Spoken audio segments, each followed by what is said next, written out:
believe you, Max Time. I've actually spent a huge amount of my life looking into many different controllers. I'm probably pickier than anyone I know personally when it comes to video game controllers. And I tend to use Super Metroid as my test case. But yeah, that is what it is. Oh, that is so much better already.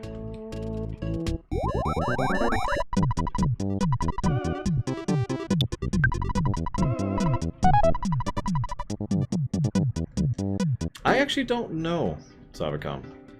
I've never heard speedrunners speak one way or another about controller usage.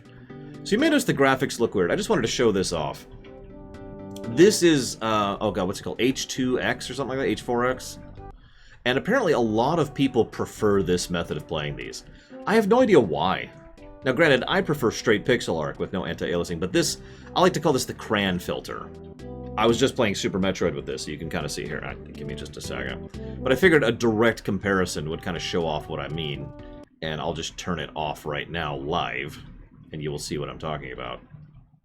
Because if we switch back to just the pixel art, it looks like that. And you could see... Look at that contrast just immediately. I don't... Like, no judgment? I'm sure everyone prefers different things. It's just, I don't get the crayon mode. I never have. What it does is it deliberately tries to turn each pixel into like a soft edge, like a rounded edge, instead of like that. And that's pretty much the full totality of what it does. But yeah, you can see the difference immediately, even here, right? Oh, I can see that Smash competitors would probably be very controller picky. I can do that for any game, yeah. Yeah, here, real quick. It's not like we're in a hurry. What's a game that'll really show it off? Oh, I know. Let's do... Where is it? There. Here, we'll turn it back on really quick. And that's there. Like, look at that.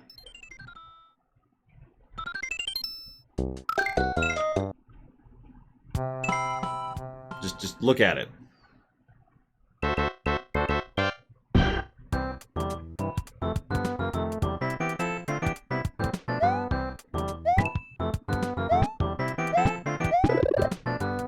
Yeah, you can tell pretty much immediately.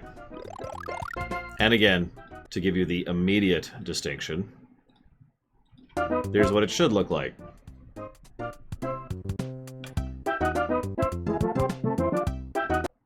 You get it. Anyways, back to the game. Okay, so we were going through Berglund Pollock. Already bought the for sale sign. The way the for sale sign works, even though I already demonstrated this, is it's a remote sale item. It's a way to sell things to a vendor as if you were talking to an actual vendor, no matter where you are. No, Mr. Red. No. What the hell, man? I just spent the last 10 minutes talking about how much I hate the blue edges, or the blurred edges, not the blue wind. Hey, how much I hate the blue wind. That's what I get for looking at chat while talking. So it's a mobile ability to sell, which is nice, but it takes up an inventory slot. So it's a lot more useful when you have more inventory slots, which we don't have. You'll notice right now, by the way, I've got my equipment, which is 3 slots, ATM card, soundstone, map, exit mouse, which I consider essential, receiver phone, and for sale sign. That leaves me the teddy bear, 2 hamburgers, and 2 slots. I technically have 5 inventory slots right now. I could change that down. I could lose the for sale sign. I could lose the exit mouse. In that case, I would have 7 inventory slots right now. It's gonna get worse.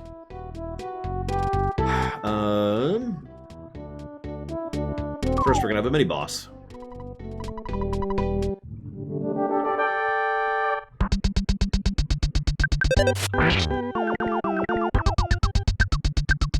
One of the only enemies in the entire game who can actually rob you of your inventory, by the way.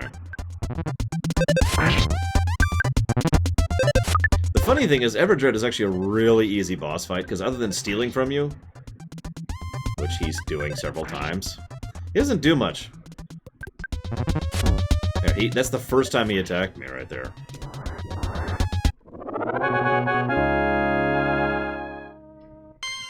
Ding. Yes, I'm Everdread, boss of Burglin Park. When I jumped off the roof, I twisted my ankle. And by the way, that's why he does nothing in the battle, is because he twisted his ankle. Anyway, I lost. Nothing will change that. You know, you're pretty strong. Yeah, I know you want to find out about a girl named Paula. She went off to a secret hideout in Peaceful Rest Valley. By the way, hi, Blue Wind. A chubby boy and a weird guy in a blue outfit had kidnapped her, though. They said they were going to make Paula a human sacrifice. They were definitely hardcore strange. Yeah, she might be gone already. You better hurry. If you save her, be sure to come back here, okay? Don't forget. Notice the hamburgers are still there, by the way. I think it's actually completely cosmetic, his stealing. You'll also notice, if you're paying attention, he stole 3 hamburgers. I don't have 3 hamburgers. So I think it's a cosmetic attack, aka nothing. Why would I... Wait, why didn't I call the police, or why didn't he call the police? Because I have an obvious reason for not calling the police, and he's a local crime lord. Anyways, max time. No, the inventory expanding... yeah, I know, it does take a while. It only happens 3 times, and at one point in time it actually shrinks. Thank you, Platty, for the sub. As always. You know the question. Oh, that's true, that is how that works, Johnny. I'm in charge now.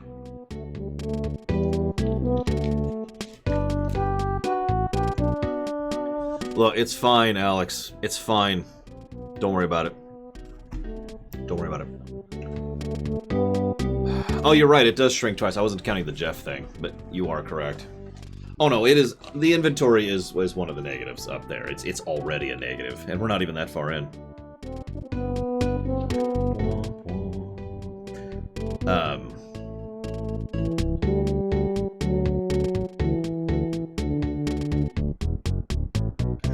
Sorry, I'm checking my notes here, so to speak.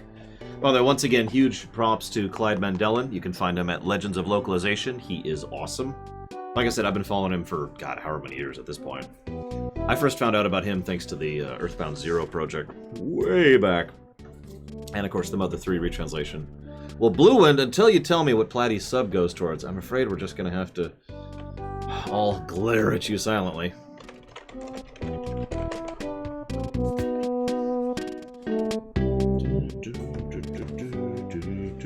Original is called Nusuto Park, which apparently means thief or burglar, and they changed it to Burglin, which I'm actually totally cool with. Let's see here. This is one of the very few red crosses. We actually already pointed that out. We got the Q thing. So, this is another example. I know I have pointed out several of these, but I've pointed out how well localized this game is. A lot of the puns or jokes or humor just literally doesn't translate. For example, the guy at the theater, you remember him?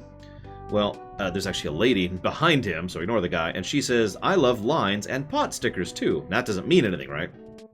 Well, in Japanese, I'm going to say this wrong, Joretsu means line, and Joza means pot stickers. So, you know, I love Joretsu and I love Joza. That's the joke. Instead, here they're like, how do we do this? So they completely rewrote the line to, "I love standing in a queue." I also love other words that start with Q. Queen, quiet, quick. Little stuff like that is the localization of this game in a nutshell. Also, these guys were called Tonzura back in the Mother 2, the Runaway Five, which is funny because there's some back and forth on that one, and there's been some legal issues with the Runaway Five. It hasn't been anything severe. There hasn't been a massive actual legal battle about it, but there's been some dancing around and some lawyers exchanging dialogues about the Runaway Five for years, by the way. Back when this came out in Japan, back when this was localized into America, back when this was released on, I think the Wii U was first, and then on the 3DS. Yeah, there's been issues over the years. It is probably worth noting that the guy on the keyboard, who isn't even named in the English version, is called Keyboard in the Japanese version for some reason. I don't even know. Let's see here. So we did that, we did that.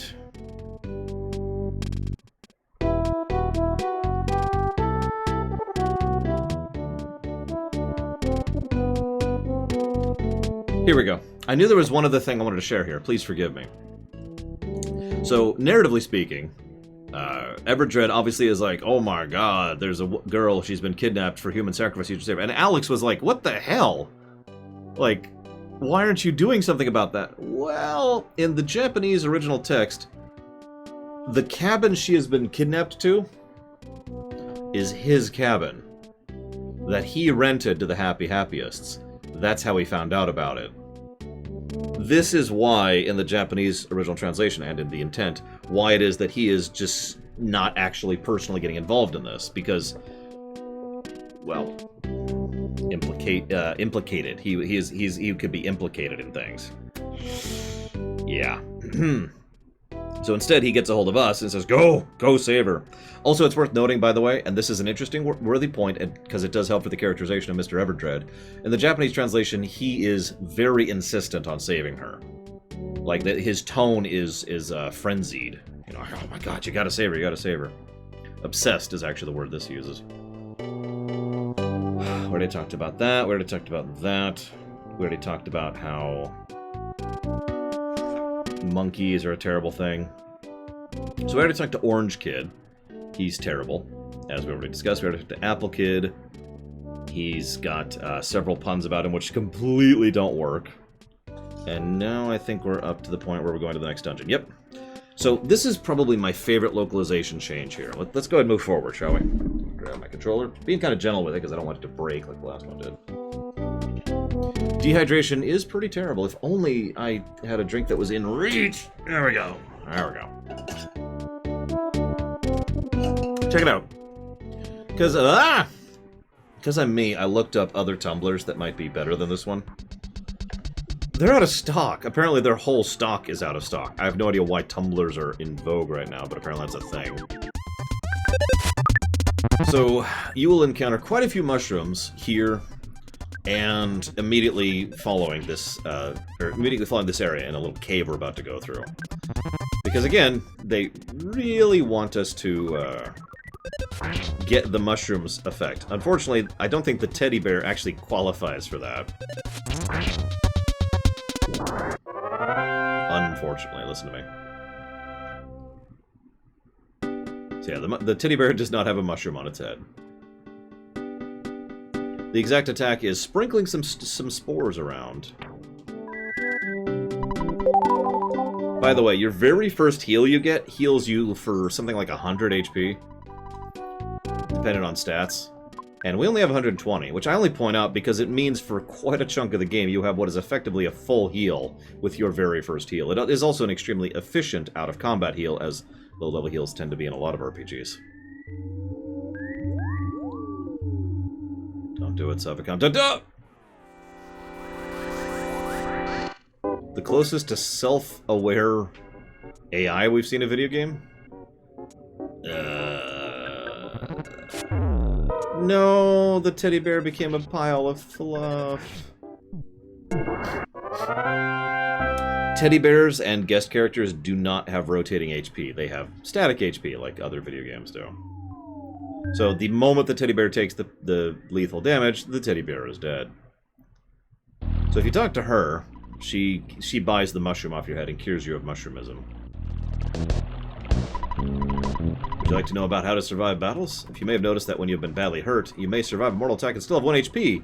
So, that's the guts thing. Also, more guts helps you with smash, and of course, it takes some time for damage. That's the rolling action of the HP meter. I mean, the life meter. Of course, they flat out tutorialize this here, because this is where we start encountering that as a deliberate mechanic of enemies.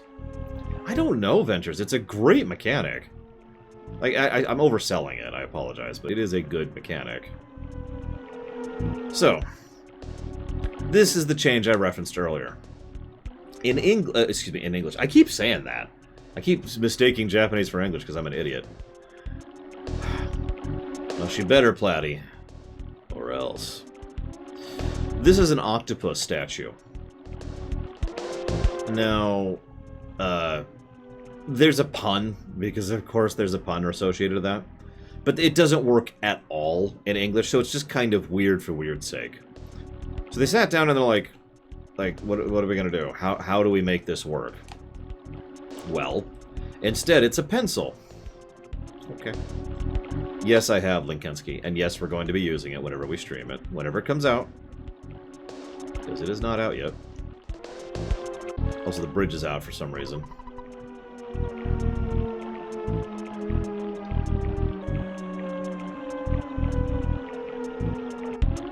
But yeah, we're totally going to use that. We might not use it full-time, but we're definitely going to use it.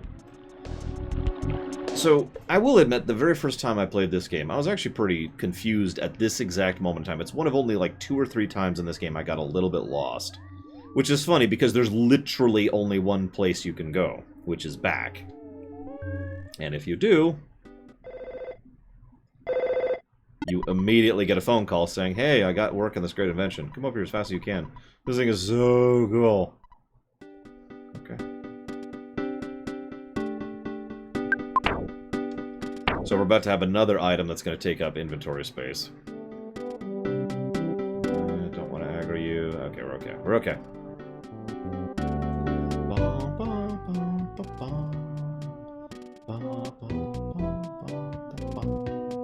Hey, Orange Kid. Looking for that so-called genius applicant. As a true genius, I'll tell you he's in Berglund Park, waiting for you. Now, we can do... Okay. I'm just gonna give it a plus. I'm gonna give it a plus. Screw it. Screw it! All the pluses. 30 pluses. We're just giving this game 30 pluses. You're just gonna have to deal with it.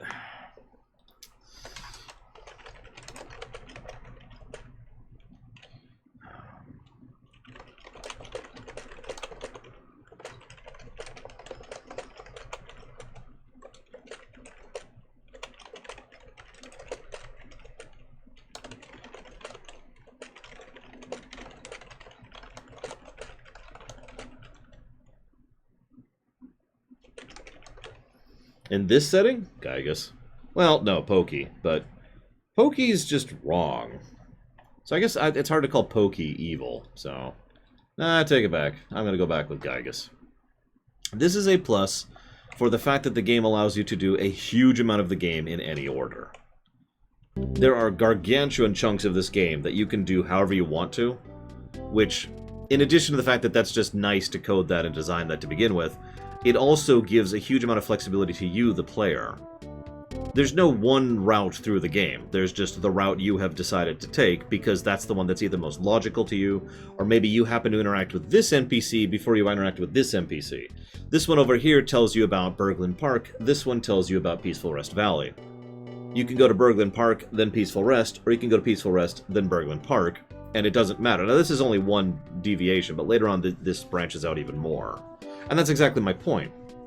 Because everywhere directs to everywhere else, and there's always a hint of what to do, even if you don't go to the hint guy, and you can do events out of order, pretty much no matter where you go, you're going to be progressing through the game. This is an aspect of gameplay flow. That's why this is a gameplay positive. Sense make? I mean, modern RPGs don't do this, you know? Go talk to that guy. Then that guy. You know, that's how a lot of RPGs back in the day and now do it. But because of the fact we could have actually gone to Peaceful Rest first, and then come over to Berglund Park and interact with him, we could also go and rescue Paula without ever interacting with Mr. Everdread, although we do need to interact with Mr. Everdread in order to progress. So we could do that previously, now, or later. Hey, Melkor.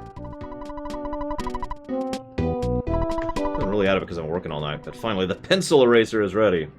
This machine will eradicate all pencil-shaped figures in just 1 second. It's incredibly powerful. Just don't use it near a shop that sells pencils. I bet some other brilliant item will call you. Yeah, I suppose it's fair to say that Gygus isn't even a sentient being at this point in time. If you could call this that point in time, so... Nevertheless, there is a definite malice to Gygus underneath the insanity. That's the aura that's affecting the whole world, after all. Listen, nobody likes Undertale, Savicom.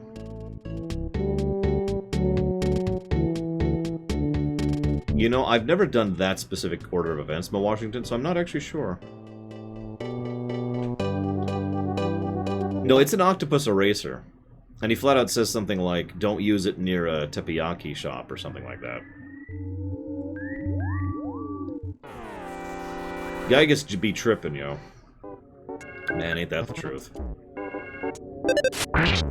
I have heard some people say that this is one of the more disturbing RPGs ever. Not because it's, like, overtly horrific, just because of the way they treat Gygus in the finale. Freaked the hell out of me as a kid, I'll admit that. But then again, that's not the first thing that freaked me out in this game. The second statue in Japanese, I'm pretty sure, is also an octopus. I can verify that very quickly.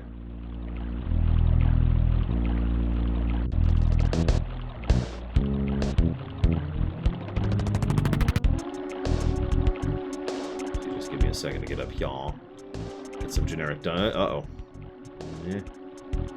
So these guys actually have the bird AI that I mentioned earlier, but much worse because they're so much faster. These guys can back attack you very easily without even trying to. Just because they can go whoop that quickly. These guys do status effects. Like that. By the way, most of the status effects in this game, despite having different names and appearances, are effectively just the same status effects from other games you're used to. Having a cold is being poisoned. Being mushroomed is being confused. Being diamond eyes is being paralyzed, etc., etc. Do I have... I do. Just heal my cold really quick there. So give me 1 second. Ah.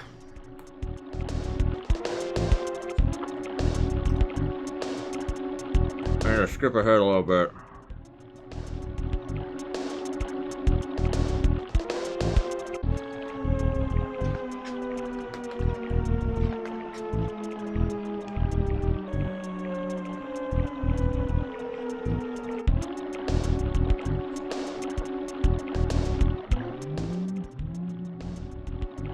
Hang on. So, nope, this is after Jeff joins. I need to find Jeff when Jeff joins. Should be right here. Yep, there we go. Before this, excuse me. Right before this.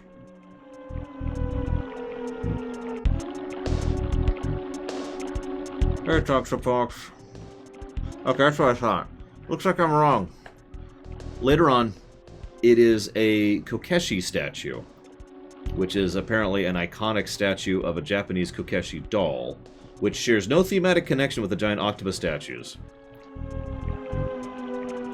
So, the localizers decided to turn it into something else, which we will go to later. Oh my god, it's the worst thing.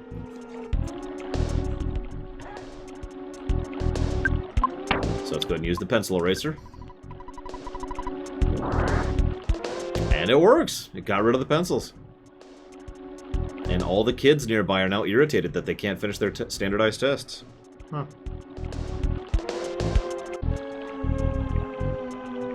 Ah, crap. Well, I guess I'll show this off. I might die here.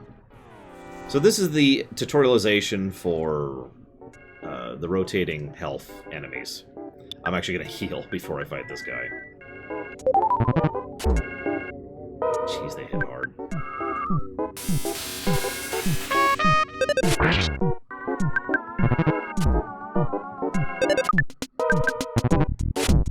I do have the Zelda 1 potato. I don't have this book be bad translation video games, though. That's all the need for it, really. Other than just supporting him. Come on. So this enemy is not particularly difficult to fight. However, the moment he dies, he does a giant explosive attack, which does way more health damage than you are going to have health at this point. 200 damage. Thus, we can see, because they do it last, this is how the rolling health thing can be shown as a thing. By the way, you can encounter the oaks alongside other enemies. Thus, we now have a reason to target them last. Little stuff. That would be amusing, Alex. There are machine items you can use that cause various effects, but they're, in my opinion, they're generally not worth it. Oh my god, we need to just...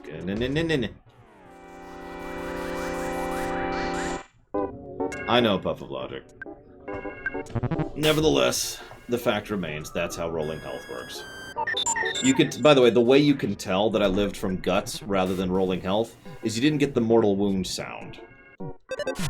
Because the mortal wound sound would have happened if I had died from that attack, or should have died. But instead, it was just a normal hit, which pushed me down to 1 health, and that's a guts check.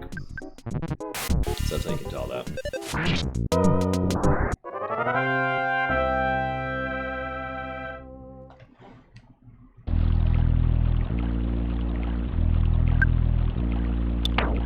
Doesn't change the fact that this is that I am absolutely right, and this is the area where you are being tutorialized on that particular mechanic.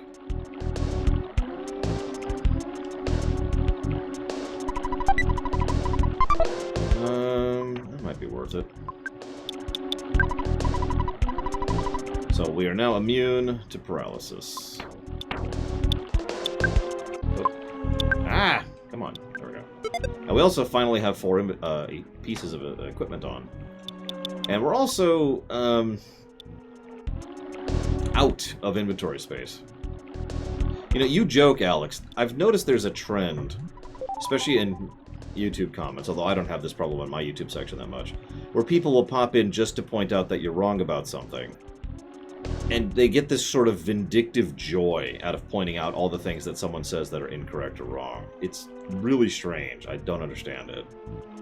And that's not exclusive to me by any measure. That is just commonality right there. That shouldn't be too bad.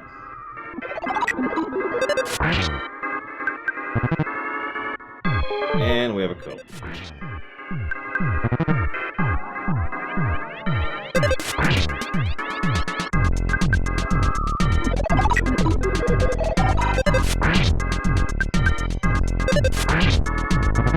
Very true, Plutonia.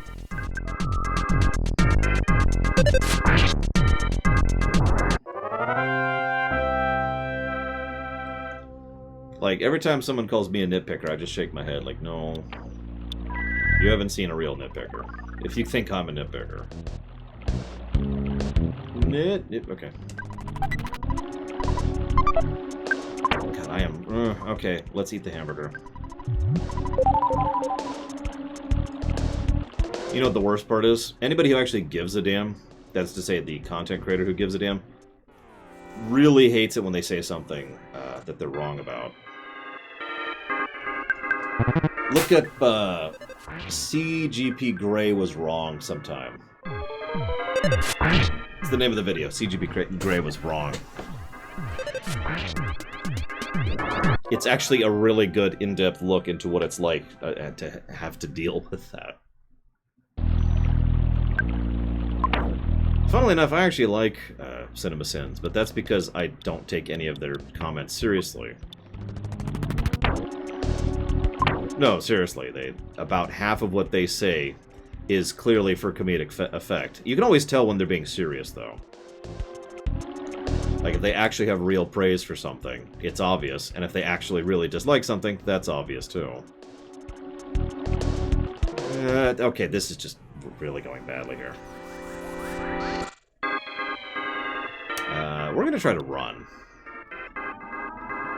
It's always a bad idea, but it's okay. Because this guy doesn't actually attack all that often. He hasn't done anything to me at all. So if you run... well, you saw what happened. Despawned. Where the hell am I? I'm all turned around now. Okay, this way, this way, this way. So I may die. Just getting to Blue, Happy Village here. Okay. I wonder who made the bridge impassable. Why would someone do this? I don't know. Who could possibly have done that?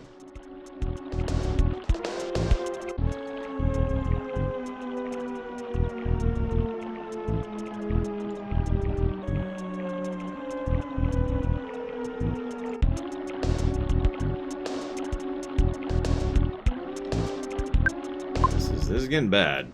I'm gonna be real. This is getting bad.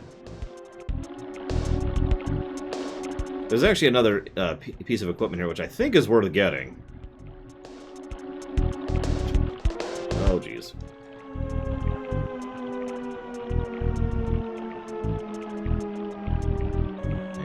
is. We're gonna find out if we make it right here. The good news is only so many enemies can be spawned at a time. So if you can somehow trick enemies into spawning where you can't encounter them or whatever, then you're doing good. We need to pause or else we'll die from the cold.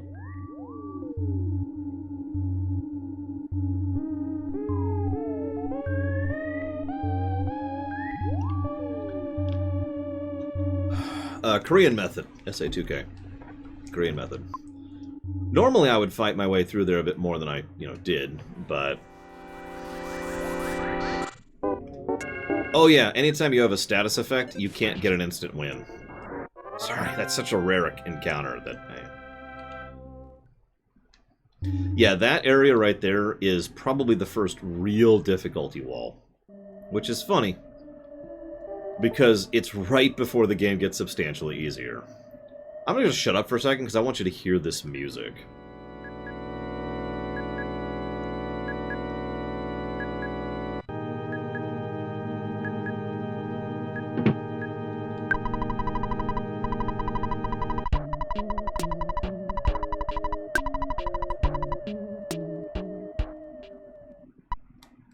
Ness. Hi, Paula. I'm Paula. Can you hear me calling you? Help. Come and help me. I don't know where I am. I can hear water running in the distance. Please help me. So, this music right here is probably the example for me of what I mean by I don't really like the music in this game, but it's very well done. Like, I would never listen to this song in its own, but just this song beautifully adds to the atmosphere of Happy Happiest, or Happy Happy Village.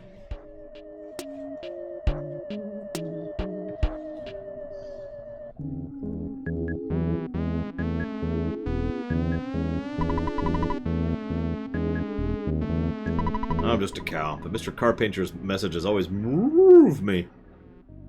Yes, welcome to Blue Blue. If you ever hear me say Blue Blue, this is actually what I'm referencing when I say that. Oh, where'd the butterfly go? There it is. Nah, I fixed it, Mr. Red. See? So yes, enemies can spawn here. It's actually pretty rare. That overweight kid helped me. We kidnapped Paula. You know, she's hidden in a mountain cabin. Oh, now I've done it. I thought you were one of us. You know, I was joking. And there's the plot trigger. We actually don't need to talk to that guy, but... Mr. Carpenter wants a girl. No, I don't mean like that. I mean, he's looking for a girl who could be High Priestess of Happy Happyism. I heard he already got her. When I painted everything blue, as Mr. Carpenter said, my wife, who had run out on me, returned home.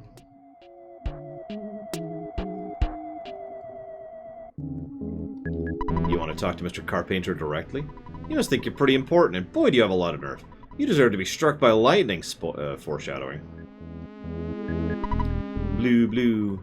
I wish for everything in this world to become blue. Everything. Do you not believe it? Oh, yep. So he just says the same thing. This is the guy that cures all the weird status effects. Oh, it's beautiful, isn't it? She reses. I forget what he does. He heals, right? He heals, she reses, he gets rid of the weird things. I love how creepy this section of the game is. Earthbound does not shy away at all about its creepy factor, but I think it uses it well, which is why I'm totally cool with it. I think those who won't paint everything blue are opposed to peace. I want them all to listen, even if it requires kicking their butts. There's a place that can't be painted blue. It's a strange, anti-blue place. I can't stop thinking about it. I can't even go near that place. I heard many footprints exist in the East Cave. People call that Lilliputian steps. It makes them feel uneasy. One day, Mr. Carpenter received a revelation. He now speaks the real truth. Excuse me, tourists. I'm collecting donations to help protect the world from contaminants. Donate whatever you can. I'll just be your shadow, then. And she follows us around for a while. Until we ditch her. Bye. I'm sorry, we actually can't do that there. Yep, everyone whose name is blue in chat, congratulations. You are now a part of Happy Happyism. Blue, blue. Blue. Information in the back of the reference.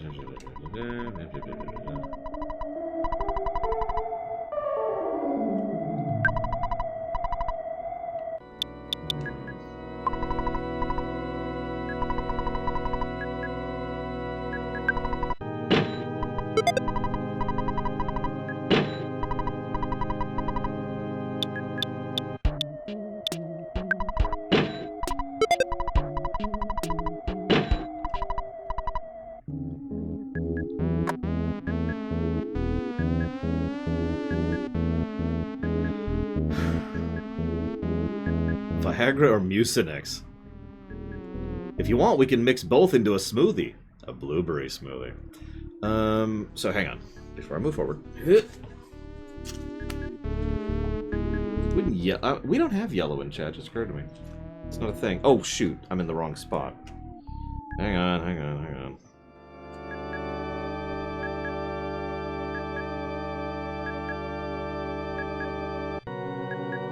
So, one of the things I didn't know until reading this book was that the the pencil eraser can be used on several things that aren't pencils. Yes, we're already past the bike. It should be. If it's not in the YouTube VOD, I don't know where it would be, Aspros. So, for example, you could use the pencil eraser on the Mani Mani statue, where it's like, do you really think this looks like a pencil? You can try to use the carrot key on the cow, and the cow says, the cows and carrots? Well, that's a nutty combination. You could try to use the octopus eraser on octopus-type enemies in the Japanese version. Doesn't work, it gives you a special message.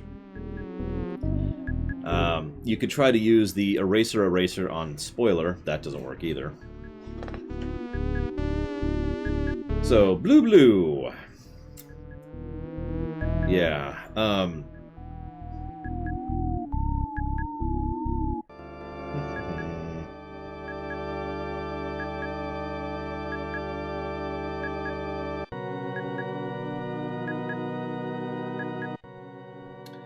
yeah, originally there was a there's a very slight change to their appearance because some people thought the blue bluists might seem too similar to the KKK, so they got rid of that. And you're probably thinking, what makes them look like KK? Well, they have two H's on their hoods for Happy Happyists. And in video game format, two H's in pixel format looks pretty similar to KK, but they were concerned enough about it they wanted to not do that. There was actually a couple of blue cults in real-life Japanese history that inspired this, including Shinrikyo and Happy Science. That's a fun one. Let's see here. A lot of religious stuff here was toned down because Nintendo in the 90s. So overt references to God or revelations about the divine and all that stuff was completely ejected from this entire section, despite the fact they were dealing with this crazy cult. There's also more violence here in the Japanese version. For example, the woman who says we deserve to be struck by lightning says you deserve to be killed by a bolt of lightning in the original Japanese. Little stuff like that.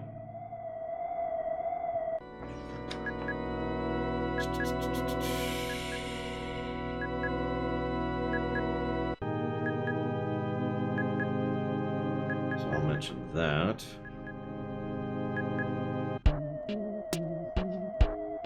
Oh yeah, by the way, all the main characters gained about 5 years in the English version. It's funny because if you pay attention, and I've already pointed this out, they also redid all the official artwork for all the main characters too. They literally look younger in Mother 2 than they do in Earthbound, at least in the artwork. Whereas in Earthbound, they look like they're in their 15s and 16s. Their actual canon age back in Mother 2 is 11. And I'll talk about that in a second. I'll talk about that in a second, so we'll cut off there.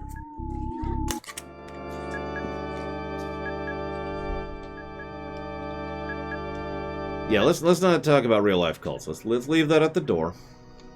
I'm monitoring those who don't pay at the food stand. We trust you. Feel free to shop here. I would like an egg. I will pay nothing for it. I noticed you didn't pay. Die! And then he attacks us. The unassuming local guy. And he's gone. I got a baseball bat, dude. The good side of you must ache with regret. You know what I love most about this? This is... They do really good work with the color palette of this section. Because even though, I mean, obviously that's blue and that's purple and blah, blah, blah. They use colors that are specifically more of that temperature. So the whole place kind of has a blue vibe, even the areas that are actually green, for example. You know, they use this weird kind of olive green that I'm on right now. And they use this kind of really dark burgundy looking thing here. Just little stuff like that to try and make this place look even creepier. The only thing that escapes that is actually the earth and the surrounding cliff sides. Everything else just kind of look... I mean, look at the trees. Even the trees look kind of sickly. Maybe that's just me. I don't know. Maybe I'm just projecting, but I've always looked at this place like, damn. Alright, anyways, we do have a couple other places to hit before we move forwards. You can tell the game's having issue because there's so many NPCs loaded. We wanted to join the Happy Happy Religious group. We're a married couple from Tucson. Our child's waiting for us in Tucson. As a souvenir, we'd like to bring him some happiness. All the happiness. You don't seem to understand, so I'll explain it to you. When the world is changed to blue, a peaceful country can be established. Do you understand now? Although you don't understand, someday you will. Hey, you've been... Yes, Dad. If you say yes, he's like, you should find a place to stay, and when you do, be sure to give your dad a call. Keep an eye out for bad guys.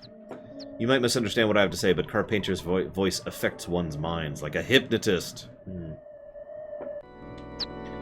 This is the famous Happy Happyism Counseling Office. When you obtain a happiness, you should visit Happy Happyism headquarters. It's at the center of the village. Oh yeah, and it's much more obviously blue indoors. By the way, the angular style looks really weird in some rooms. Like, this looks like a triangle room, right? I still don't mind it. Okay, so we did that, did that, did that. Yeah, in just a minute we'll have a chicken. Already did that. I need to save, because I do not want to go back to Tucson at this point.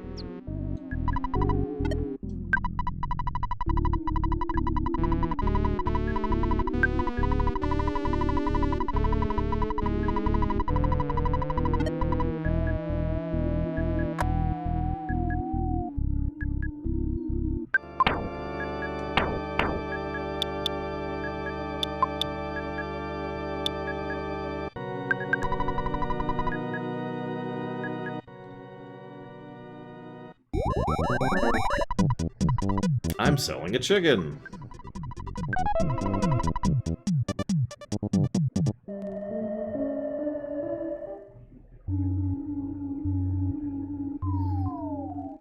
Believe it or not, absolutely nothing, Alex. It is literally just something they put in the game to remind players to take a break from playing every now and again. That is it. It doesn't affect anything whatsoever, other than pausing the game temporarily. So, just like the sharks, the cultists are not actually all that strong, but they can all summon new cultists.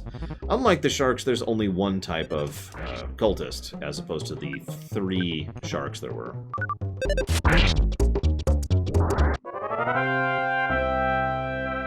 I'm in favor of it. It's easy to lose track of time. And this is a game that was specifically not only aimed at kids, well, aimed at teenagers, to be more specific, but also was specifically trying to be a gateway to RPGs. So, yeah, telling you to take a break every now and again, I'm with it. It's not that intrusive, and the game pauses while it happens. So we're gonna do this. There we go. There's Paula. Are you Ness? Ness, I'm so glad it's you. I had a dream a boy named Ness was my destiny. I know it's hard to believe. Therefore, I knew you would rescue me. If you didn't come, I would have had to try to bust out of here. You can't open the door. You'll have to have the key from Carpenter. He's got it hidden away. I heard he can control lightning. In that case, you should wear this badge. Which I now should have had. Yep. Kick butt like I know you can. Important note, first of all, the Franklin badge reflects all lightning damage done to whoever's wearing it. Reflects, not absorbs. That's important, because that means they take the lightning damage instead. There's only really 2 bosses in the entire game where this is useful, but this will work on anything that uses lightning damage in the whole game. They also Franklin badge is probably one of the, I'd say, the second most common merchandised item from this series. Like, you can buy Franklin badges. In fact, this book came with a Franklin badge. But the other thing is the Mr. Saturns, obviously. The other thing I wanted to mention is in the original Japanese version, her text was actually substantially different. That's very strange, Aspros. I think you're lying to me, Aspros. How could you? The point here... Did we cover BlizzCon last year? What was BlizzCon last year? I think we did cover it. In the original Japanese text, she has a line about... you know, oh my God, if you hadn't shown up soon, I think I might have started crying. In this version, she says, if you hadn't shown up soon, I would have had to bust my way out of here. And the tone is obviously completely different in terms of the text and how it's presented, so you get the idea. In the English version, they were trying to make her more of someone who is a doer, and in the Japanese version, they were trying to do something more along the lines of her being a typical damsel in distress.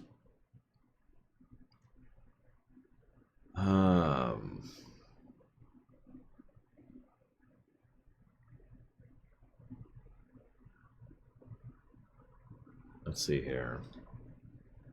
Now we're hitting the stream breaks because someone's asking me a totally unrelated topic while doing a Lorerun. I see how it is. Yeah, I think that was the... I guarantee we covered that. 100% certainty we restreamed that. The only reason we're not restreaming BlizzCon this year is because, you know, it's not happening until January. Even that might not happen. We'll see. Oh. Yeah, there it is. BlizzCon 2019.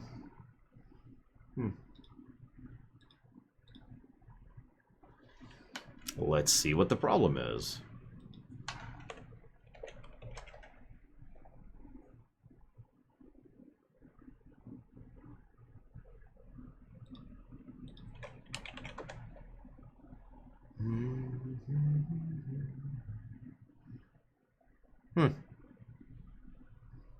Interesting. Looks like the problem is I never uploaded it. It's right here. I'm staring at it on my local files. I'm not sure why I wouldn't have uploaded that. Which is funny because it's in the highlight reel. Well, whatever. That'll have to be fixed later.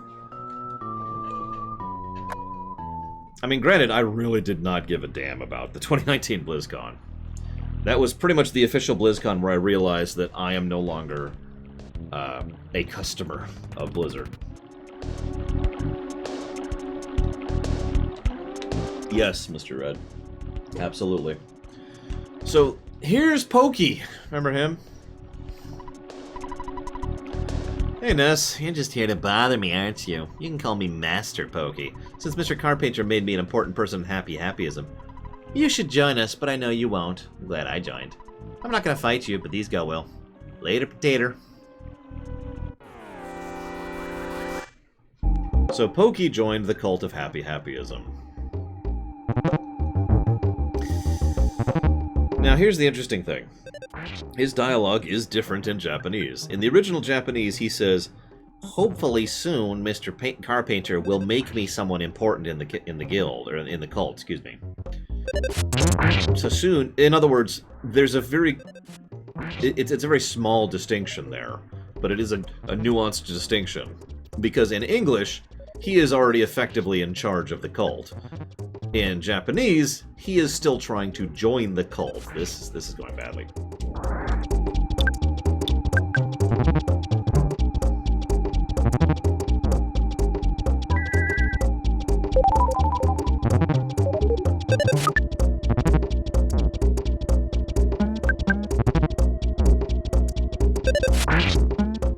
Also, there's plenty of kids in the cult, Johnny, so... Yeah, Pokey is a very unique villain. I'm actually not sure there is any villain that I can think of, ever, which is quite the same as Pokey.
We haven't been getting a lot of speed ups. Our luck has not been great.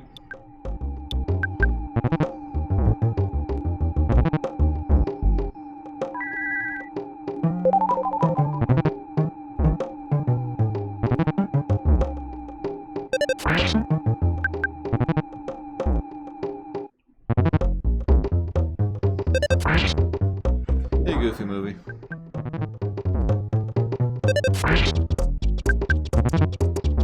Sorry, I'm checking a few things. Almost every single line in the upcoming dungeon is different between Japanese and English.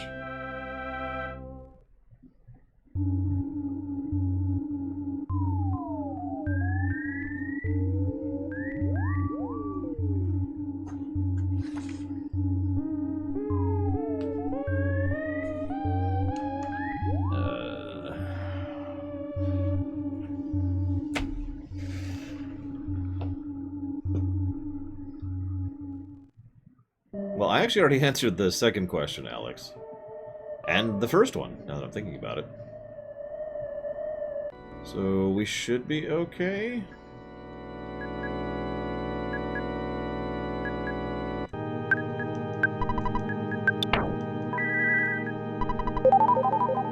Okay, there we go. Got him. Oh, yeah. One last little tidbit of foreshadowing here, while we're here. I'm not sure. Boing! Friends in Valley Behind 3. Ding ding! Oh yeah. Enjoy that font, by the way. You can find that font. Just look for Mr. Saturn font. It looks exactly like that. This. And then this. Now you're probably thinking, oh my god, how do they render all this? Well, you could tell just by how smoothly we're moving. Most of these are not sprites. Most of this is background. These guys, like this guy here, this is actually just part of the background. You can tell which ones are actually people because they're moving at a different pace, like this guy.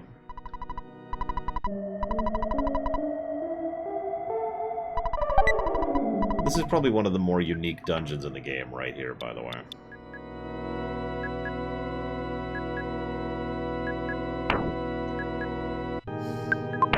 I have no room in my inventory. Whatever. So we can go up or down. Hold on. Well, I want to talk to him. Most of these guys are actually pretty polite, too. I say, arm the torpedoes, full speed ahead, or something like that. That guy, in the original Japanese, said, you normal guy who flies into flame, I'll squish you! And you're probably thinking, what? Well, if you're paying attention, his dialogue there in English is actually a reference to Admiral Farragut. In Japanese, his reference is to a Japanese idiom, which is like a summer insect that flies into a flame, which refers to the foolishness of someone who willingly leaps into a dangerous situation. I'm not going to go over every single little one of these things, but several of these things are fascinating in how they're done. I don't know, Goofy movie. Thank you.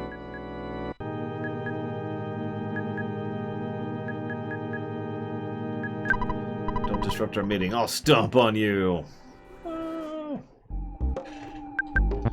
Well, in older RPGs, there was an obvious reason for it existing, Lord Heremont.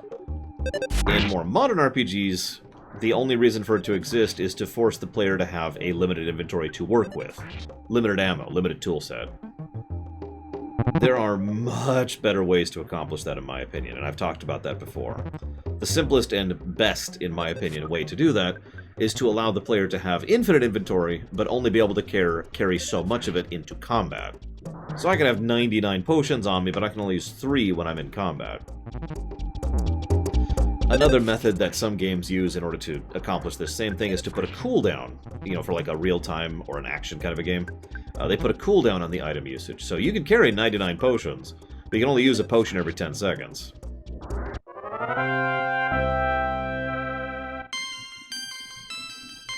God, that was a terrible level up. Oh, did you see that?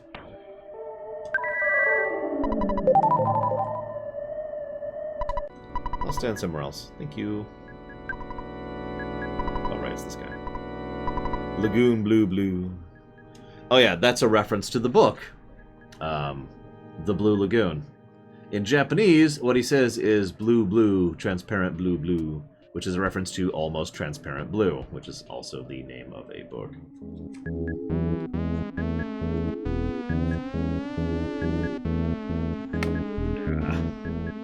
There we go. Yeah, the thing is, the inventory system does work a little bit better once it gets bigger. It's funny how that works out. Are you saying I'm only capable of walking in one place? That's not true, see? Green, green. Wait, that's not it. I'm still new at this. Blue, blue. You must need help because you're just standing around. Blue, blue. Oh, I got it. Blue, blue. Blue, blue.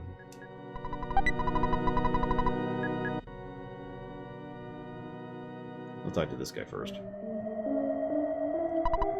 Hey, you anti-blue boy. You're getting on my nerves.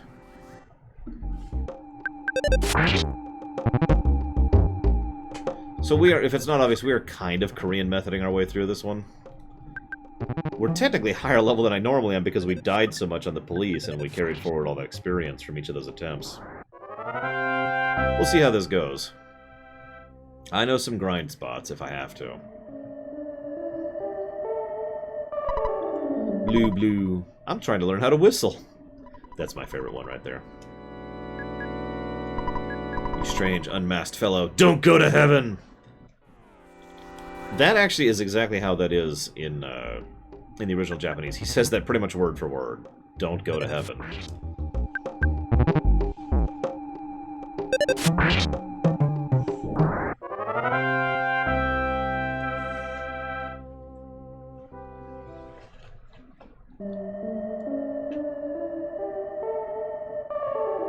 Where are we at?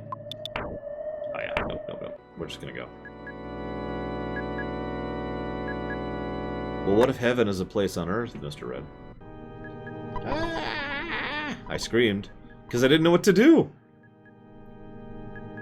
In the original Japanese, what he says here is, I screamed intruder, but then I don't know what else to do. A little bit different. Boss time.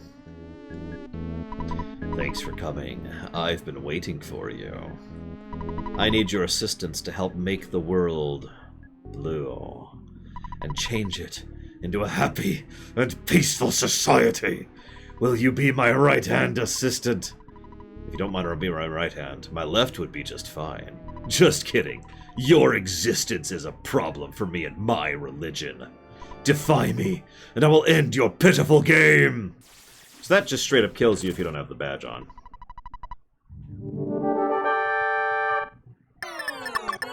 Blue background. Oh, thanks for using the lightning attack. Equipping it just means having it in your inventory, Alex.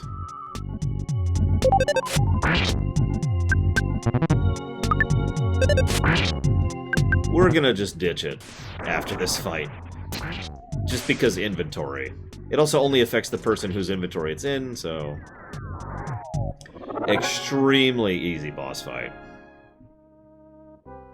because of the Franklin badge. Now,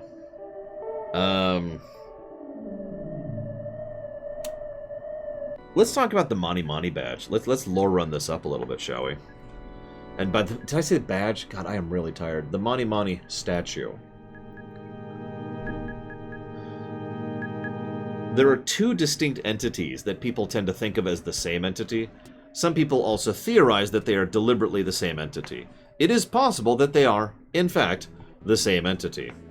However, whether they are the same or not is not codified. That's theory, right? Those two entities are the Nightmare and the Mani Mani statue. The Mani Mani statue is that thing right behind him, right there. It is a device that we will actually be breaking later on, spoiler alert, that helps to magnify certain types of psychic emanations, that allows you to see illusions, or to receive visions, or to hypnotize people. Now, Carpenter is being used here specifically is being used by the statue, or rather by the person using the statue, in order to hypnotize other people. In other words, it's kind of a conduit / signal booster. Make sense? Now, the Nightmare we'll talk about much later, because the Nightmare is a completely separate thing that doesn't even show up until almost the end of the game.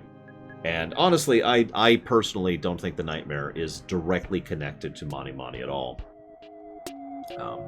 Possible schizoid robot? I thought it checked who it targets before it checks the reflect, but I could be wrong about that. Where this thing came from, why it's a thing, how it's here, these things are not directly answered. Although, I do have a theory that I think fits the pieces pretty well. So everything I just told you is canon. This is now headcanon in theory. Or head theory.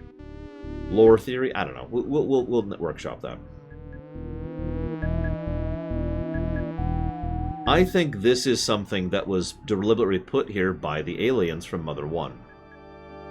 I think this is a device that they used in order to help use their PSI abilities. Remember, PSI was an alien weapon. I talked about that already. And I think this is one of the things that they would use to help use the weapon. You plant this sucker down, and then you effectively cast on it, and it allows you to cast on a much larger area. This will be done twice in this game to affect 2 large-scale areas. This, the Happy Happy Cult, and later we'll see this in an entire city. This is my take on this. This is what I think this is. This is something deliberately seeded here. The fact that it was found immediately after the meteorite came down, which also effectively signals the initial invasion attack, kind of lines up with that one as well. It is, however, worth noting that things start to go bad just before the game starts, not when the game starts. We see some signs of it in the future. However, a large amount of the specific things we encounter with don't actually start going bad until the game begins. So he mentions the Mani Mani statue. Since I got the statue, I've been doing particular things. Forgive me, I just wanted to have a normal life. I apologize to everyone. Here's the key, blah blah blah blah. You should take this even if you... oh yeah, I actually need to get rid of an item because I need that... oh my god, this is just aggravating. I guess I'll use the incredibly rare ether because I need the inventory space. But yes, the Psychic Amplifier is a really good example of what I think the Mani Mani statue is. So what happens is Liar Exaggerate finds the thing, and then...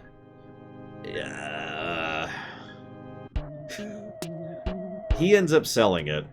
Hang on, I'm trying to remember, because there's a little bit of a weird thing. He ends up selling it, and Everdread is involved in that somehow, and I forget why exactly. But Everdread's involved in that, so he sells it. Mr. Carpenter picks it up. He starts getting affected by the psychic emanations. He uses those to mind control everyone nearby. Everdread then takes it from Carpenter, takes it to the city to sell it, and Mr. Monopoly actually steals it from Everdread. And I think that's the full path there. I think I might be missing a step, though, somewhere in that. All of that stuff happens off camera, but while we are playing the game.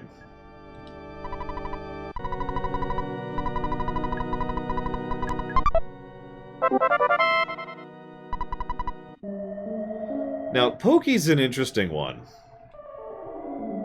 No, this is clearly... There's probably multiple statues, but this is the one statue. This one statue we follow from here to Foresight. From Onett to here to Foresight, excuse me. Now, why is Pokey here? Is it because he's secretly evil? Well, duh. But no, is it because he knows about the power of Gygus? No. Is it because he's already been informed by his temporally displaced self on what he needs to do in order to ascend to power? No. The reason Pokey is here is extremely simple. Pokey is a bratty, stupid kid who got taken in by happyism the same way everyone else did.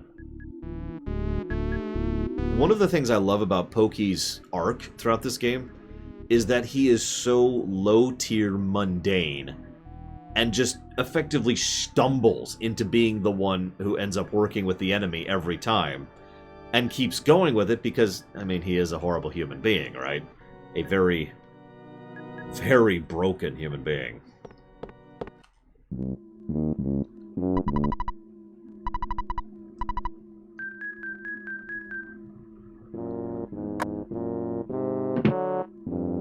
I'd be curious how you pronounce it, SA2K, but, I mean, Monopoly. Think about it. They're right here. Come on. Almost everyone woke up and left. Only 3 people remaining. I don't want to stay. I'm gonna get out of here. So the Chester's still here, too.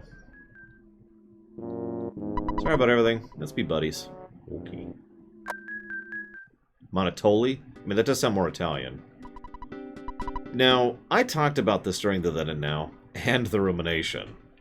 I have since done more research and work to verify my theory on this, and it turns out it is just a theory. But I have seen nothing to disprove it, or to recodify what's actually happening here. So, Pokey says, what a horrible nightmare, I somehow woke up. Ness, let's be friends again. Please answer me, I promise to be good. Okay. We're a silent protagonist. We don't respond. And so, in the Japanese version, he's a little bit more hurt there, whereas here he comes off as more bratty. Take your pick there, but I think this is pretty much officially the moment which turns Pokey into a villain. Up until here, he was just some bratty kid who only had one friend, and didn't really understand his friend all that much, because he doesn't understand what friendship is, because he's a broken human being who lives in a broken household. He has an entire restaurant that's just manned by cooks who are robots based off his mother, and the way he perceives his mother is really clear in the way that those robots interact with you. It's messed up. But yes, absolutely complicit. Pokey is wrong in the head. I don't even know how better to put that.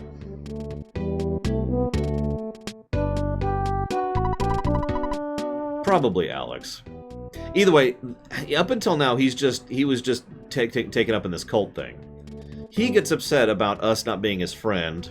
He runs off, and from this point on, Pokey is officially a villain, and we will see more of him in the future. Yeah, no kidding, Joe Cole Maverick. They are unflinching in how uncomfortably dark Pokey gets in the future. It's okay, he has a happy ending.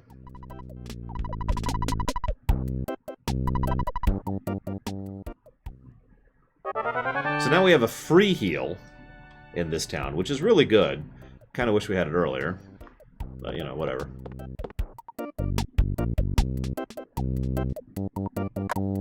So now that we can talk to his kidnapper. Her kidnapper, excuse me. You think I was a bad boy? Yes, you kidnapped someone for a cult leader. Now, this is actually interesting. This is a deliberate swap when it comes to localization. My wife ran away for a second time. I'm such a lucky man! That is in English. In Japanese, he says his wife... Or, hang on, what's he say? He says, man, my wife went away. Man, I have no luck.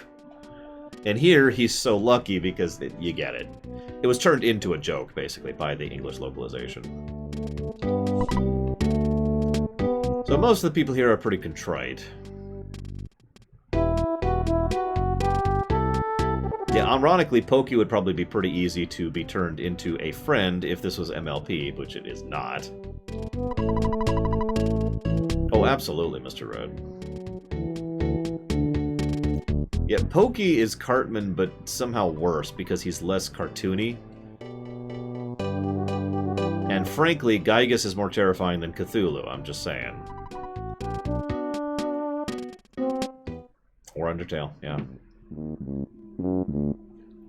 I too was wrong in many ways. Seems like I'm no longer hypnotized.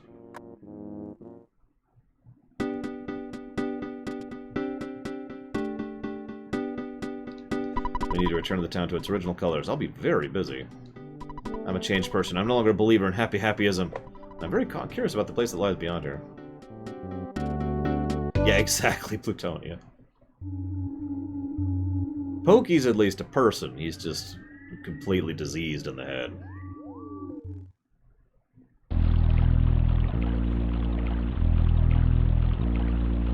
Yep.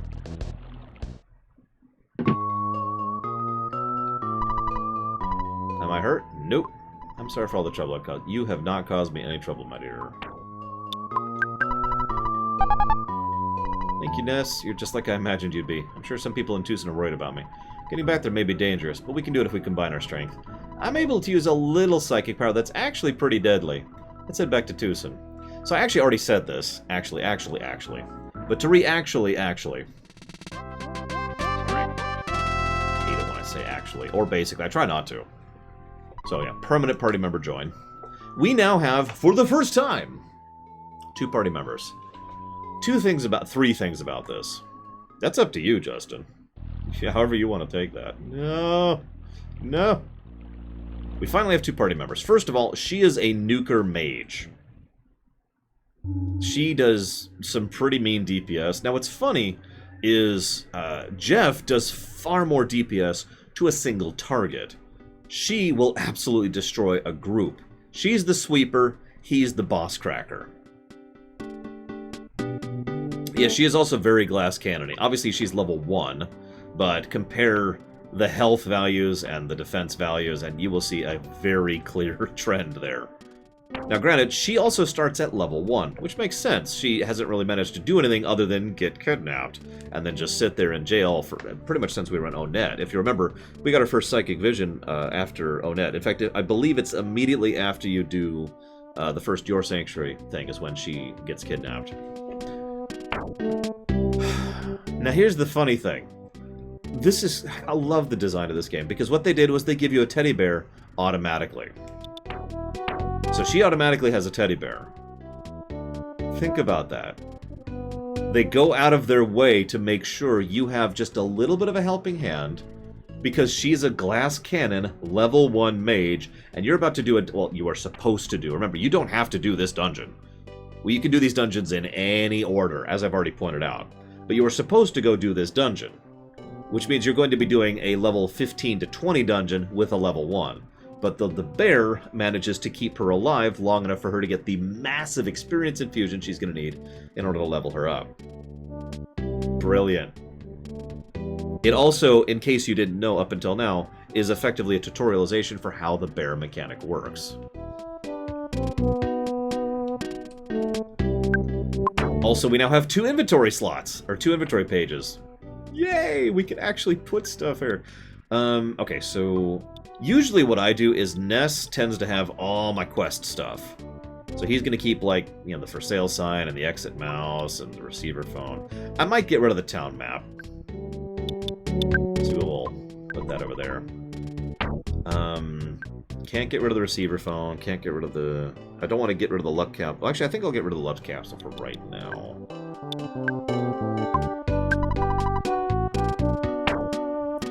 It's possible the only main reason I knew about Lilliput and Steps, other than they do mention it in game twice. There's this NPC and there's the woman, but it's entirely possible the only reason I knew about this is because I had the guide, which is actually out of reach. Why did I do that? Is it because I had the guide, right? In fact, I'm curious what it says at this point. Let's check.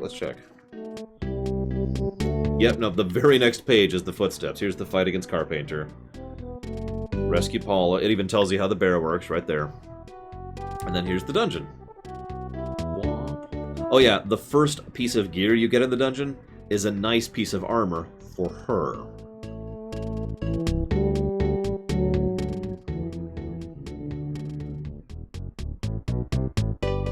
couple things here.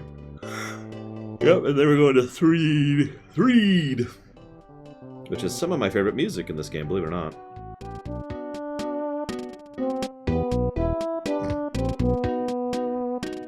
That's a start. No, don't feel sad. Actually, I don't know if they still have smell. Hang on, I'll try it right now.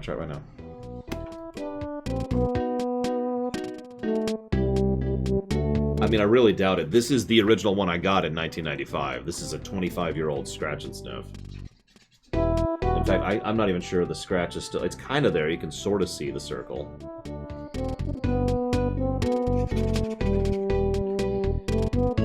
Oh my god, there is just a little bit of a banana smell there. Barely. But there is actually a little bit of banana smell. Holy crap. I haven't smelled that in 20 years. Oh, I should save. Oh, I should...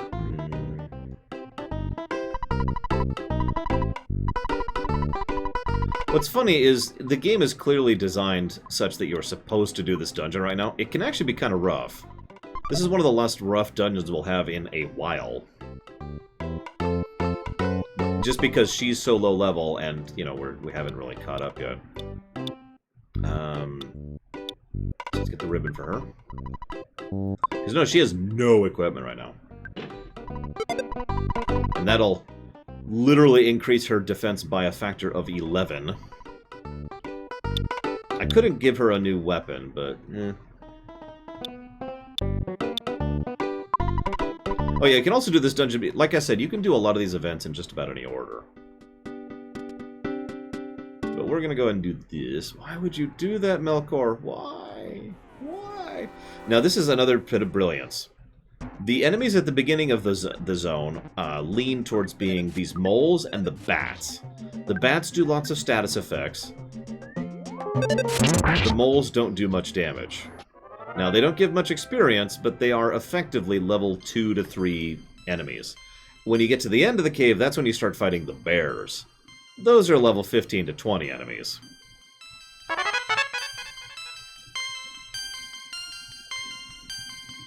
Notice she is already level 5.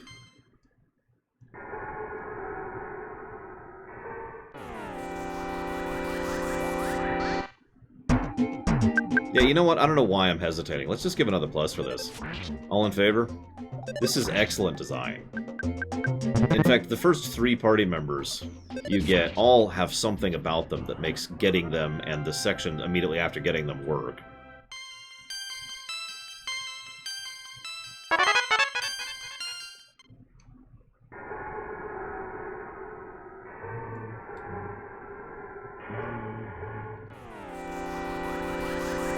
Yeah, Pooh we'll get to later.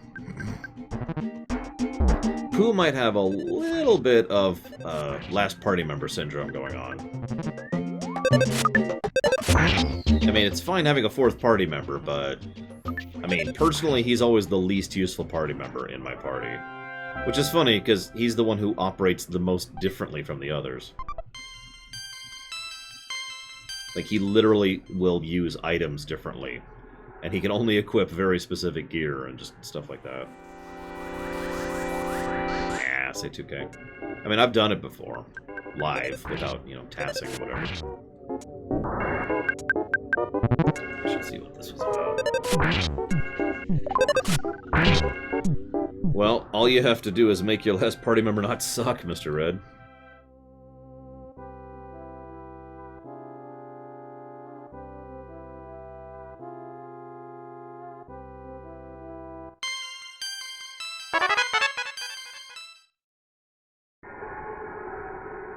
Yeah, I wouldn't mind if Pooh, I don't know, was better than he is. It doesn't help that, spoiler. Sorry, give me 1 second here. Why does this keep... There we go, okay.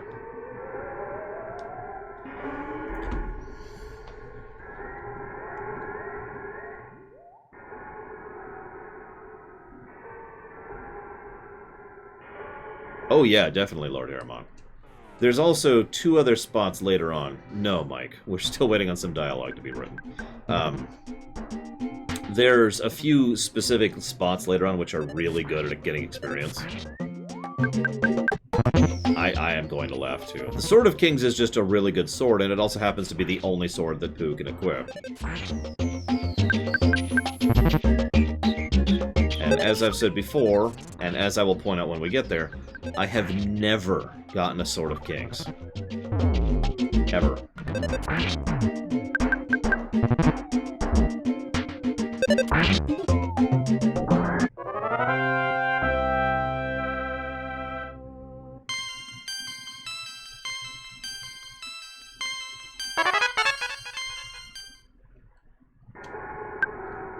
So, well, I'm going to do this. So she has fire, freeze, and thunder, as well as the buffs. I'll talk more about the buffs later. These things, I don't really have a way of checking that, Johnny, so I have no idea. Fire is the AoE line. Now, if you've noticed, sometimes enemies will be like here, and then they'll be kind of back behind them, like this, you know? So fire will only hit a line. It'll hit everything in the line, but it only hits one line. Freeze hits a single target, just one kind of thing. And thunder randomly hits or doesn't hit, but does a ton of damage when it lands. That's the rules for all 3 of those. Hang on, I'll have to look that up next time. Yeah, 1 in 28 is not actually a bad drop rate. It's just, it's never happened. Where are we at? Where are we at? Sword of Kings is going to be over here. Right here, actually. Can't believe I flipped right to it. Alright, Sword of Kings, Sword of Kings.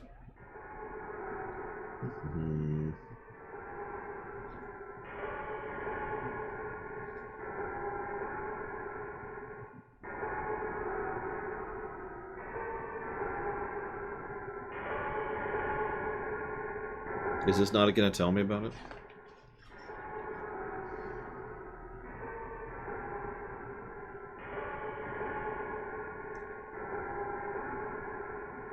Fan theory number 5. The Stonehenge base is actually just an underground Sword of Kings factory. It all makes sense. I'm going to have to check the item thing here. Yeah, Thunder is almost never worth using unless there's a specific weakness to it. I agree completely. Come on. Oh, jeez, there's...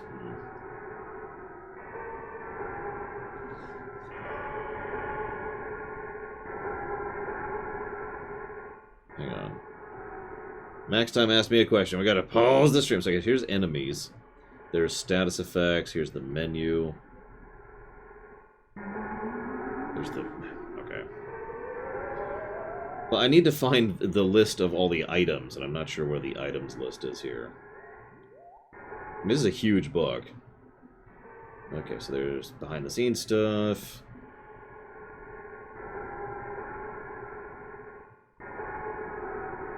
Come on. Oh my god. Okay, so that's the behind-the-scenes stuff. This is the newspapers, which change substantially between the 2 versions. This is hints, which change between the 2 versions. There's also jokes in the hints. Here we go, item changes. What do we got? What do we got? Okay, so here's the bats. Coins. Bottle rockets, ATM card, teddy bears.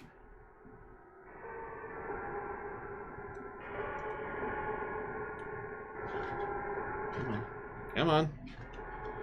Oh, that's it for that. Hang on, hang on. We gotta pause the stream. Here's condiments. Here's food. What the heck is Yokon? Ugh, that sounds terrible. I don't like red beans, though, so that's just me. And, oh, there's a calorie made here, too. Those also don't sound good. Okay, so there's the... No, it doesn't say. It does not say. Ugh. But now we're committed. We're gonna find this information. It's the worst song in the history of human history. Goku movie. Any questions? Well, red beans are supposed to be a dessert, but just is my response to that. Okay, what do we got here? Items. Sword of King. There it is. Okay, you ready for this? Because in the original Japanese, the Sword of Kings is called the Sword of Kings.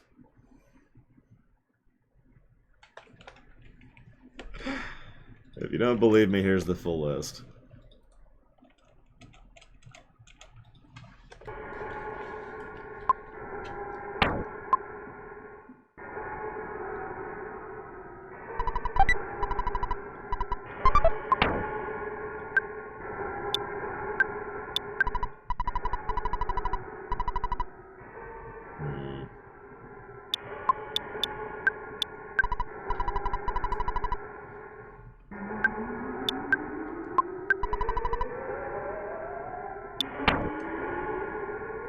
Well, we have to kill Blue Wind now before she infects us all.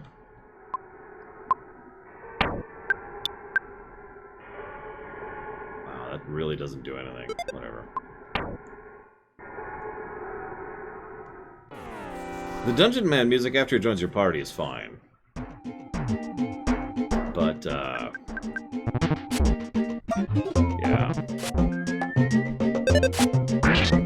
I have read through this entire book and his entire website before, but admittedly I didn't do so in immediate preparation because I don't have time for that kind of thing. This is one of the reasons we don't actually do lore runs nowadays, is the amount of prep time required for this kind of stuff is pretty extensive.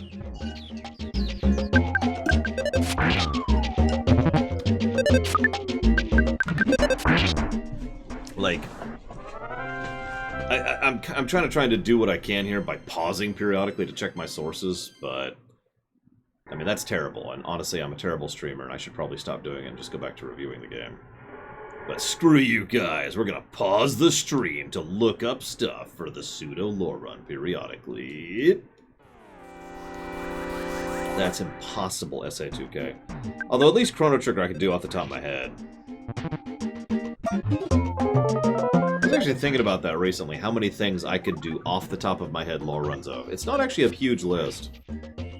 Several of the FFs, Chrono Trigger, Warcraft, like a huge chunk of Warcraft history. That might actually be it. That might be the full list right there. I had to look up a few figures and facts for Diablo. There's a lot of nuance to deal. By the way, if you thought I was joking about the palette thing, look at what this town looks like now that it's not blue. And you see what I mean?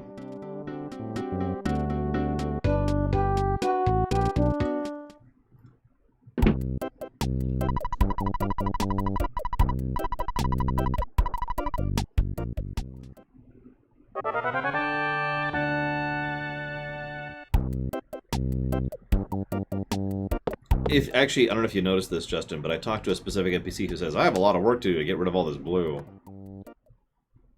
Oh my gosh, Lariat, those poor people. Did they survive? Yeah, the cow is not blue anymore. Sadness. I mean, I could do a decent amount of Kingdom Hearts, but there are specific important details about Kingdom Hearts that I would have to look up. Kind of like with this game.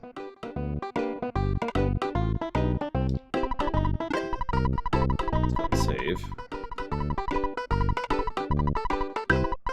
No, SI2K.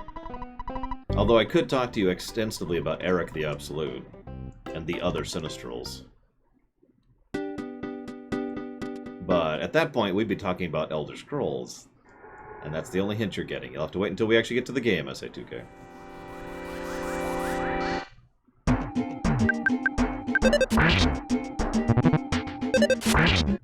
I've never had venison jerky. Yeah, I don't think I could do Dragon Age either. There's too many details in the history of the Dragon Age setting that I would have to look up.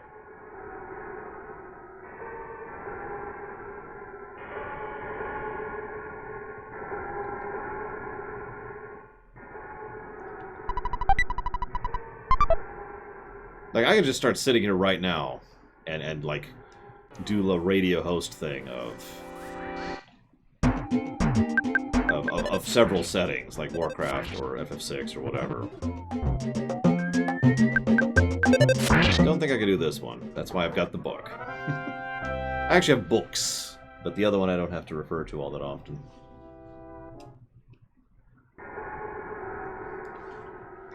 Epic jerky? Alright, hang on. I'm sorry. I'm sorry. I will forget things. I have so many things in my brain. I will forget little things like that if I don't write them down.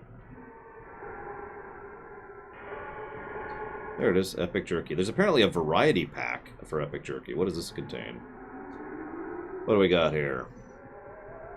What the heck is this?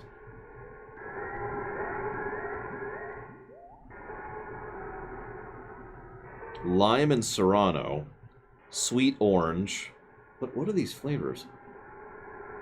Salsa fresca and traditional. They've also got salmon, Wagyu beef, bison, bacon, cranberry.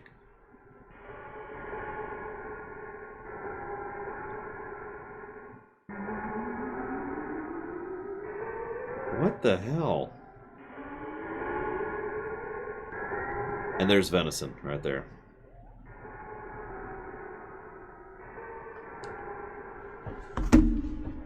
Anyways, there's a bear.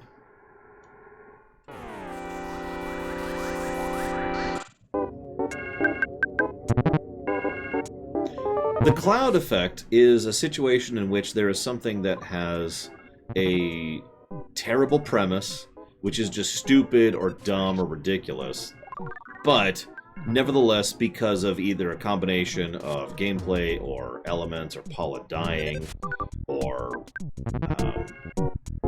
maybe just the actors managed to turn it around, something about it actually turns out pretty awesome, despite the stupid premise. Cloud effect. The cloud effect, to be more specific, I refer to from an episode of Star Trek Voyager, which is called The Cloud. The premise of The Cloud is that you're going... They find... Oh yeah, by the way, this is what it's like when a dead person's departing from. The premise of The Cloud is that they find a nebula, which turns out to be, spoilers, a sentient being, or living being, excuse me, and they injure it in the attempt to try and harvest it in order to make coffee, among other things. It's a dumb premise. It's a good episode. It's not the best, but it is a good episode. Now, you're probably thinking, well, hang on, Lore. Why would you name that after a Voyager thing? I admit I like... Oh, God. I'm homesick. No wonder I'm dying. Homesick is the worst status effect in the game. Anyways, I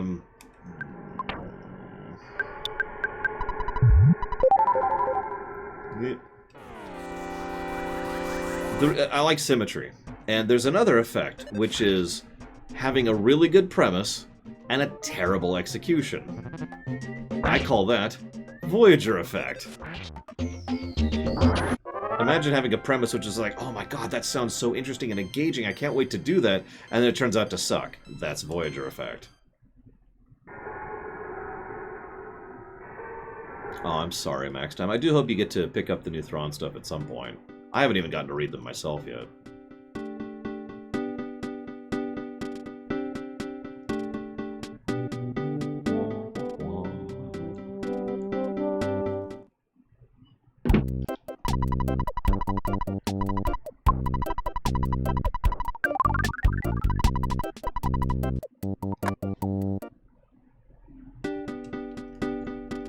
I've thought about renaming it, but I've been referring it to the cloud effect for years. It's kind of stuck in my head, and like I said, I like the symmetry of naming both of those after Voyager, since they are the inverse of each other. Now I have healing, Azure Diamond. We're still doing our initial forays into this cave. We're not quite there yet. But soon we will be. Speaking of which... Yeah, that's the first time we rezzed anyone and had a dead party member. You saw how the whole text all turns red to indicate someone's dead, in case you missed the ghost following you around.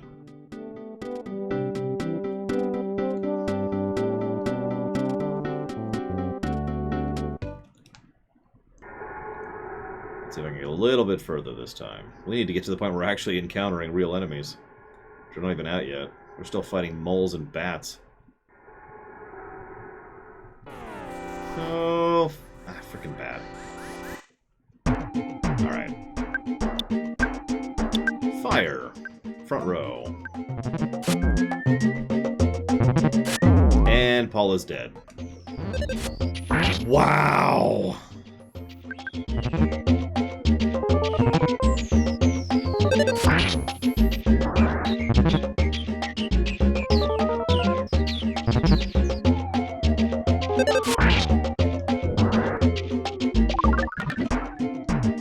I've been having really bad RNG this playthrough, I'll tell you what. No, Lord Harriman. She is not gaining experience while she's on the floor. Back we go.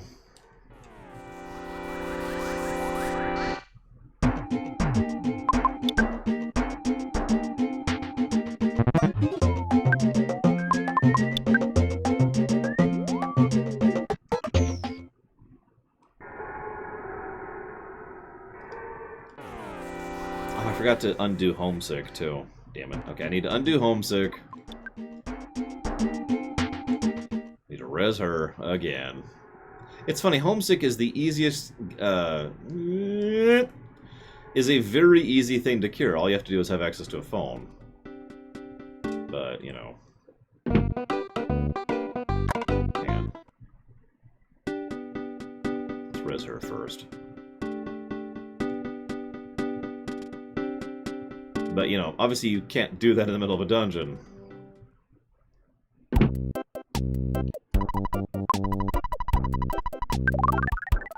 Okay, Paula, can you stay alive this time? For 5 seconds. Yeah, the RNG... This is a game I've looked into speedrunning. Obviously, I've mentioned several speedrunning techniques and tactics. Oh my god. But this is not a game I would speedrun because it has too much RNG for me. You sound so sad. Are you homesick? I knew there'd be days like this. Don't worry, I'm right here. I'm in the middle of my earning. Bye. Ness is no longer homesick. I don't know, maybe I'm weird, but I don't even understand being homesick.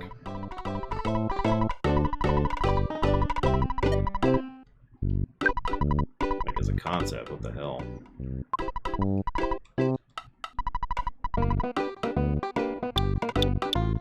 I think I will go ahead and get her these.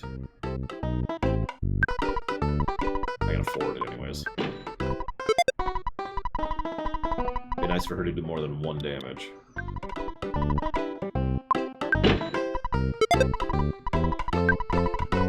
Okay. Take 4, I think we're up to? Part of the problem is these initial enemies kind of suck.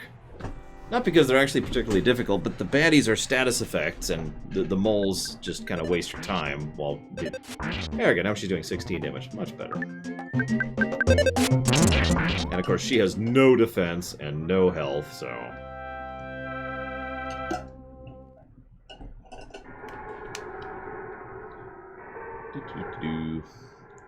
It's not even a large dungeon. That's the best part.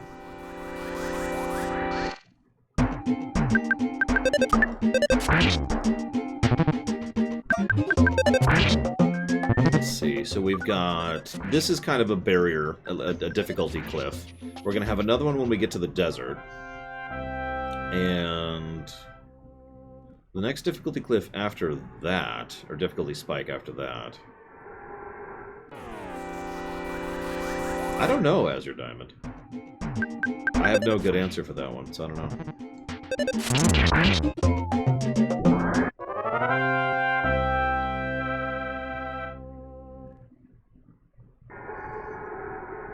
I guess the next difficulty spike after that would actually be the pyramid, now that I'm thinking about it. 2 desert areas are difficulty spikes. I wonder if that's on purpose. So we don't really want to fight the bears. We are super not ready to fight the bears. However, thankfully, every enemy has a different movement speed, and the bears, well, as you can see, we can just straight up outpace them. Now, if we get pincered, that's gonna suck. Thankfully, we were able to despawn, well, move one of them. Now we just do this, and We might have to fight this guy. Okay, let's fight this guy.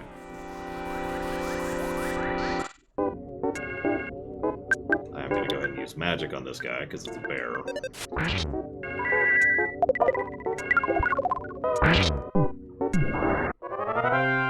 The underground?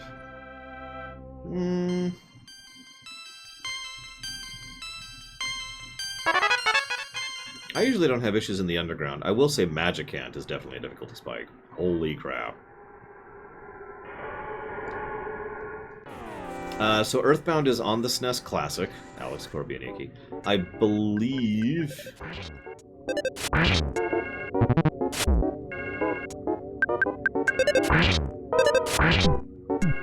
that, yeah, the incredibly legal means of playing it are really your option, other than getting a SNES Classic right now. This hasn't really been ported forward as much. It is on the 3DS, and it is on the Wii U, but you can't buy it on the Wii U anymore. And I think the 3DS store is going to be shutting down next year or the year after that. So that's neat.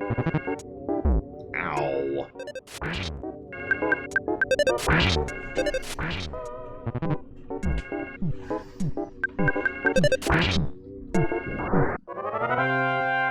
You think that's bad? Good luck playing a legit copy of Earthbound 0. Or Mother 3. It was literally a meme for a long time that every Nintendo E3, where's our Mother 3? But it has never come out. Okay, boss time. Like I said, it's not a long dungeon, it's just getting here. The good news is this guy is weak to frost damage. Sometimes when I fight this guy, I already have frost beta.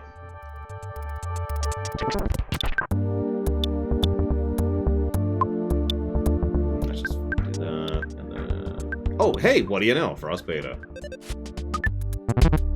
And she's dead. One shot.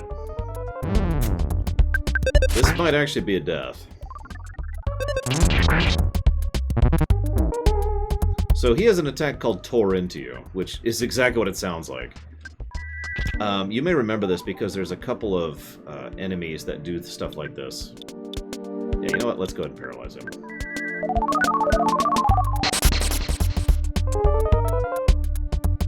There's a couple of enemies that have the Tear Into You attack. What it effectively is a pseudo crit. It's just, and as an ability, they can crit you rather than having to rely on RNG. Yeah, I don't think it's even possible to have revive items at this point in the game. And I do not have the ability to revive Rez, so no, she just gets to stay dead. Which means she's going to miss out on a huge amount of experience here, which sucks. We might be able to manage this solo.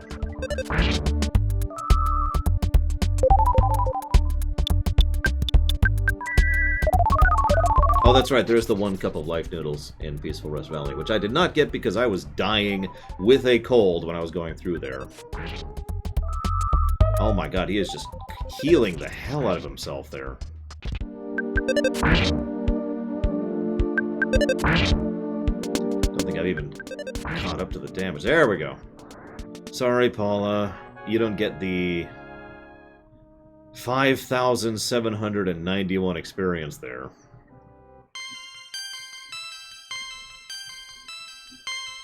God, just straight up one-shot her with one of his first actions. Oh, hey, now I have life up. Oh, that's life up beta, not healing beta.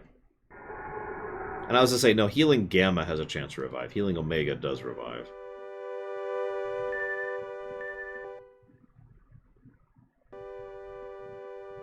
I don't know off the top of my head, Washington.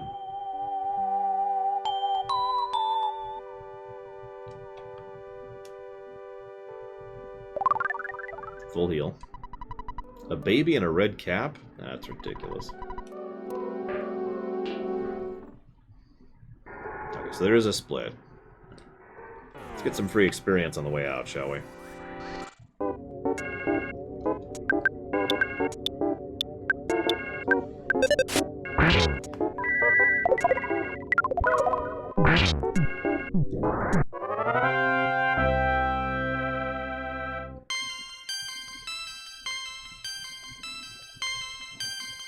Okay, that was a pretty decent level up.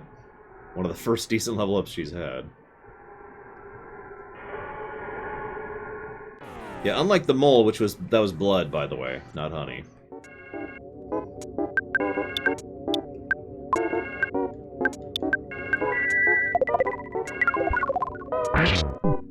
Yes, that was the third strongest mole in the game right there, by the way.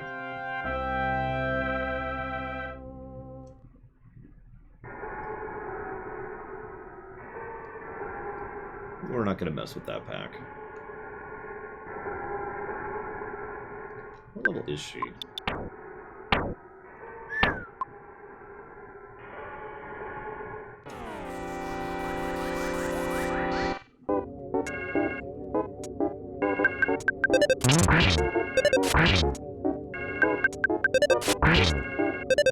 By the way, funny fact, Paula has a very high speed innately, so she almost always goes first, which is something you need to figure out going forwards. Probably Loke. I don't know. I mean, to my knowledge, that is supposed to be blood, but whatever. I mean, there's bones right there. Come on. We can show bones, except in China.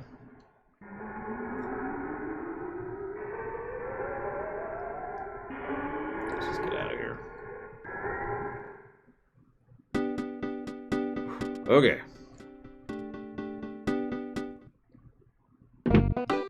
Let's grab a quick save. And do our first stretch break. I should have done one about an hour ago, but we've been kind of busy. Never say end, because you have to literally reset the game. Like, physically reset the console if you hit that.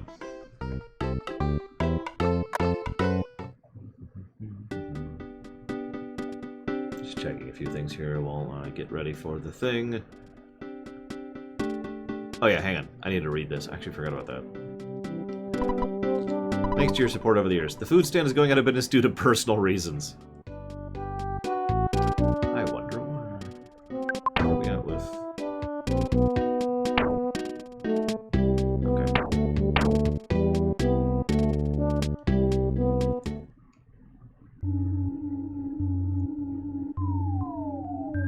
Now I gotta go back to Peaceful Rest. And we already know how much of a horrible place that is.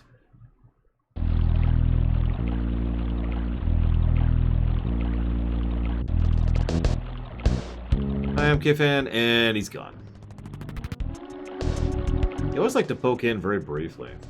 Wait a minute. Are you one of those TikTok people?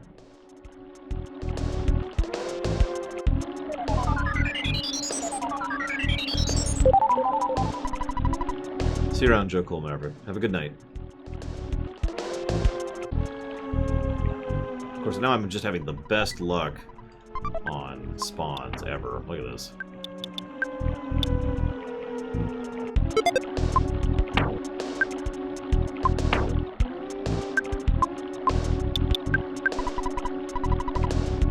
I'll never stretch. I have to keep playing the video game.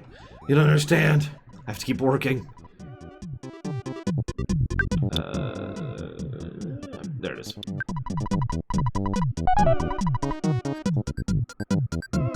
I do like being able to sell on the spot, by the way. That's one of the reasons I tend to hold on to the for sale sign.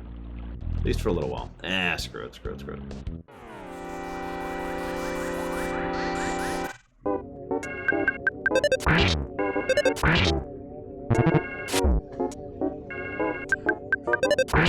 I do hope you enjoy, and continue to enjoy. Go, go, go, go, go, go, go, go.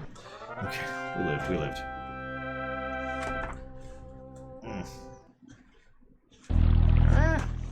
There we go. I must work myself to the bone. It is the only way. The only way my life has meaning. Or I could say, work, work, work, work. Oh my god, I can't do the voice all of a sudden. Work, work. I can't do it. Kill you, I will. Work, work. No, I can't do it. Oh my god, I've lost it.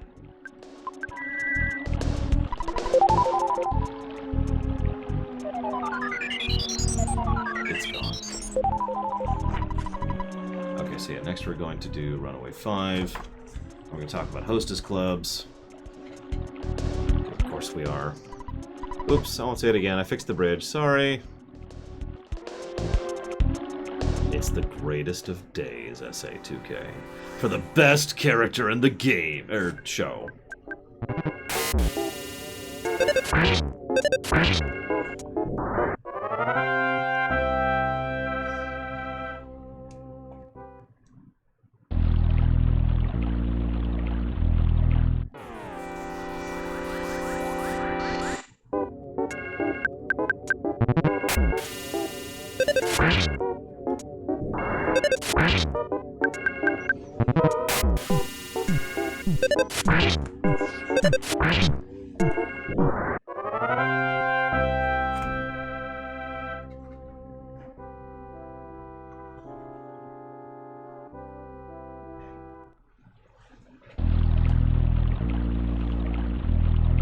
What, you don't like the water being vaguely purplish, Mr. Red? What's wrong with you, sir? I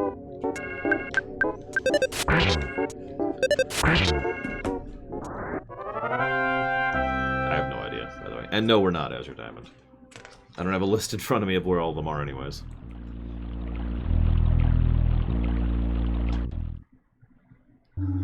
Okay.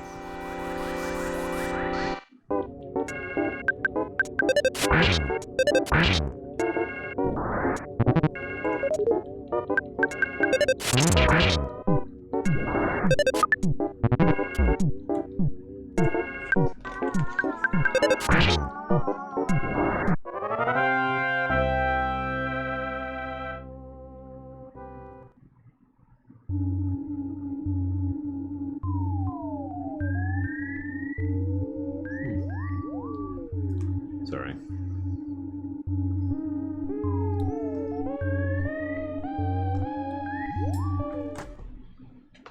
Okay, I swear I'll actually go take a stretch break now. I'll be right back.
So in case you missed that, 2 potential pluses for story.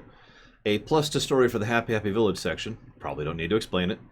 And a plus to gameplay for Paula joining the party and the immediate section they're surrounding.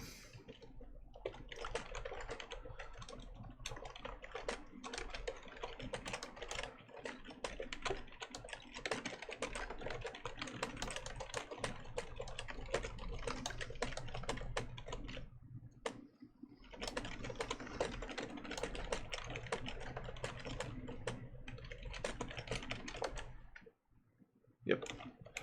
Okay. Back into it. Get a backup save there.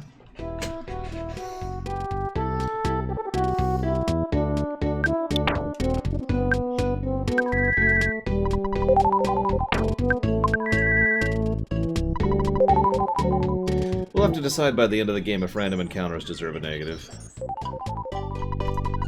I mean, I gave FF6 that negative, for God's sakes.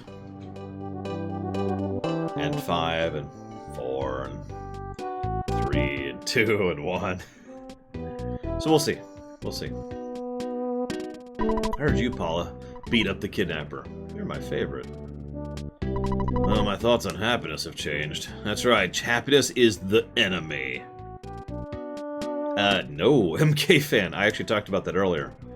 Realistically speaking, you can only dodge maybe like 10% of the encounters, because the others are just designed to not be dodgeable. The only thing you do is constantly try to despawn them, which is just rolling the dice at that point. So, alright, we need to get to Threed, right? Well, we tried walking there. That didn't work. Let's take the bus. Hi, Berserker.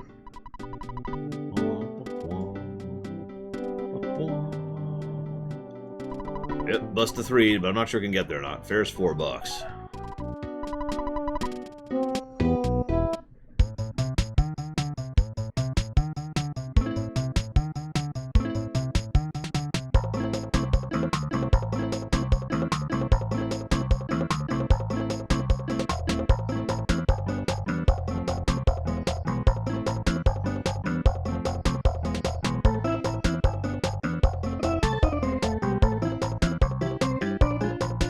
Greyhound, by the way. It's a Greyhound.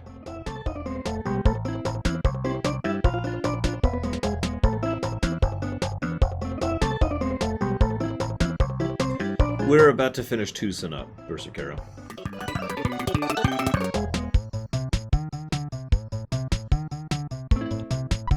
For some reason, the bus returned to Tucson. Yep, just like I thought. Okay, I'm starting to get the creeps. We're going back to the bus station. Do you want to get off here? No. The bus pulled in. There you go. This takes a second.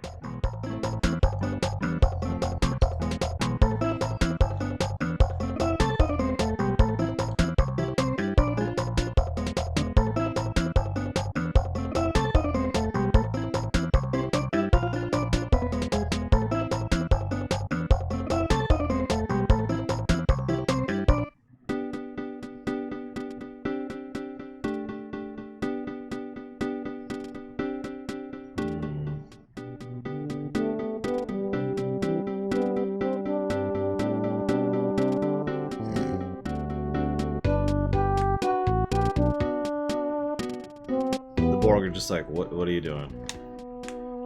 You wasting my time here or what?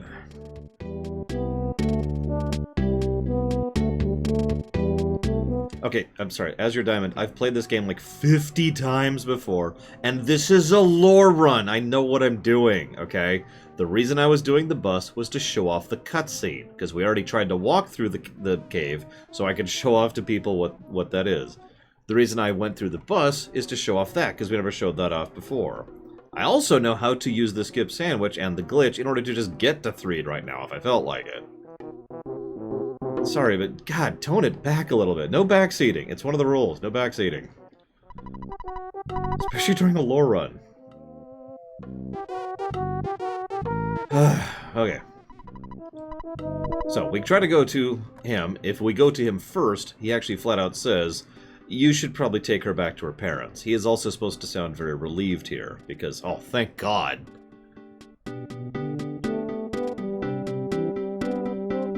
I mean, in fairness, even if this was a normal run, No backseating. That's how that works. If I am playing a video, the rule is very simple. If I say, where do I go next, or I'm not sure where to go next, or something like that, jump in there. Don't prompt. Don't immediately say, hey, here's something, because backseating just... I'm sorry, I don't mean to sound irritable, but it's a very irritating thing. I don't even know how to explain it. It's like you're doing something, and imagine someone just sitting right behind you, and is like, hey, you should do this. That's what backseating feels like, so please don't backseat anybody, for any reason, anytime, unless I actually ask you to. It is literally one of the rules. It's one of 3 rules I have on my channel.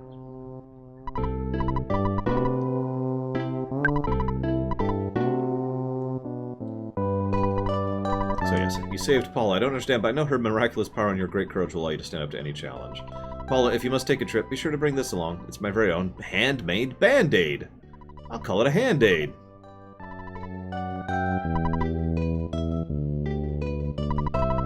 No, it's actually... Earlier on, they flat out say that any enemies, any humans who have a blue face are villains, are enemies that you have to interact with. And the blue face, it's a pure gameplay thing. Yeah, exactly, next time. It's a pure gameplay thing. It's a way so that you can tell that that is an enemy rather than an NPC. Thank you so much. You must be the boy who will save the world, like in Paula's dream. Paula, I'm sure you'll be a big help to Ness. It's not every day a father lets his daughter embark on a journey to save the world. Dad, don't worry about me. Ness and I'll be able to take care of ourselves. In 3, the next time we'll meet another friend. If the 3 of us can combine our power, no one can beat us. Now wipe your eyes, blow your nose, and smile before we take off.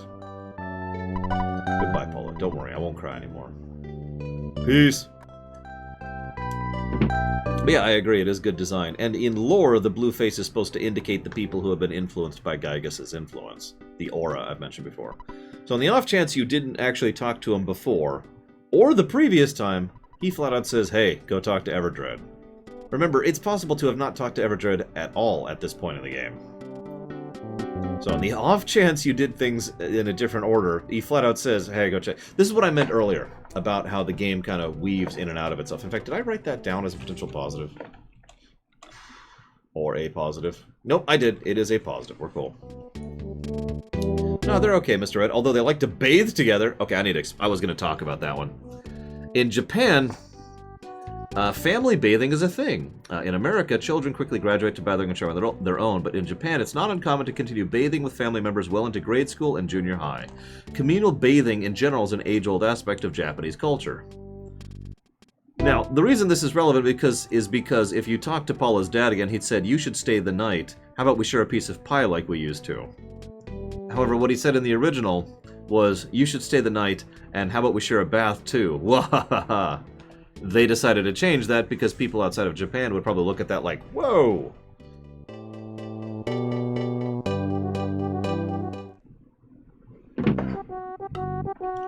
Well, I do apologize. I let some irritability slip there. That is my fault, and I am sorry. I was going to ask you to be my partner, but I know it'll refuse. It's written all over your face. If you accept, I was going to give you some money. Actually, I can't keep it anyways. Here, let me give it to you. It's $10,000. Thanks. I'm going to look for the evil Mani Mani statue that Liar Exaggerate unearthed in Onet. See you at another time. Okay.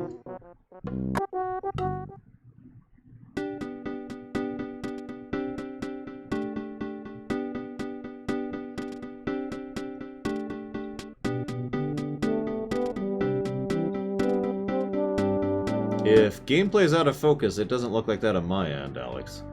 So, I'm gonna go with no. So yeah, now I got 10 grand. Man, I wish I had 10 grand, holy crap. But yeah, MK fan, sometimes I don't have the option to just politely tell someone, please don't backseat. So I appreciate you being a decent human being, as your diamond. To retell the story very briefly, come back, butterfly, come back, come back. To retell the story very briefly, I once was playing a hunter and going and grabbing some stuff for my pet back in WoW. This was WoW BC specifically. And one of my coworkers came in and started explaining to me how to play a hunter. And when I say how to play a hunter, I mean like bare bones. Like, how to play a hunter at level 4. At that point in time, on my hunter, I was raiding Black Temple.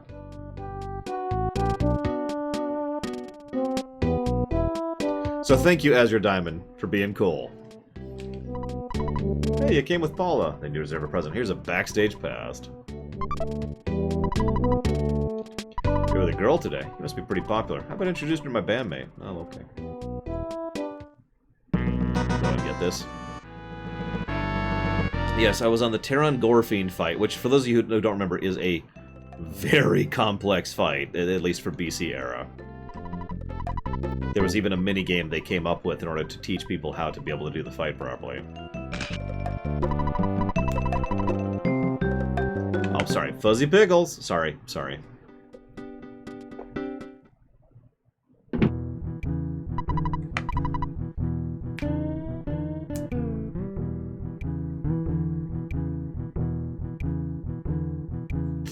Ahem. You want to see Poochie Fud? Right through this door, please.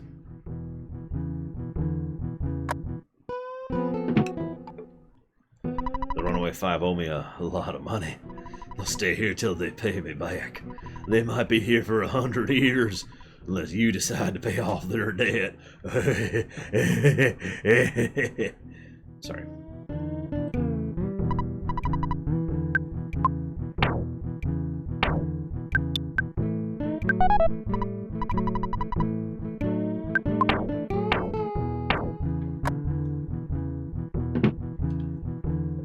Hey, you kids, how'd you get tickets? What are you, the owner's kids or something? No, I just got 10 grand lying around. Yeah.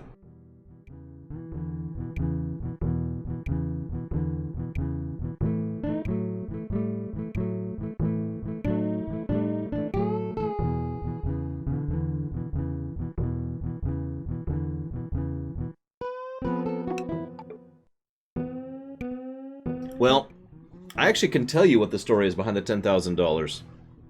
That's the money the or at least partially the money the Happiest raised when renting and paid to him in order to rent the cabin in order to use it as a place to kidnap Paula.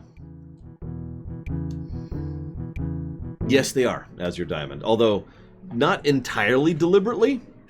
Basically, they're a reference to several different bands. Hang on, I'll scroll back here to tell you, because we have several bands in here. They weren't even called the Runaway Five in Japanese. Oh god, it's the wrong page, isn't it? Yeah, it's before here. Hang on. It's when they first showed up, which is actually back here, when we were first at Tucson. There we go. Runaway Five, here we go.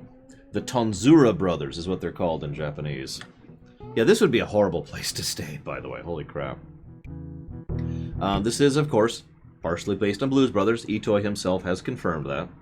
And this is actually one of the reasons that they redesigned all their outfits in the English localization in order to avoid any Blues Brothers references in them. In fact, if you look at the original Japanese sprites, they look much more Blues Brothers-y than they do here.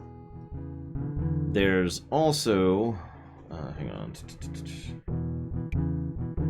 We do have names for all of them in the original Japanese version. However, those names change depending on which actual thing you're looking at, because in the interview... so if you talk to them, it says their names, which is Lucky, Nice, Gorgeous, Okay, and Groovy.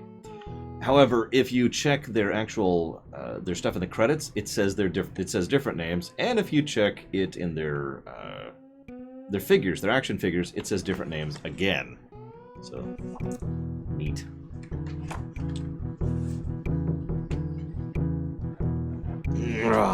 So you're on MK fan. Enjoy TikTok. I had a little kid talking to me like he's an adult. I'll give you one thing. You got guts, kid. You know, I think it's pretty tacky to entertain our company's business partner by taking him to a Runaway 5 show. But since I'm new to the company, I better just toe the line. Seem too proud. I mean, they just filled up this music hall after all. No, SA2K. My boyfriend lost the ticket I gave him. He's waiting outside the entrance.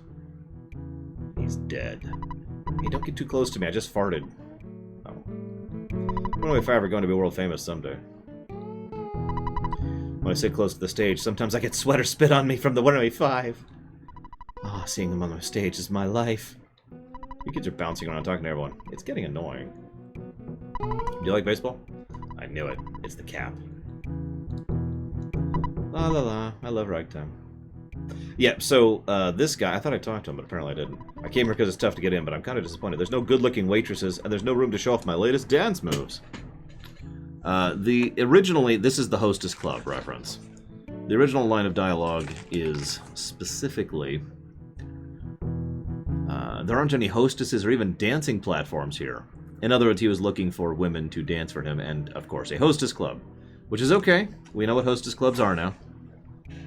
But we got rid of that because, obviously, hostess clubs aren't a thing out, you know, in America, so they just kind of decided. Actually, I don't know if there are any hostess clubs here, but they're certainly not a thing in the United States, so that's probably a good call on their part.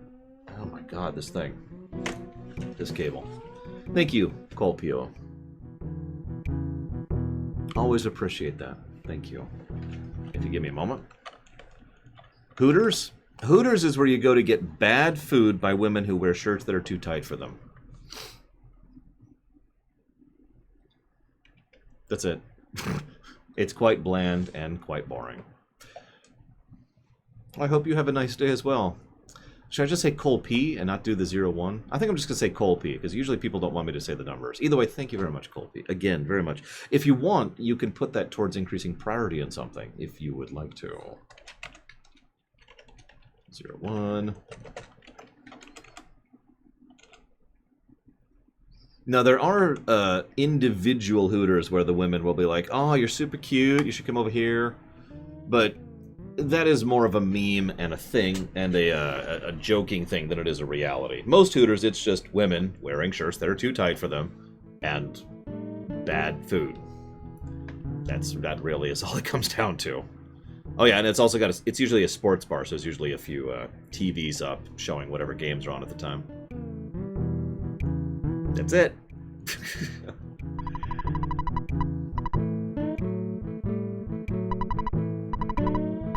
I love me. You want me to choose? Do you mind if I ask why you're letting me choose, Colpy? Just as a marketing survey kind of thing. Lucky told me I could go backstage, but I don't have a pass. Okay.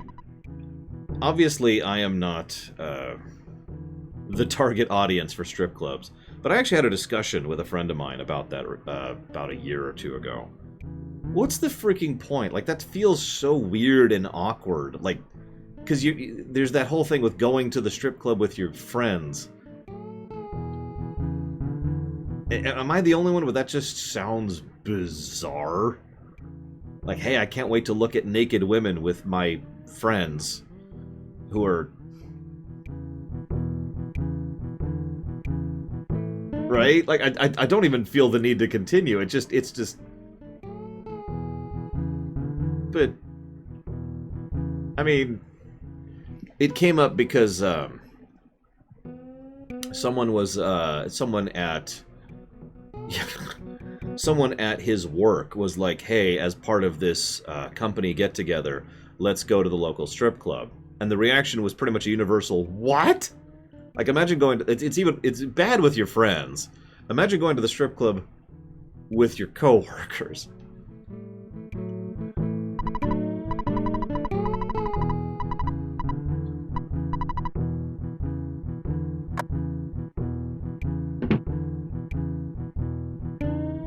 Well, okay, Colby. Thank you for the feedback. Oh, yeah, or your boss. Hey, boss, isn't that woman over there particularly... I can't think of an adjective.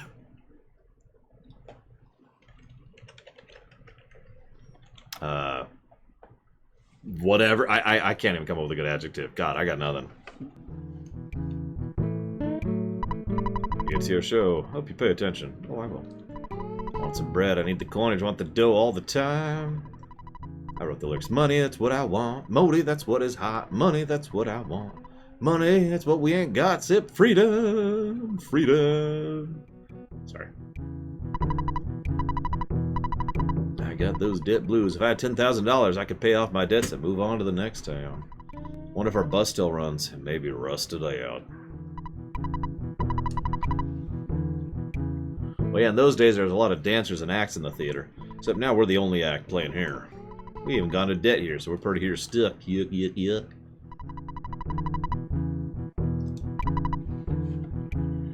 Right now, nothing in the list interests me is the most commonly picked choice, Larian. The second most commonly picked choice is you suck and I hate you. Not kidding, but you know. But that's the one that's winning right now.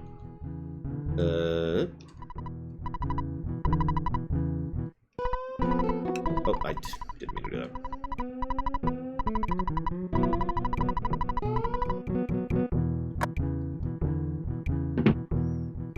They had to get rid of the audience because, well, yeah, that's right. Tonight you got the Chaos Theater Soul Men coming at you, rocking and rolling live on this here stage for a limited time only. World's greatest bluesmen, the Runaway Five.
Listen. Nobody pays attention to the pianist, the keyboardist, the keyboard.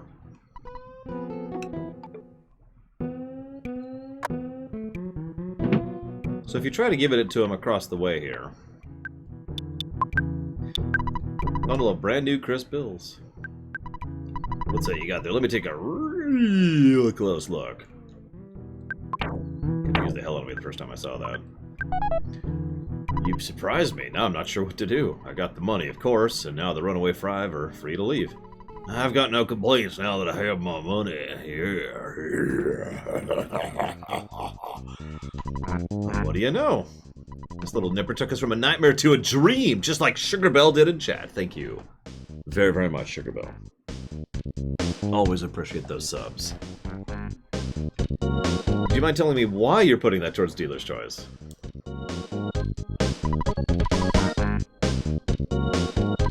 Alright, let's move on to the next town. I'm sure a whole hunk junk will get us there.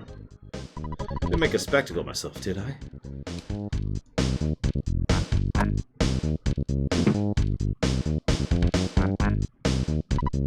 Suppose I'll never see the show again. Nope.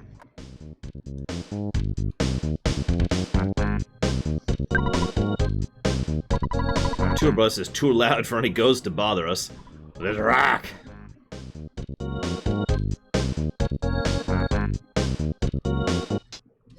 Thus begins the trend of us needing a weird vehicle to get from one town to the next. Hey, sidewalk, get out of my way!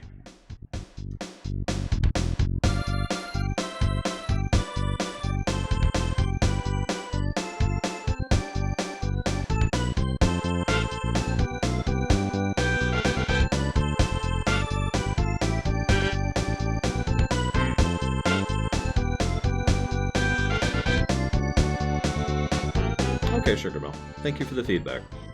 I'll write that down just a second. I don't want to interrupt the scene.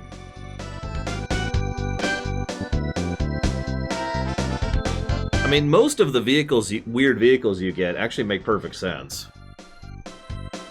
But there's even a thing about that later.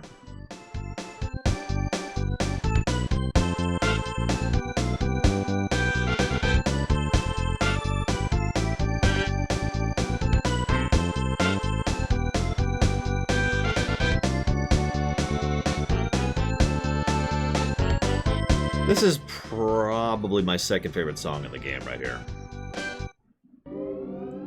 I know that sounds weird, but it is wonderfully atmospheric. And funnily enough, properly blue. Not sickly blue, just blue.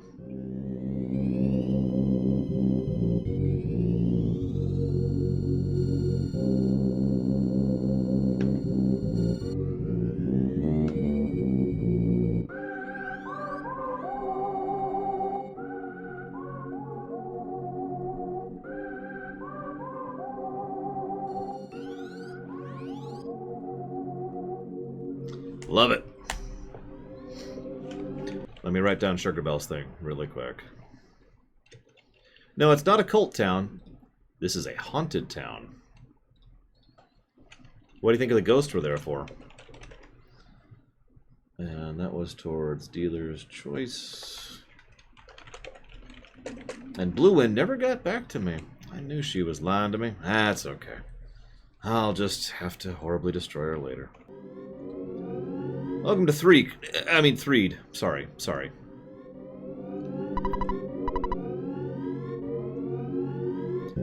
This was originally called Threek. The pun is obvious, but in case I have to say it, Threek! Get it? However, there were concerns in the localization team that that might be misconstrued as 3K, KKK, so they decided to go ahead and axe that and just call it Threed.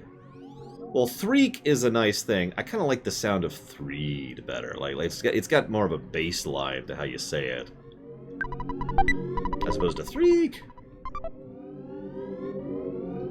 So I'll beat up tour bus going by. We can't go through the tunnel. Band was really noisy, so the ghost didn't approach the bus. So yeah, this place is kind of in lockdown. The ghosts are not allowing anyone to enter or leave. Reference to HAL Laboratory. E-water reference there. Wow, Alex.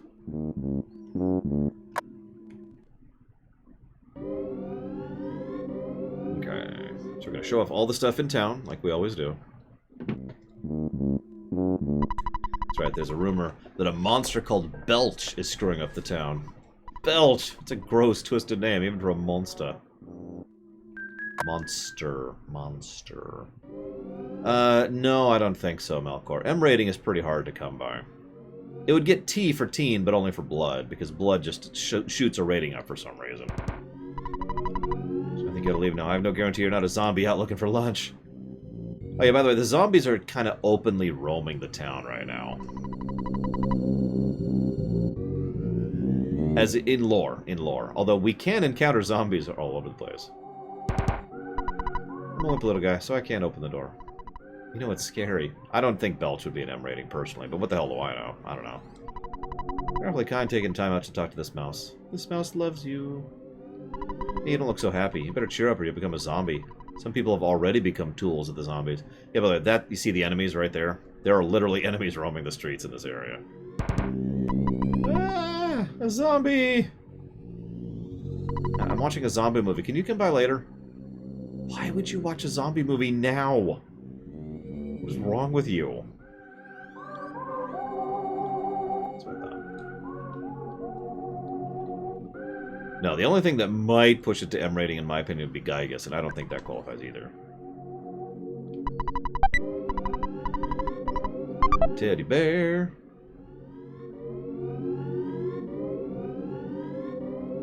Oh, I hate those enemies. Not as much as the flies, though. We're gonna try and skip that. Hey, Polka Sweater. You a zombie? My mom tells me to open the door because zombies are coming. Saw a suspicious woman talk about the zombies around her. So if you stay at the hotel at any point prior to taking out Belch, you get the zombie newspaper instead of the regular newspaper. And it actually still gives you news on events that happen. It's just, it's from the zombies' perspective.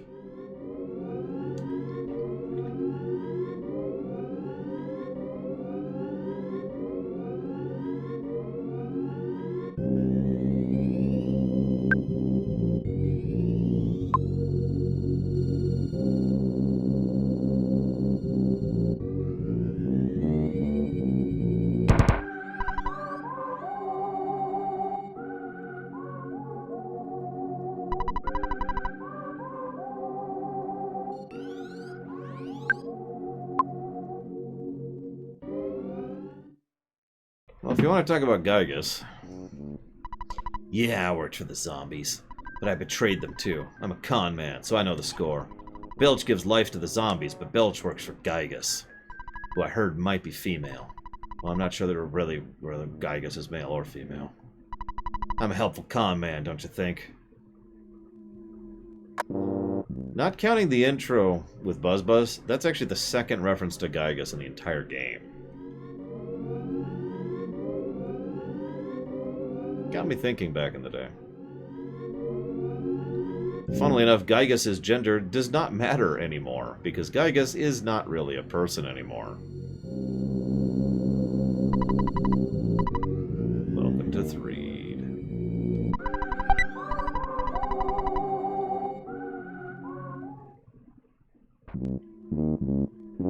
Let's grab a save. The upcoming dungeon can be a little meat, mostly because of status effects.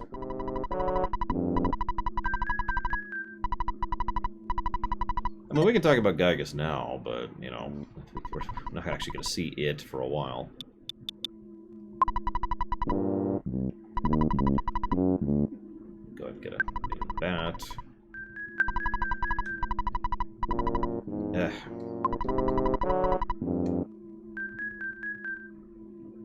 No, we could do that pretty much as soon as we get access to a phone, which we can do all the way back in Onet, Melkor.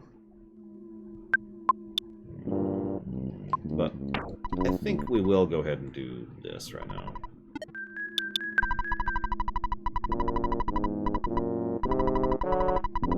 Let's bank a couple things really quick. I've been meaning to do this since Happy Happy.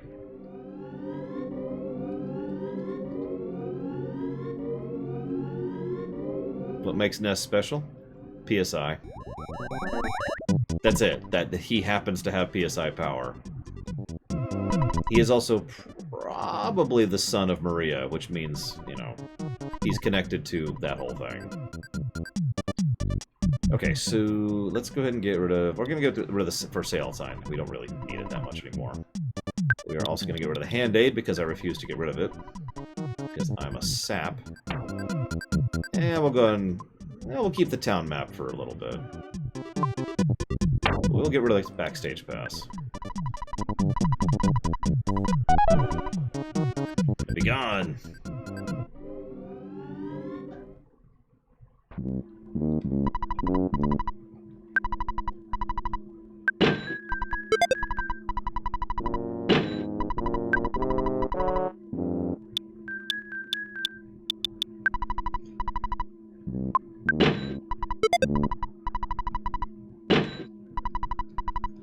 Yeah, money's pretty easy to come by in this game, thankfully. I don't think I've ever actually grinded for money except in Magicant. It's the only time I've ever really done that.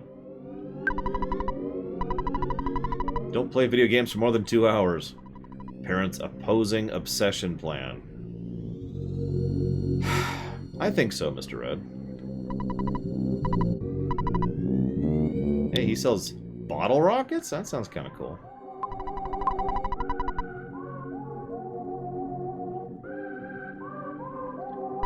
So scared of zombies, I spend all my time running from them. I can't even get home. There's a rumor there's an underground path at the edge of the graveyard. It takes you somewhere. When you get through the path, you'll meet a dirty, stinky, ugly, powerful monster. I wet my pants just thinking about it. This town seems very dark, right? People are mostly living at the center of the town. I wonder how we should get the town back from the zombies.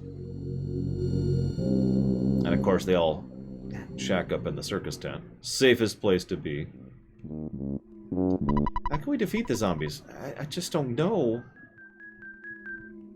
Why don't we get all the zombies in this tent and then set it on fire? Although we may all get munched before we have the chance to do anything. I agree, Melkor. You want to hear me say probably the geekiest thing I've said in recent memory? I'm glad you're going to help us, but you're pretty young. The zombies are slowly advancing towards the tent. Everyone, I repeat, the zombies are on the move. We'll all get beat. Set the tent on fire. That'll never work. Okay, let's just sit around and hope they leave. Okay. You're scared, aren't you, Ness? No. Hey, what was that? Don't you zombies make me hit you with my baseball bat. Sorry, I'm done. I'm done.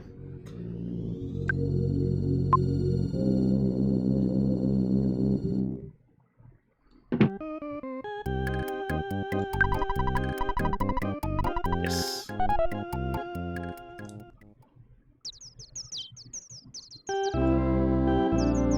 I wish Dwayne and Brando had actually finished their Earthbound thing, because that was awesome.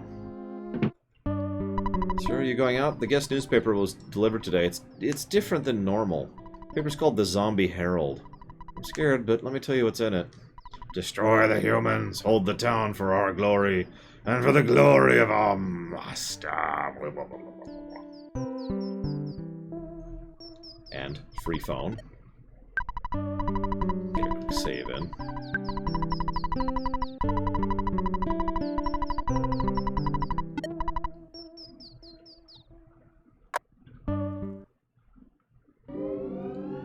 Hi, Sidicusis. What's up?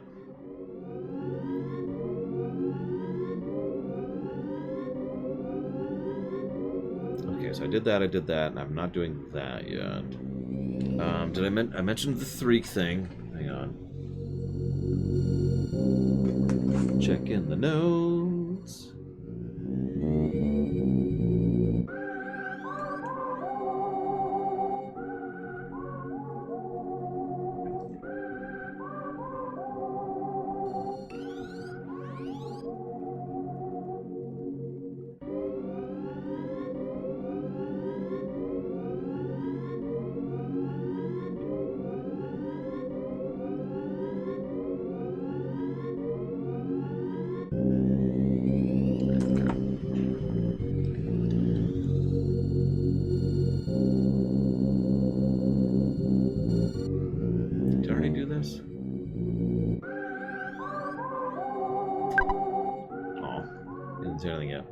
I'm doing okay, Sidicusis. I'm really out of it. Which is probably terrible, and I'm probably doing an absolutely awful job at my job, so I do apologize for that. So, you might think, this is probably one of the only times in the entire game where it's kind of like, what am I supposed to do to progress? Well, if you pay attention, there's two little hints we've gotten. One is to go up into the graveyard, and the other is the woman at the hotel, but there's nobody at the hotel, obviously. So, logically, we'll go to the graveyard. But the problem is the graveyard is completely overrun with enemies. Some of which are kind of hard to see, admittedly. And there's a lot of them. You see the slowdown there. So that's gross.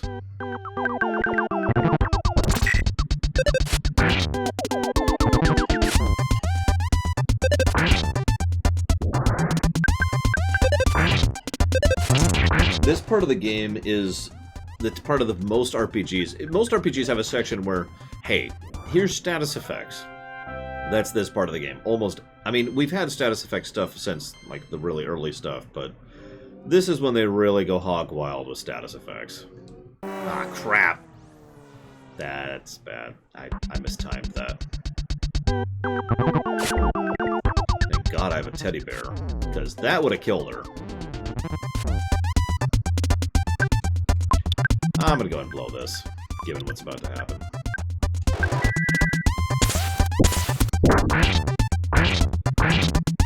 Yeah, they're gonna introduce crying, which is kind of a blind effect. God, what else do they introduce at this point? I don't even remember all of them. Oh, being haunted. That's a fun one. And Paula's dead. I wasn't quick enough. Oh, whatever. Paula gets to stay dead for a minute. It's okay. It'll be okay. Trust me. We just need to get over here. Get this cutscene. You remember the sound effect? So now we have hit the trigger. We're just gotta go back. Successfully live on our way back. I'm just gonna open with Ultima.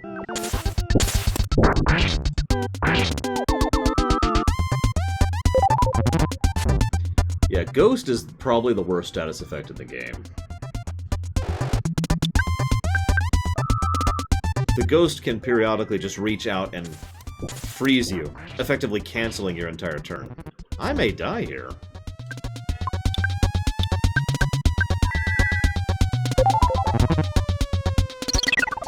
Me too, Melkor. Me too. Like, there is a way to kind of think in that direction, and I'm pretty sure the first time I ever did it, I just kind of stumbled into it completely by accident, but yeah.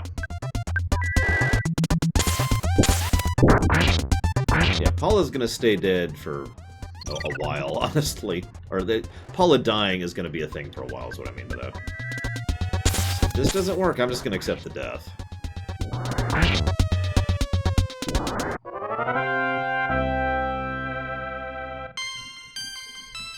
This is like, man, I'm so... Oh, now I have Ultima Beta.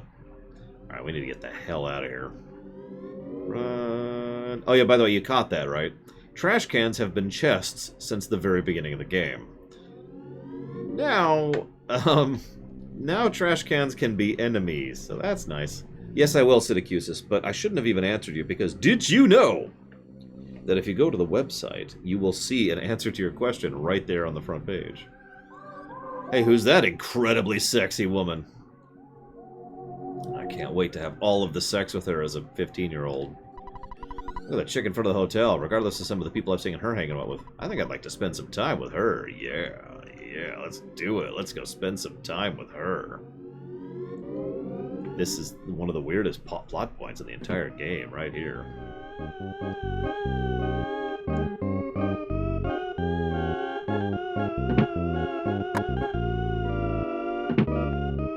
This was a mistake.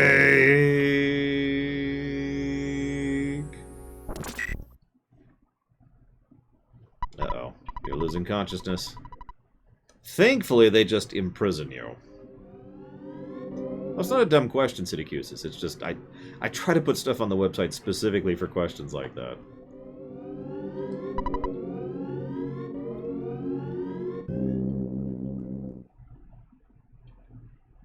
I'm calling out to you who I've never met. I'm calling to our friend we've never met. Jeff. Jeff, we need your help. I am Paula, and I'm with another friend, Ness. We're trying to contact you. Don't forget your pocket protector. This doesn't quite qualify as a Princess Peach section, but it might as well be. The way it's constructed. We're about to meet and get our third party member. And we're going to be solo again for a bit, but it is designed for solo characters, so... That's true, this game predates Paper Mario. No, this is supposed to be based on Britain. I am Paula, and I'm with another friend. We are trying to contact you. If you hear me, please wake up and head south. Only you, though far away, can save us, Jeff. Please hear my call and begin heading south. You are a friend we've never met, but you are our one and only hope.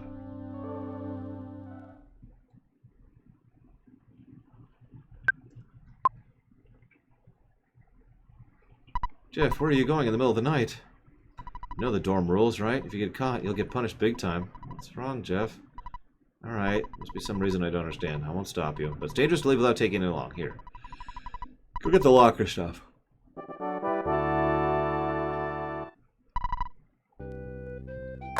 So, boarding school. Like you do. Level 1. Like you do. No MP and will never have any MP, but he uses IQ for something different. He also starts off with a ruler, protractor, a boiled egg, a big bottle rocket, and a broken spray can. Also, let's just get this out of the way. Yes, Tony is homosexual. That has actually been confirmed by an actual interview with eToy, which I was double checking. Real passionate friend who lives in an England-like place. There's a gay person in Mother 2, a really passionate friend who lives in an England-like place. I designed him to be a gay child. In normal, real-life society, there are gay children. I have many gay friends, so I thought it would be nice to include that in the game, too. What's interesting about this, though, is they didn't bother to get rid of his infatuation with Jeff in the English localization. So that crush he has on Jeff is present in the Japanese and in the English translation. Which, for a 1995 game, is actually quite surprising. I heard a creature called Tessie lives in the Southern Lake. I don't believe it. I think someone made a model and placed it in the lake. I heard a more interesting story than a rumor about Tessie. It's about the cave boys. Many claim to have actually seen them. I wonder if the rumor's true that the center of Stonehenge has an entrance leading someplace. Someday we should check it out. I'm sleepy. I think I'll do my business and go to bed.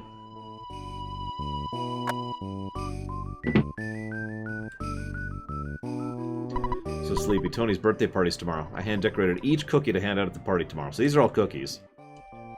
Which, yeah, we'll take none of, I think. Because he actually gets upset if you take them. If you're going outside, stop and say hi to Maxwell before you leave. He always looks out for the younger students. Maxwell is still working hard in the lab downstairs. Anyways, these days there are many dangerous animals outside.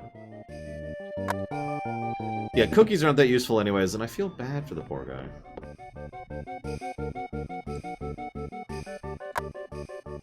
I like the song right after this more than this one personally, Melkor. Oh, Jeff and Tony, you startled me. Are you looking for a late-night snack? I'm having trouble with my project. If only Jeff's father, Dr. Andonuts, was here. Yes, Andonuts, by the way. He'd be a great help. He'd be able to provide a great deal of help. I heard he's an astounding person. He was the first leader of the Ultra Science Club. I heard he's greater than Einstein or Heisenberg. Rumor has it he's also really strange. If you're heading to the locker room, take this key along. It's a little bent, though.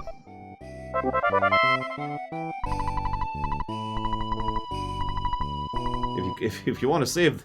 If you'd call me, I'll record your adventure. It's like saving the game. Ha ha ha ha. A key to a regular locker.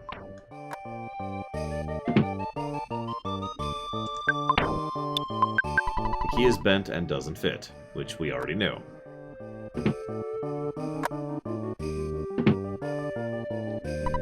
Key didn't work, did it? I thought that might be the case, so I just invented the machine that opens doors, especially when you have a slightly bad key.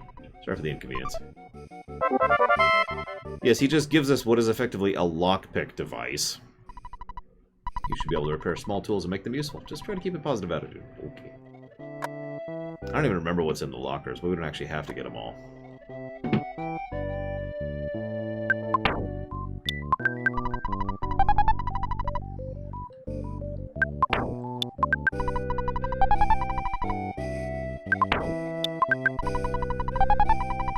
I swear there's something in one of these.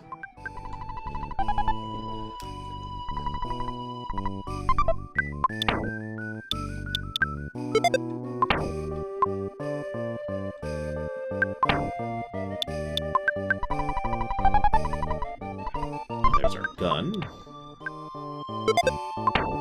He actually gets guns, but they're kind of crap. At least compared to the other damage he can do.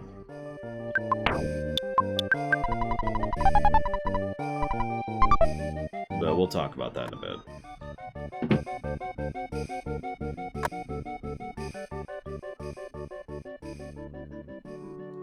Okay, now use me as a step and climb over the gate. Well, I'll say goodbye for now. I don't know where you're going or why, but remember, we're best friends forever.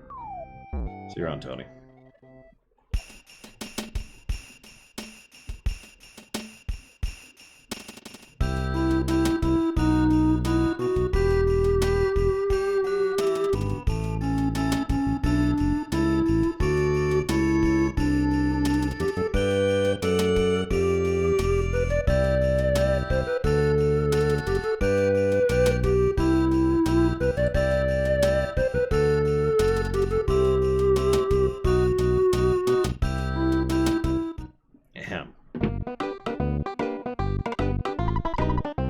Incredible. You should see the size of the bubbles I can blow.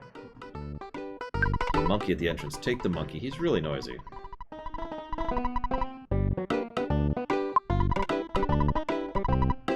You really should buy the monkey. Fine. Where's my bubble gum?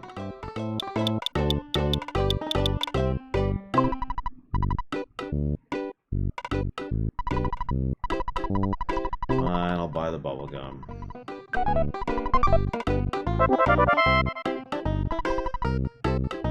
Hey, dude. Bubble monkey.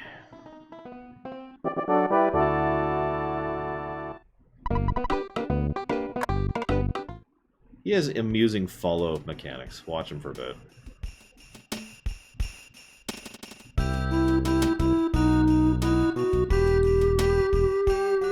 I like to mess with him every time he stalls. Because he will still follow your patterns while he was stalled, like that, see?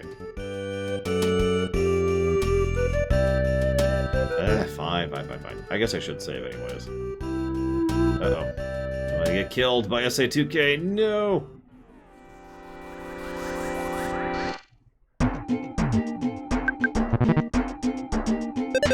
Notice we're back to crows.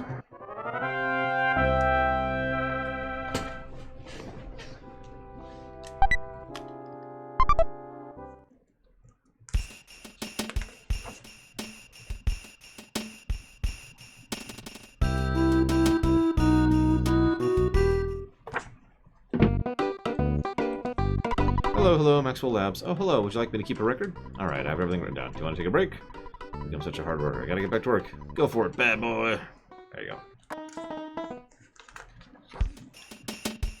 But yes, of course, obviously all the enemies here are level 1 and 2 range enemies. Because duh, right? Oh, speaking of which... Oh, I don't have the maps. I can show it off. Whoop! Wasn't looking at the game. Apparently he was called Balloon Monkey in the original Japanese.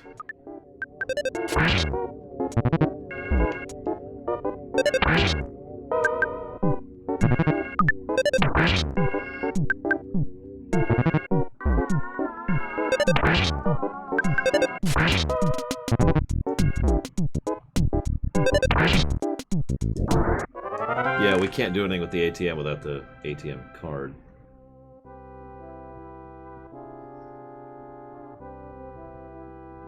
Apparently, Andonuts are actually a specific type of Japanese donut, which are filled with sweet red bean paste.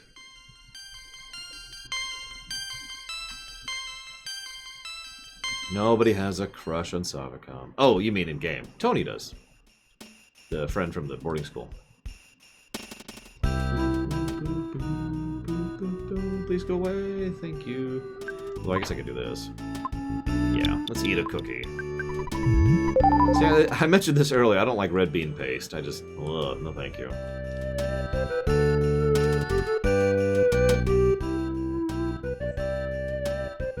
Team Animals become wild. Something evil's going on. Why don't you rest here for a short while? Yay, tea!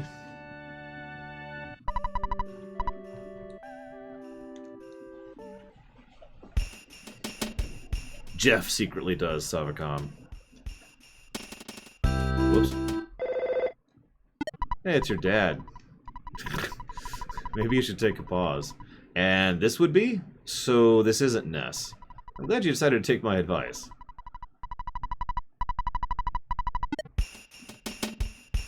He's 15 to 16, somewhere in that range, Savicom. Like, I've tried several types of red bean paste over the years, and just, it's never worked with me. I gave up after a bit.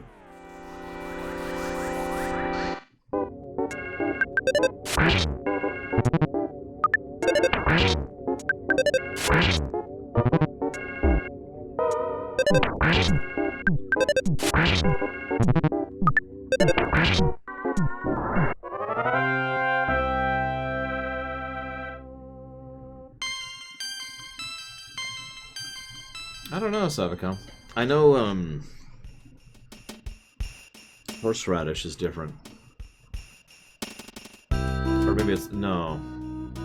It's not... What's the thing I'm thinking of, guys? Help me out.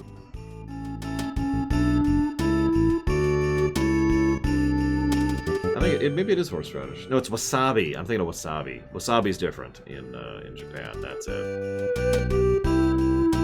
I heard the wind is always blowing when Tessie appears. Achoo! I feel like I'm catching a cold. There's a lot of Tessie watchers. Tessie may be unexpectedly living in the woods. Personally, I think so. That would be kind of a cool mechanic, Alex. Possibly beyond the scope of the game, but cool. Yeah, monkeys don't like gum. Don't be ridiculous.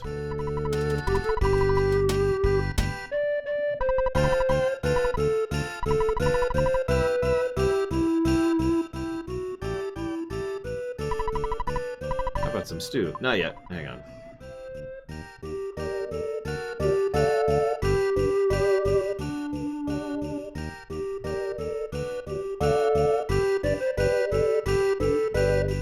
Yeah, I don't think I've ever had real wasabi. If I have, I am not aware of it. Grab a quick save.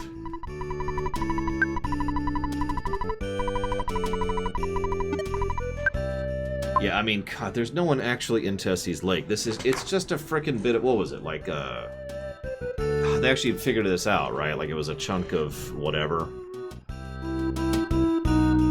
A chunk of cardboard or tree trunk or something. Like, they actually figured it out. I just don't remember it right off the top of my head.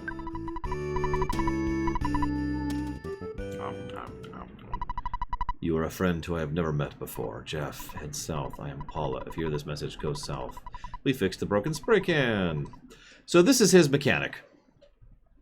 His mechanic is there's a whole bunch of broken items in the game. If he sleeps at any inn and has the requisite... So every broken item has an IQ value attached to it.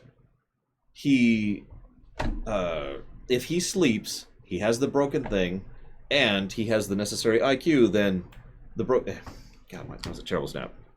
The broken item becomes the fixed item. This usually just gets you a few extra little things which aren't really useful. However, it can also get you some of the best gear in the game, so it's really useful. It was a model. That was it, Alex. It was a model.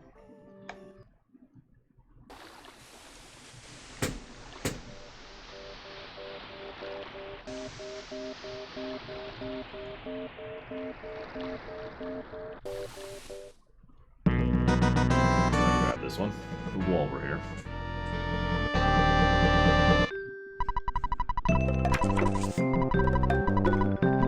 Fuzzy Pickles!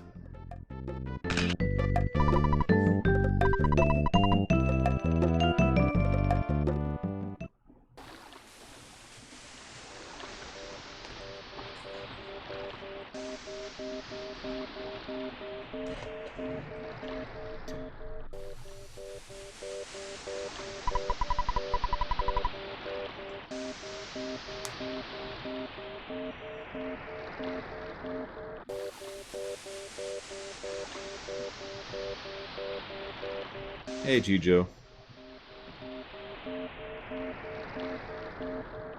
There's Tessie.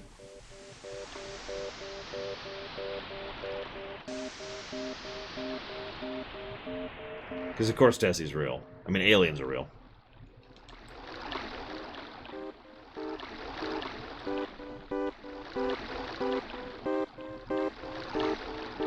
Check me out. Look at me go. I'm riding on top of Tessie's skull. I got the stuff under control. I got my pocket protector. No trans, though. I'm gonna stop. I'm gonna stop. I stuttered over a line, and that just screwed me up. This is my crazy story. What's this? A laboratory? We're done. We're done.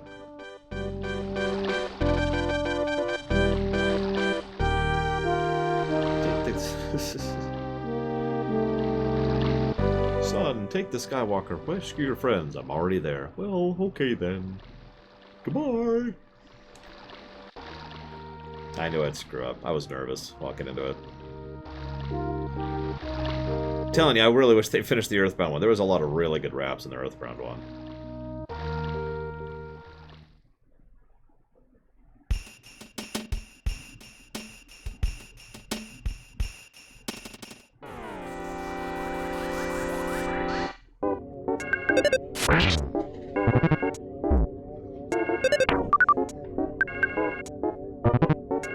We're all going to the gold saucer. They're going to the gold saucer.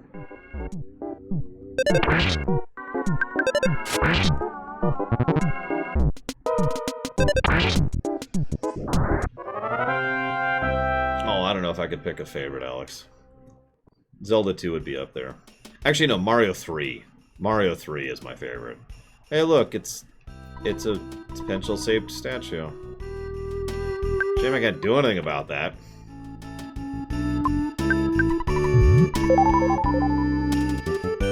The dungeon has no entrance fee. Come on in! It's okay, this actually isn't where the music plays, Melkor. The music plays later. Brick Road. So this is Brick Road's first dungeon. You can kind of tell. It's kind of baby's first dungeon.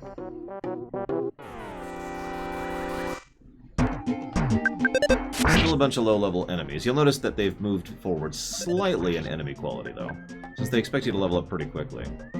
I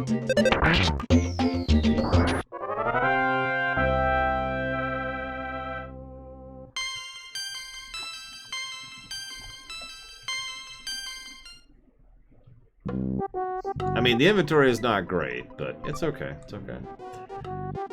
We're about to officially be at the point where the inventory woes will go away for most of the game. As soon as we get Jeff, we'll have 3 inventory chunks, and the inventory problems will go away until the poo section and then Magicant. And then after that, we're going to be back to Sucktown.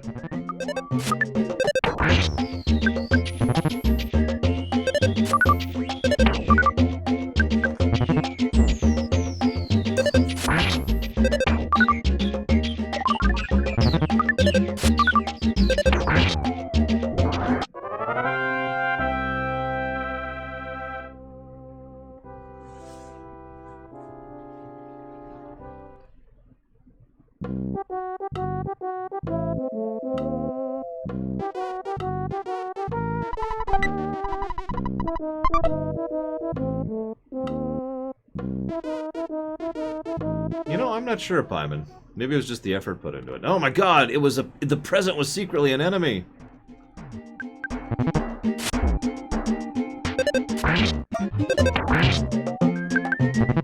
I mean, in all honesty, and I've said this before and I'll say this again, I don't care if music's new or old, I care if it's good.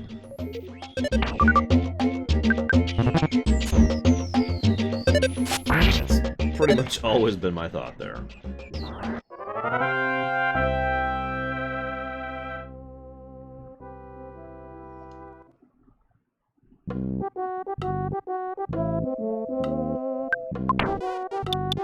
Pop a bread roll.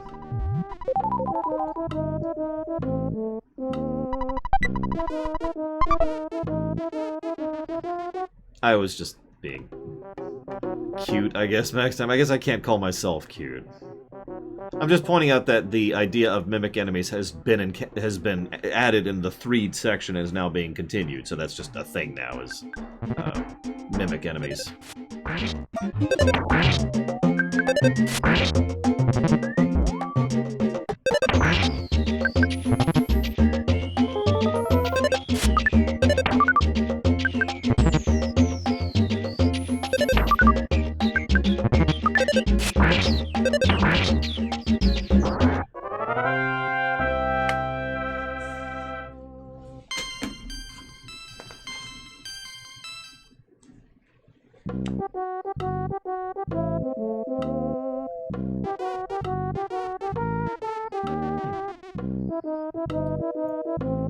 Start reading up on future stuff here.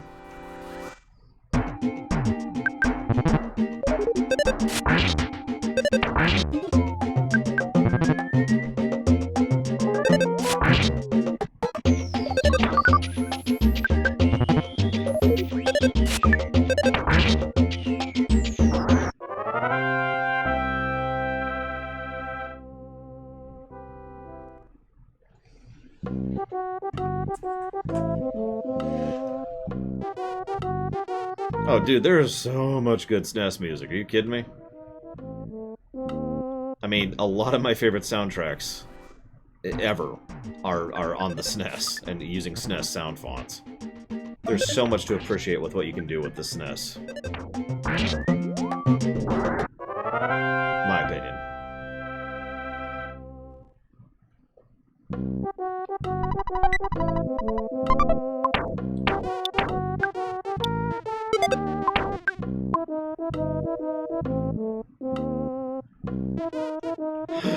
How could you, Plutonia?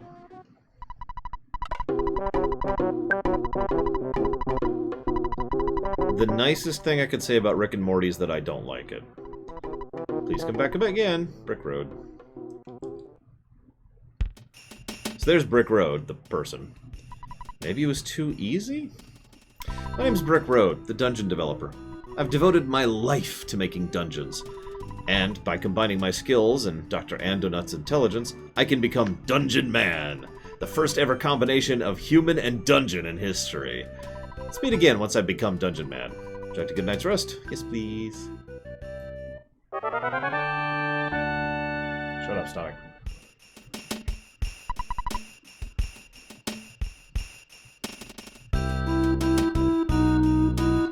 So, believe it or not, this is a Your Sanctuary dungeon.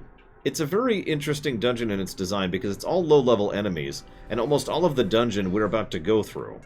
The next time we go through here, when we finally have Ness, it'll be like a brief walk in order to get to the actual boss, because we've effectively already done the dungeon. No, I know, Alex. I was actually keeping aware of that for a while.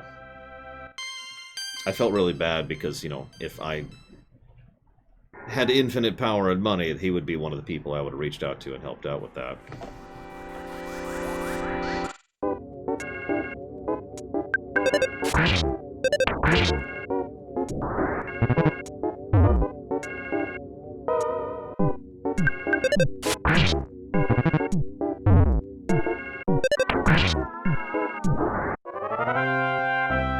Oh, several Mega Man soundtracks are way up there for me.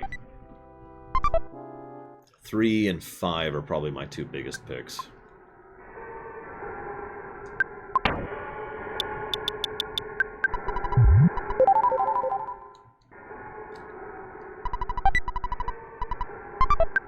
Best Genesis soundtrack? I don't know. Probably one of the Sonics, but I'd have to think about that.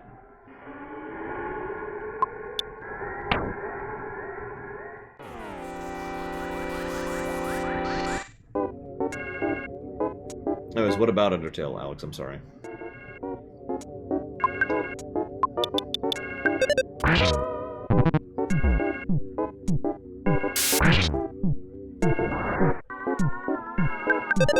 So that's the kind of things you can do with the usable items that you get. That was 118 damage to the slug, the insecticide spray. I could see Echo. Terrible game, but good soundtrack.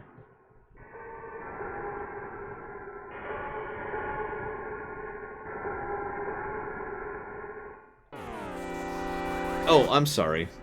You're asking why Undertale isn't on the list. We have never reviewed Undertale. That is a fair point. That would mean I'd have to play it again.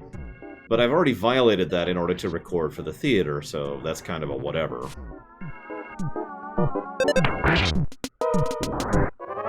I'd be okay with adding Undertale to the list. It would be interesting to see how well that game reviews.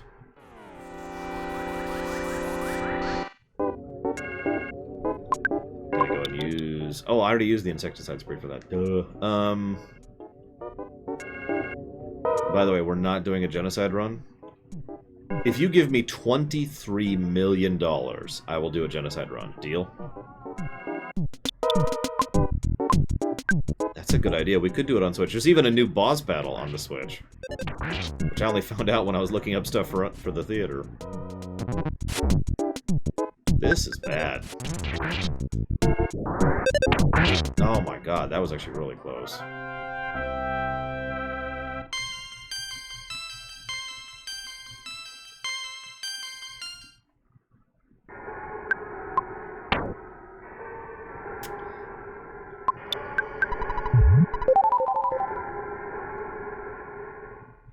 Thankfully, the Bubble Monkey actually got a crit there, otherwise that probably would have been death.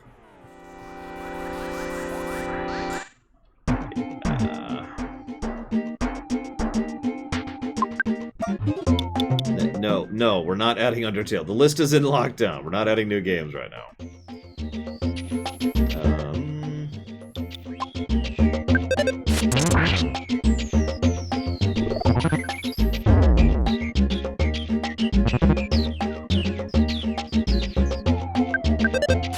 Well, thankfully, no, Lord Harriman, because I am aware of what happens in it. But obviously I can't review the genocide-specific stuff, gameplay-wise, such as the Sans fight and the Undyne fight, which are the big ones.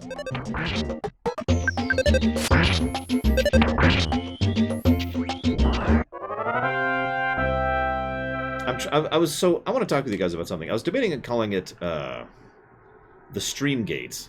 The problem is, I don't want to fall into that habit the internet seems to have of calling everything gate as if it's a bad thing, right? Like, have you heard about Flygate recently? It's like, oh my god, really, guys? Anyways, having said all that, I don't have another word other than the stream gates. We've got the floodgates, and then we got the stream gates. And it just lines up, right? Like, it makes perfect sense. Although, of course, the fact that I add the plural does help to distinguish them, because it has always been the floodgates, and the stream gates does then line up with that, so, I don't know.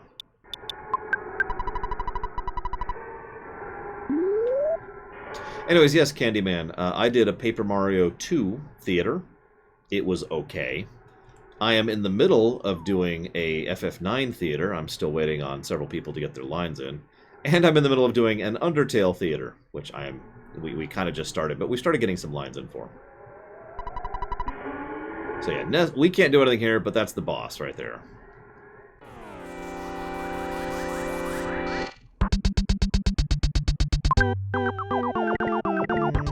Yeah, let's go ahead and blow a bottle rocket on this.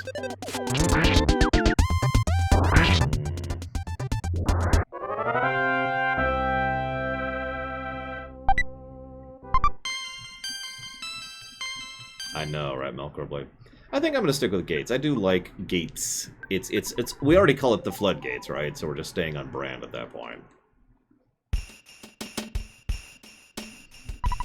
Now, she's my type. I think I'll ask her for a date. Plus, I've just been kind of calling it stream gates in my head without even meaning to.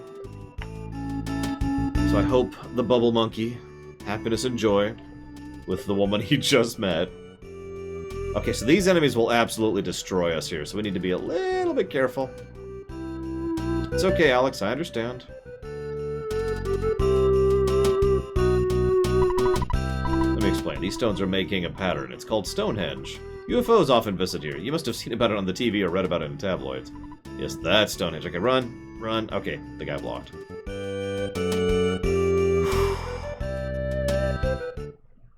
Streamination nominations? Actually, that's always going to be open once that opens up. That's just how that's going to be. So, I'm not going to call it anything. I'm going to call it the list, because it's going to be on the list. So, Mr. Brickroad, the Dungeon Maker referenced you, right?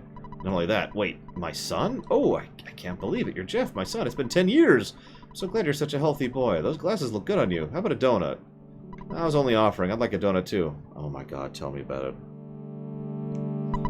Have you already checked out Stonehenge? Well, at least I asked. Okay, by the way, why are you here? Oh, the girl named Paula must have sensed I was here. No, Savicom, 8 is not. I'm trying to make a phase distorter that can connect 2 points in space and time. Well, that sounds like insanity. It's still incomplete. I'll let you use another inventor I call the Skyrunner. Wait. It's my UFO? Actually, fun fact. This thing was supposed to be called the Skywalker. And in fact, the text, as translated into English, is actually still in this game. It is still called the Skywalker. It's just that text was edited out. But if you use Game Genie codes or otherwise access it, you can still see the dialogue referring to it as the Skywalker. Yes, it's a pun. Or a reference, however you want to think of that.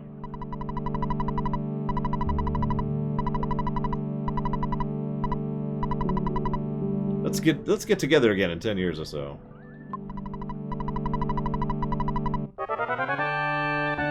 Yay! Alas, I'm still hungry.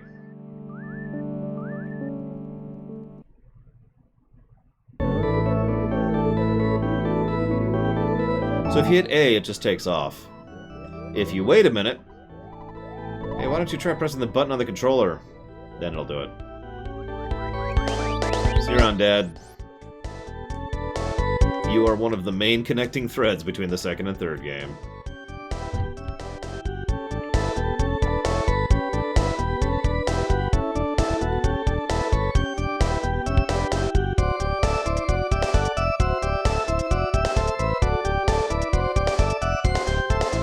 Yeah, I mean, honestly, just referencing something like this really should not fall under copyright, in my opinion.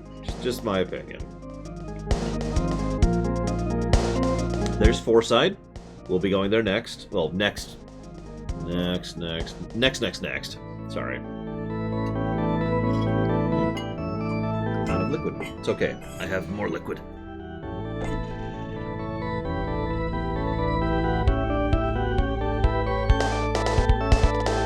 desert. We'll be going here next.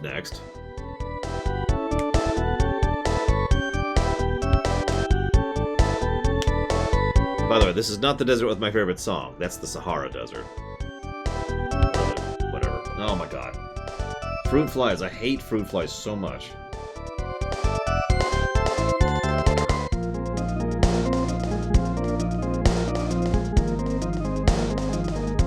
Undertale auditions are open. That is correct, Savicom. We have plenty of roles to fill.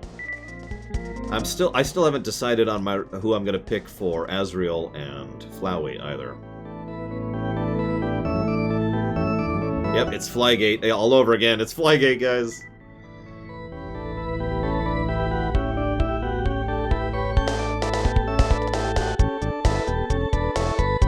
By the way, continuing the trend of transiting between areas with weird vehicles. We pretty much actually fly a UFO out here.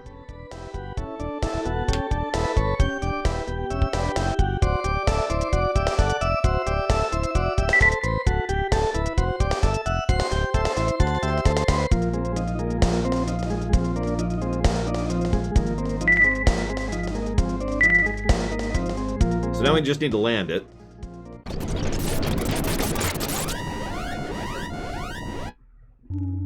Yeah, go ahead, Alex. Just toss it to me on Discord or something. Man, did that ever scare me? The Skyrunner, I guess it took a little damage while running. By the way, funny little thing. This is true in several other games as well. The characters you are controlling never speak while you're controlling them. Like the main character. So Ness never talks. Paula only talks when she's, when you're in a cutscene or when you're not actually in control of her. Jeff only talks when you're not in control of him. You notice he was silent for the entire section we were playing as him. But he immediately starts talking as soon as he joins up here. I'm pretty sure they did that on purpose. Pooh is that way as well, by the way. I'm Jeff. I came because you guys called me. I'm not very strong, nearsighted, kind of shy, and I tend to be a little reckless. This is just the way I am. Hope you want to be my friend. Damn right! Wait, you also have a crush on Savicom? Okay, that's good. I ain't judging. I'm sorry, that sounds mean. I don't mean that like the... Never mind. Use the bad key machine. I love this tile set right here, by the way. We'll only be seeing it a little bit. Oh my gosh, that's a lot of enemies! That's okay. We need to get some experience anyways. Yes, that guy right there has a crush on you, Mr. Red. Let's just nuke.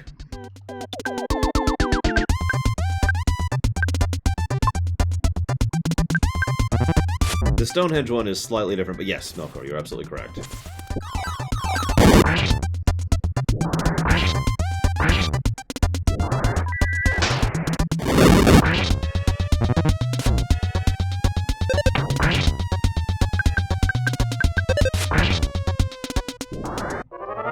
Thank God, I was gonna be afraid Jeff was gonna die. So he needs some experience. Run. Nope. Also true, SA2K. Good night, Harkonnen. Have a good one.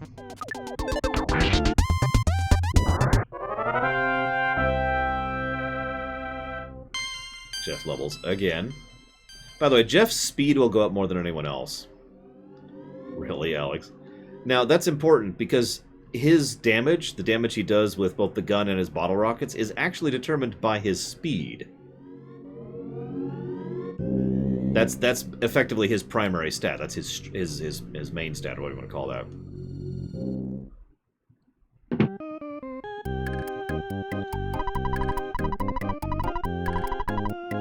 Oh, right, I should hit the ATM.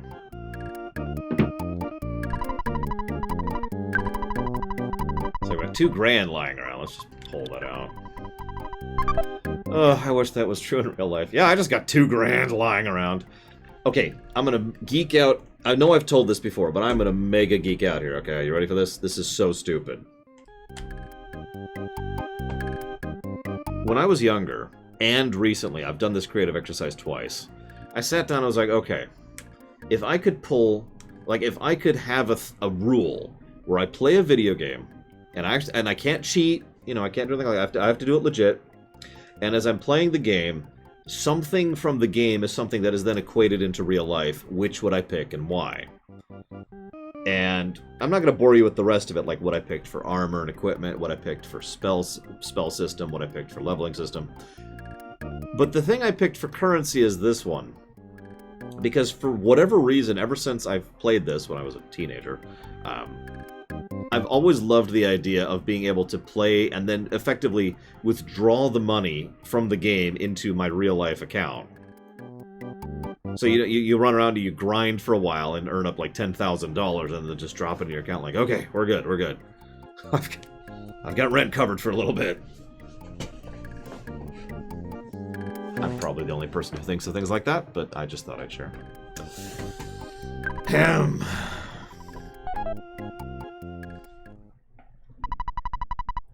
We fixed the broken iron, which is now the slime generator. If I made that kind of money streaming, Mike, holy crap. First of all, I'd probably own my own place. Sure, oh, you got up early. Today's newspaper is... 2 human kids escape by somehow opening their cage. A few days ago, the zombies got some kids at this hotel. The boy had a... Hey, it was you!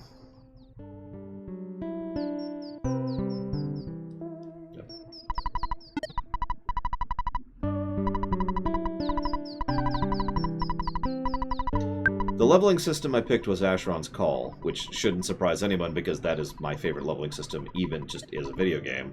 But the idea of being able to raise stats pretty much how I wish to was something that was really important to me. The magic system I was extremely torn on, because there's several magic systems that all have, you know, various things that are useful about them. I was trying to think of something that would be very utilitarian.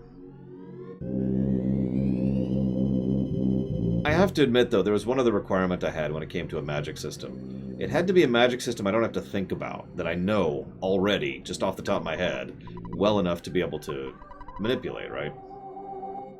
To use properly.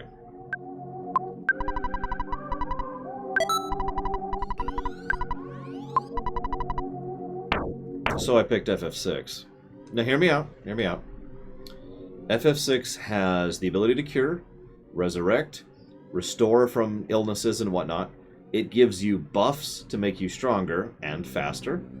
It gives you tons of offensive magic, which can be specific or devastating, depending on how you do it.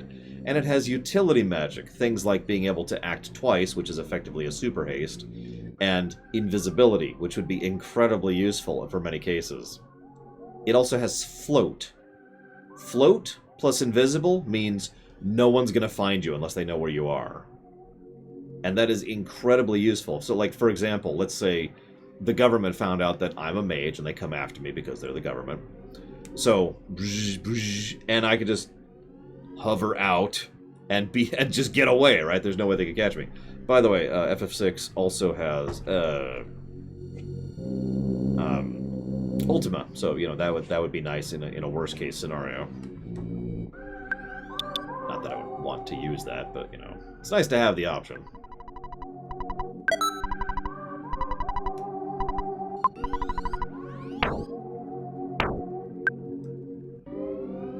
I was thinking of Morrowind's, but the problem is, you would really only have the one teleport spell, right?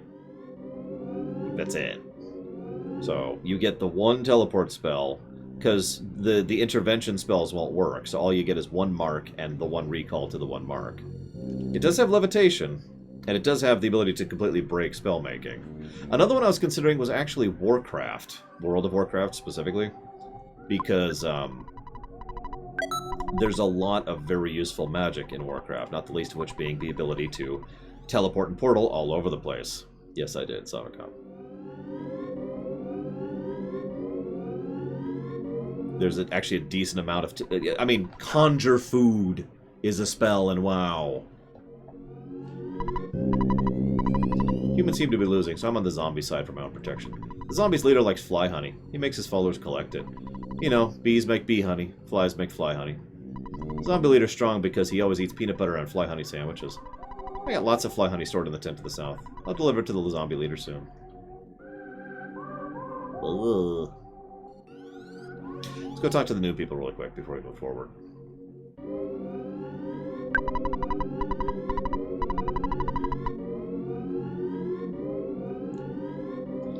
Funnily enough, D&D magic would probably be more useful in a utilitarian real-life sense.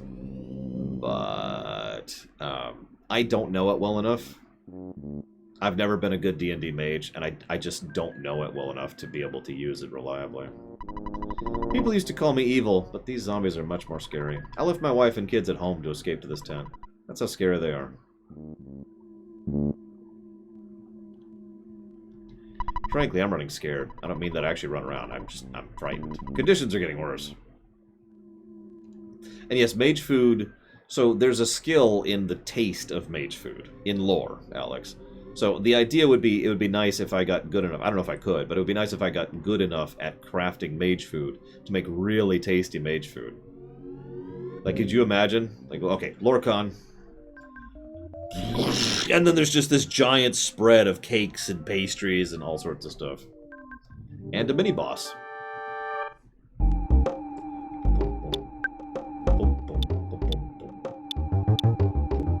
Sorry.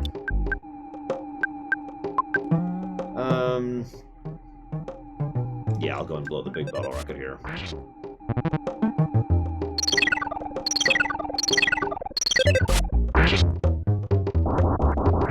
$266 damage. Yep.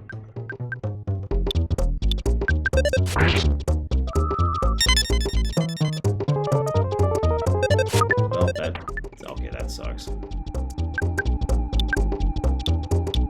Fine.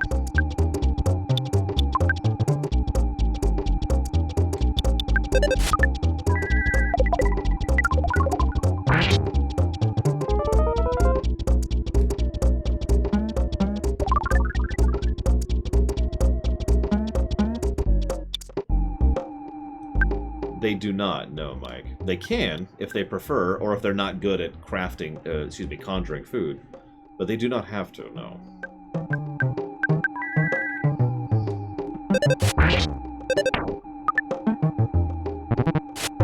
That is horrifyingly wonderful, Pyman.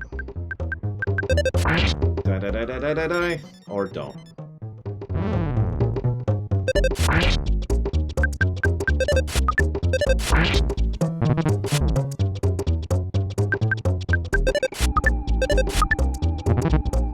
Okay, this is just like the worst possible sequence of events that could have happened for this frickin' fight. Oh my god.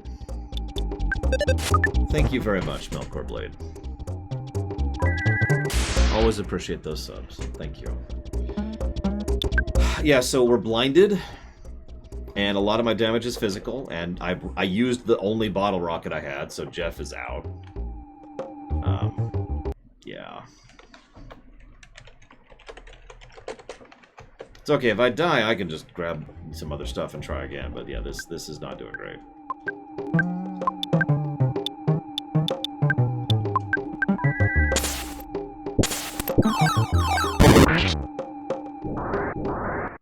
Sorry, Jeff.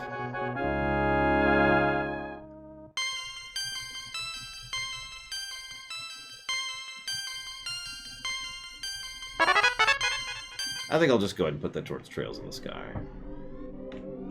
Let's just do that really quick. Thank you again, Melkor Blade. Trails in the Sky 2, excuse me, I need to be specific there. The zombies are like, hey, wait a second. Fly, honey! So we gotta recover from that fight. Let's go ahead and do that really quick.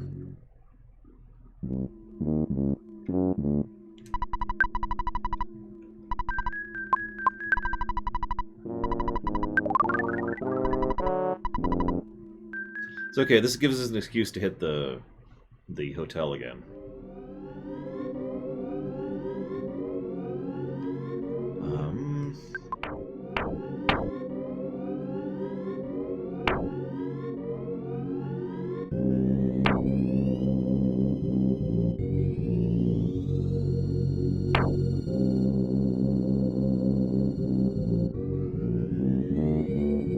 You might wonder why I'm holding onto an exit mouse, by the way, and haven't used it yet. There's a specific dungeon I plan to use it in.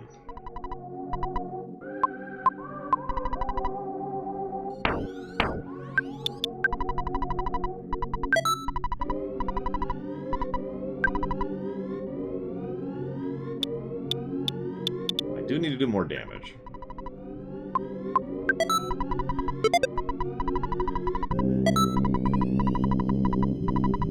But yeah, bottle rockets for the win. Bombs are nice, but bombs do AoE damage. But bottle rockets are the most damage you can do with a single attack in this game that I'm aware of. And that's going to be most of my strategy for the rest of the game, is bottle rockets. I remember the first time I discovered that completely by accident. I was just like, oh my god, that hit like a truck. And those are only $500? I'm buying more of those. And that's pretty much how that went. And then there's Diamond Dog. That was fun. Hello, this is Apple Kid. I just wanted to let you know I finished a pretty unique invention. I'm not sure if it'll help you or not. It's called zombie paper. It can be used to trap zombies. It works kinda like flypaper.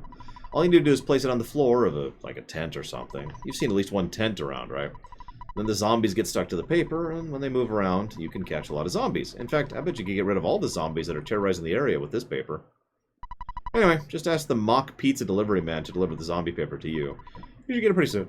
I've never actually seen a zombie, but if there are any, zombie paper would be very useful. I'll be calling you if I come up with anything else. Beep.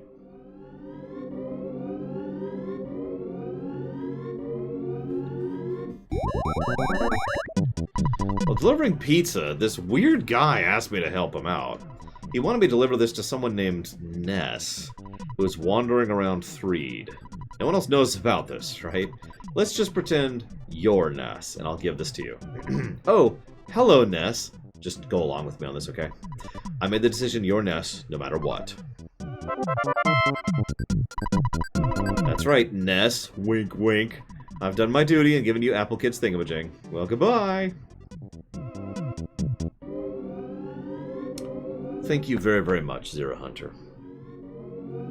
Appreciate as ever. Thank you. If you know where you want that sub to go, please let me know.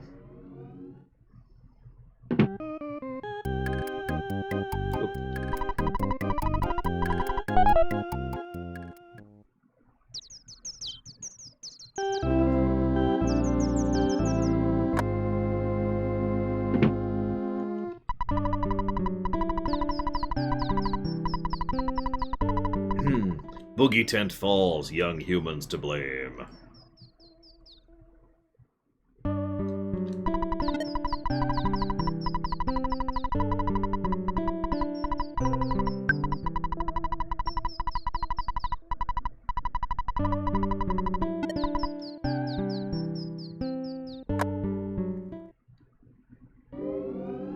You know what? I think I do. I'm gonna give a plus to story. I mean, you can stab them if you want to. You know, I'm not going to prevent you from stabbing people. I won't stab you, but I don't have to stop you from being stabbed either. Bloodborne, you got it.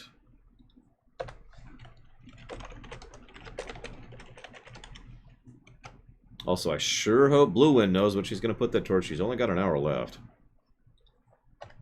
And then it's going to be gone forever. Along with her.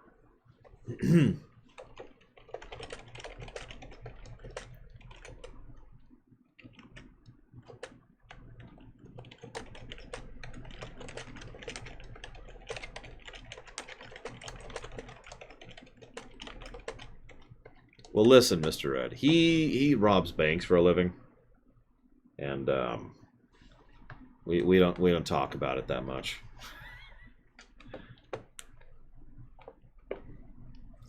Yeah, I have no idea how the Bloodborne run is going to go, to be completely honest with you. I know I'm going to put a game I like right before and right after it, whenever we get there.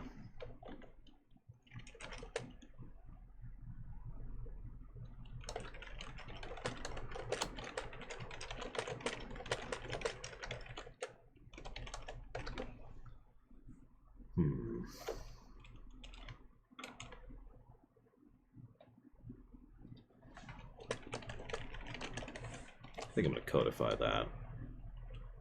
And that. Sorry. Codifying the positive for connecting threads and continuity. Good use of internal continuity is what that really means. I am going to go ahead and codify that negative, because screw those backgrounds. And that's it for now. Boop. Right. Flypaper. There's so many people around this circus tent.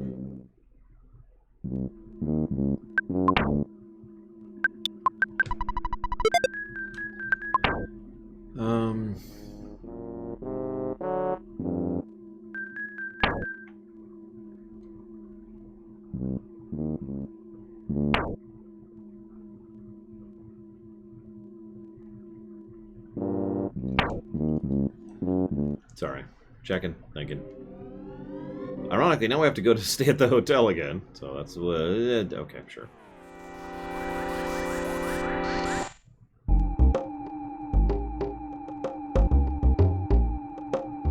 Well, since we're about to stay at the hotel...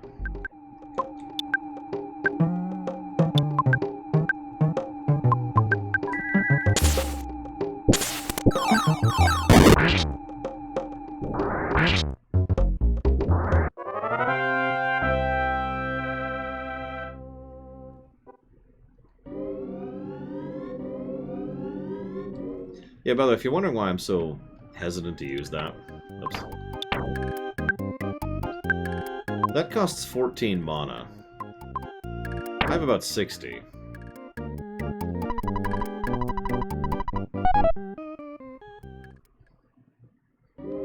Shouldn't, Malcor, but we'll see. It should trigger after the next event, though. Which, of course, we won't see for a bit. So yeah, the zombies really like that fly paper. Or excuse me, that zombie paper. Brains paper. Even the zombie dog's coming.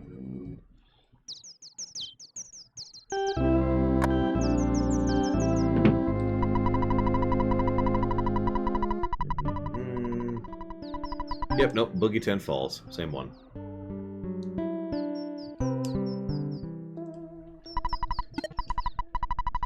Speaking of relations to Dragon Quest, this game takes entirely too long to save. In most Dragon Quest games, it's 7 button impresses to save the game. And that's once you actually get to the save point. Which is just ridiculous. Alright, let's see how things went here, shall we? Yeah, we caught a lot of zombies. Oh, it's really gross. You might understand by saying this, but poor zombies. We did it! Did you look in the tent? We taught those stupid zombies a lesson. I was able to arrest many zombies. Arrest sounds strange, doesn't it?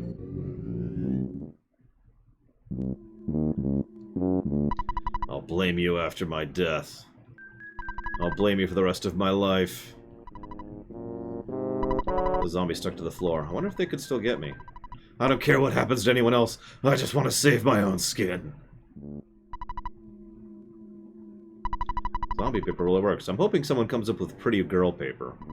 Oops, that wasn't a nice thing to say. It's fine. Stab! And he's dead. You're the enemy of all zombies. You monster. You humans are such cowards. I don't care if I pass away. I'm dead already. Could you help me? Maybe not. If I try to get away, my body will just fall apart. It's because I'm a zombie. Yes, Mr. Red, especially the zombies.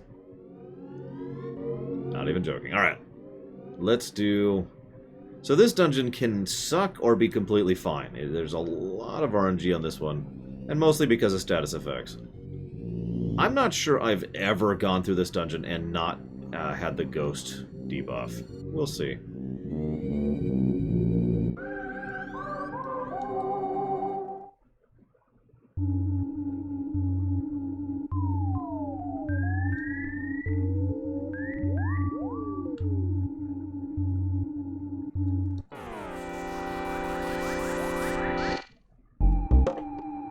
Of course, the first thing I fight is a zombie, a zombie possessor, excuse me.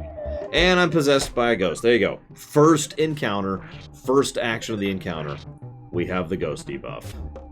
First thing that happens. Like I said, I don't think I've ever gone through here without getting that debuff. So that little guy, he just hangs out with us. He's hard to get rid of, too. He just hangs out with us. he can freeze you, canceling a turn, and he effectively gets an action, an enemy attack action. Yep. Giggle at the ghosty. Sorry.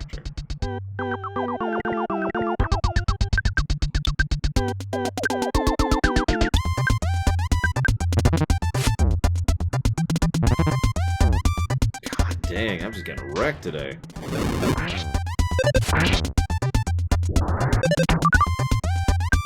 If I can just make it to Saturn Valley, I'll be fine.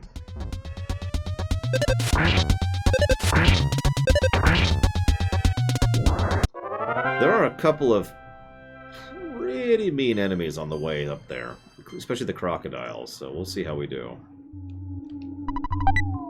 Ta-da! Sorry.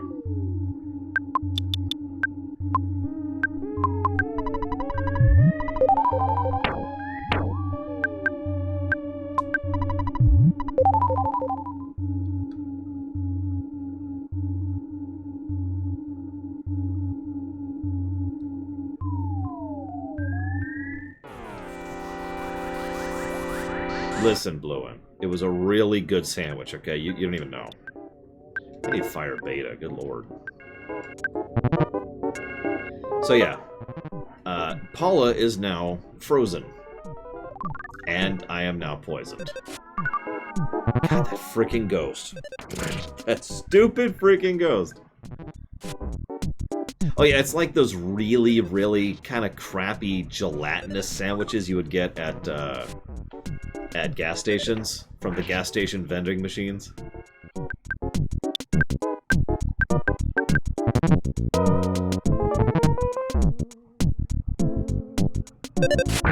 Yeah, I told you we're getting status affected all over the place. You notice we are currently poisoned, which is different from cold. We have a cold. We are possessed, and we got frozen earlier. I think we're actually technically still frozen. I'm gonna go ahead and bring out some mana. This is getting silly.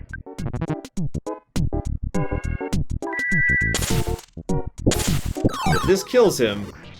Okay, did you see how we lived there? Despite that? Oh my god.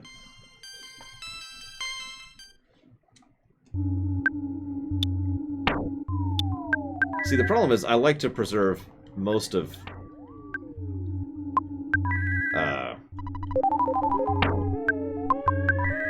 Jesus Christ. Hang on. There we go. I like to preserve most of Ness's mana for healing, because he is our healer. But I can't get rid of the poison. Like, I do not have the ability to get rid of the poison right now.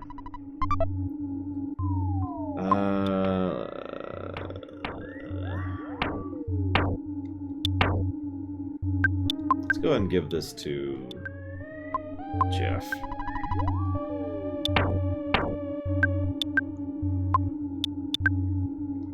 Yeah, it's almost doubling his HP. Yeah, this is poison, not just the cold. This is much worse. And no, you can still see the ghost. See him kind of rotating around there?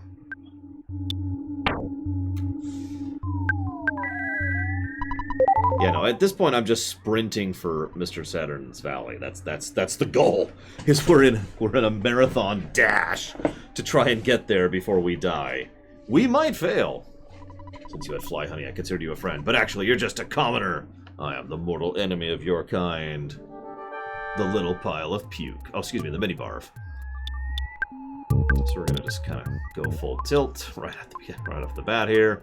And I've been saving bottle rockets for this guy. To my knowledge, it does not, Melkor. But it really sucks here.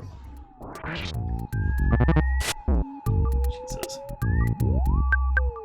Why is her damage doing nothing? I'll go use another bottle rocket. No! Or not. I mean, that's cool. I didn't want to do my biggest damaging attack this round. And we are all now blinded, so that's great. That's wonderful. Oh my god. Alright. don't... Okay.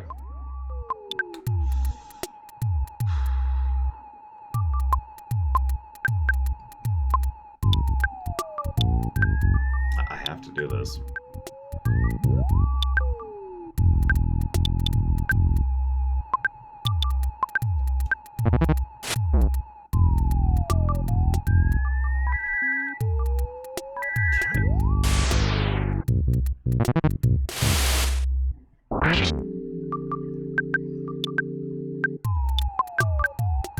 I'm out of bottle rockets.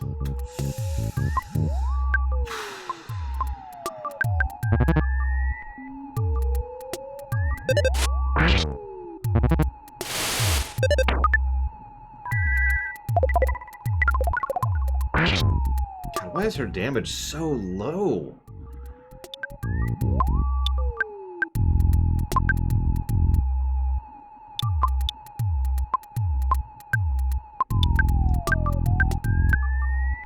Yeah, he doesn't have any healing items either. Oh, thank God. Now we just have to make it to the valley. But at least those are enemies I can either not encounter or whatever. And everyone lived through a mini-boss for once.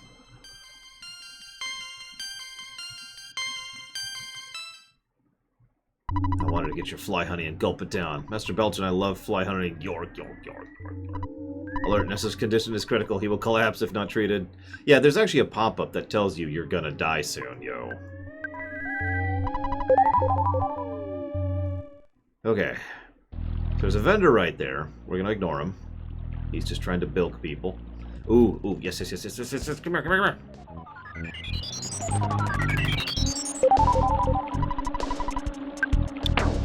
Okay, so let's heal up other people. We should make it now. With that little boost, we're probably gonna make it.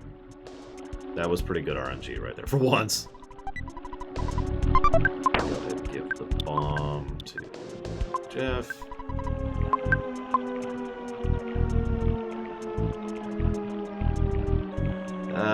Nothing I can do about that one. Oh, that might really suck.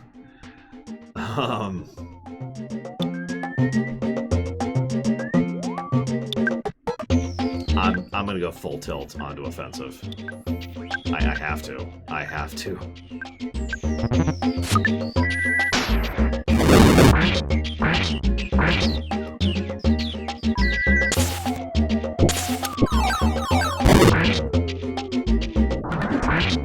Okay, that should do it.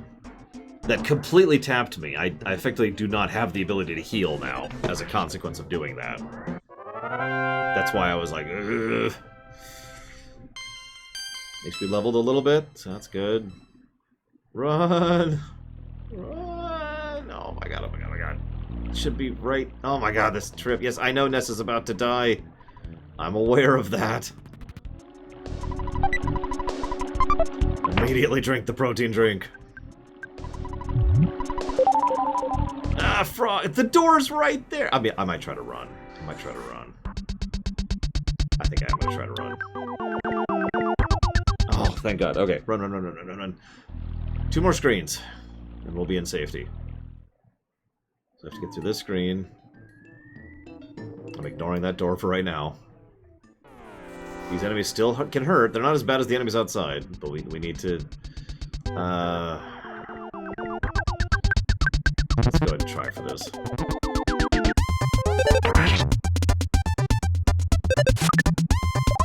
Well, that went astonishingly badly.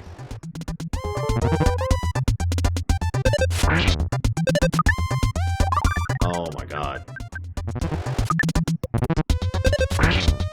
Okay. The next tick of poison will kill Ness. I'm gonna go ahead and blow this here. It is a very small heal, but it's enough to get him to survive that tick there. Come on. And he's dead. But we friggin' made it. God! Okay, first thing, let's just... Heal me.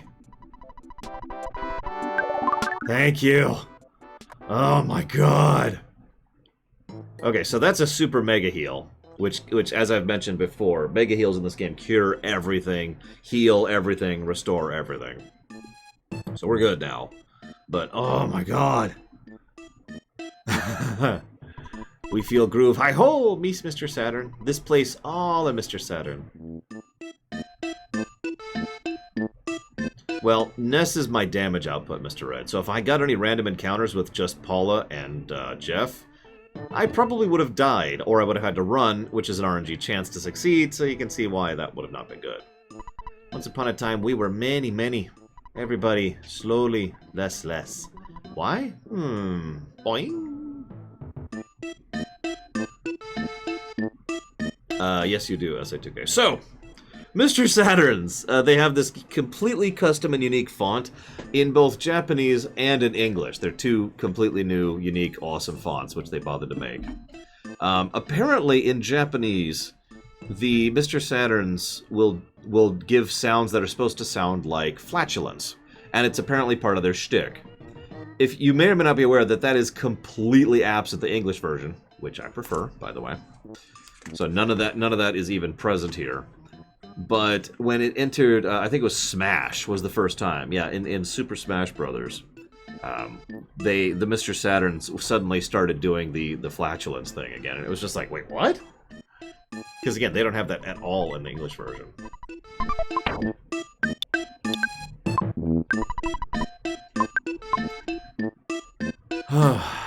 They're very cute. They talk like that. They are specifically supposed to represent innocence, according to Mr. Itoy. And they are brilliant. I mean, this guy has a full mega heal for you as part of the technology he has access to. And we will see the kind of tech they can come up to later as well.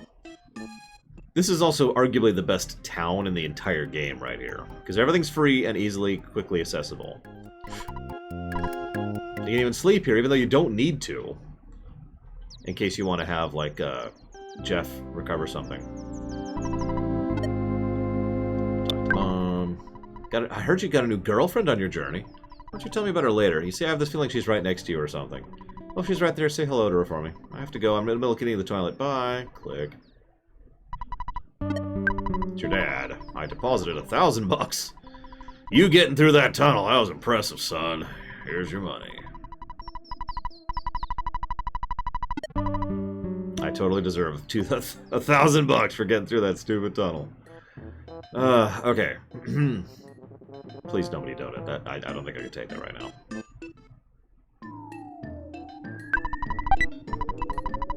So get the pill, which I don't actually care that much about. Protractor, worthless. And a broken spray can. That we will give to him.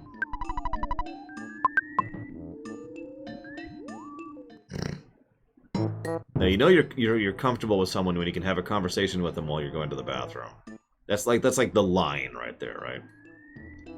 We look like same. I give you special thing. Not now. Zoom. I give you on the way back. Boing. Bye later. Scary, scary guy. Grapefruit Falls. Scary, sick, barfy. Go in. La la la. Ding. Scary. Base. Secret. Base behind Grapefruit Falls. Password? I tell. Belchman say password. Then stand still, wait for 3 minutes. So boing, you have $380, we trade secret herb. So boing, you have $780, we trade Horn of Life. I have no idea why this is here. Yeah, this...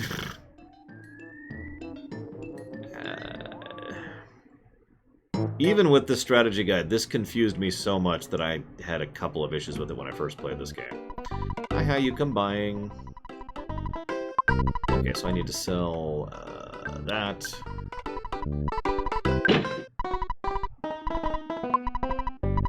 Yes, I sell things at you. Boing. Yes, that's KO me. Anything else, Zoom, I need.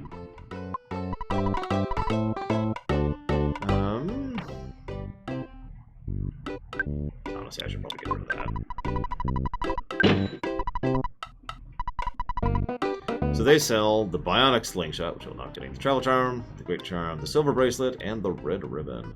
Lots of gear here. Hi, you come buying? I can do all for you. And this guy sells a few things, including some really expensive things.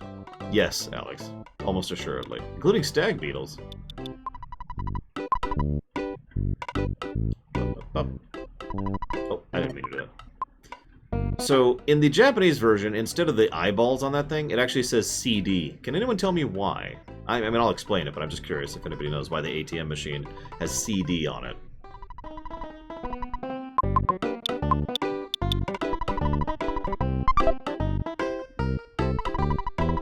Let's go and get some fresh gear.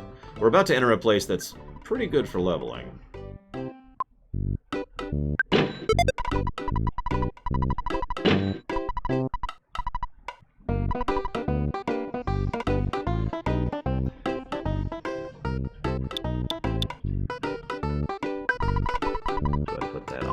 She needs the defense.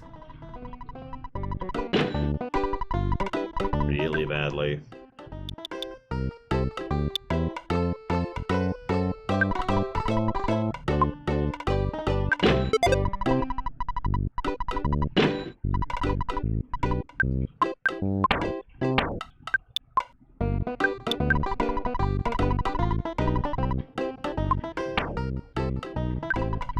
So nobody knows. It actually refers to cash dispenser. Apparently, back in Japan, CD is what they use instead of what we use over here as ATM. That's just the norm over there. You go to the CD machine. I didn't know that until this game. But yeah. Cash dispenser is quite correct.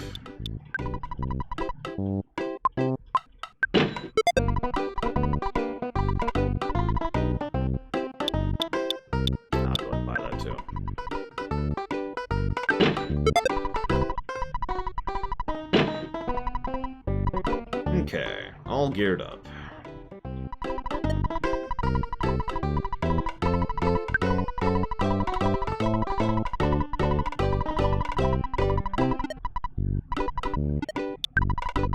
don't hear you. Sound like you're calling from the moon or something. Okay, that's okay. Listen, I gotta get going. I'm trying to get Fleabath, King of Fleabath. Bye, bye, bye, bye.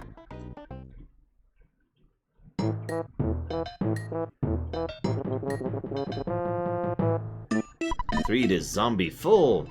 I saw a bad stick behind falls. Zoom. And we can't get up there for some reason.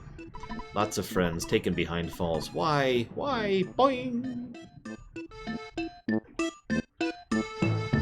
You know what's funny is around where I live, we usually say ATM machine. Shrig.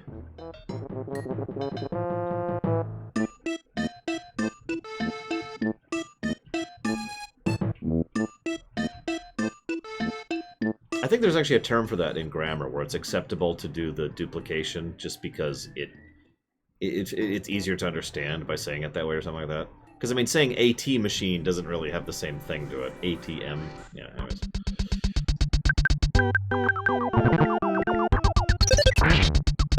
You know, I would have to think about the last time I went to an ATM. It would have been 4 years ago. I had to think about that.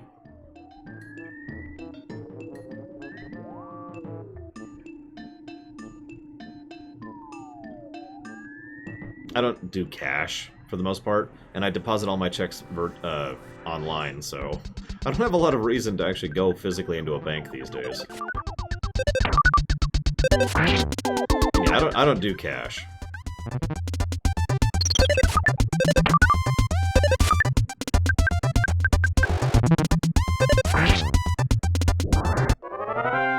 Traffic robots. I like it. Or robots, if you prefer. Oh yeah, I guess I could head up here right now. Oh, I forget if there's something here? Nope, there is. I'll take that and give it to Jeff. Okay, let's go fight a giant pile of garbage, shall we?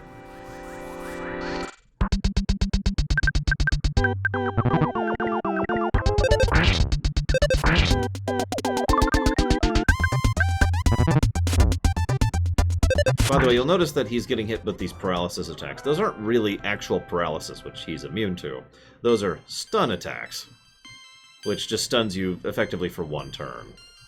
It's like being, it's like flinching in Pokemon, if you're wondering. Okay, so we're gonna do this and hope. Nope! Think we might get away from the croc, though. Yes! So, okay, there you go. You notice that we actually didn't aggro the croc because we got far enough away for it. I was actually doing that on purpose, too, so I'm really happy to pull it off.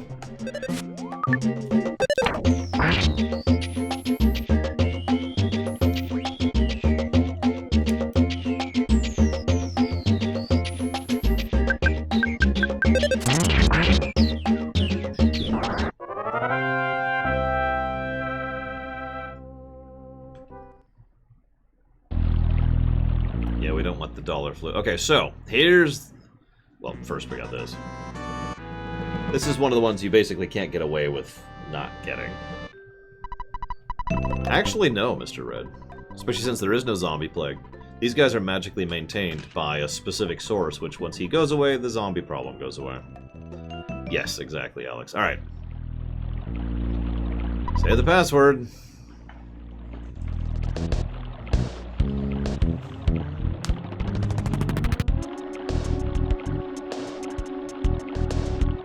Apparently in Japan, it takes about 3 minutes to make instant cup of noodles.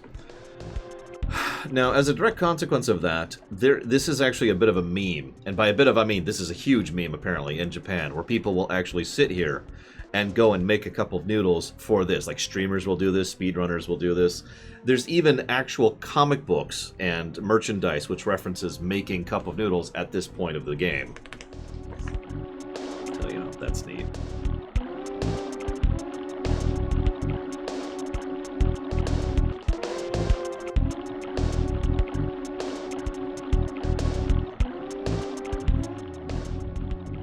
Oh, hey.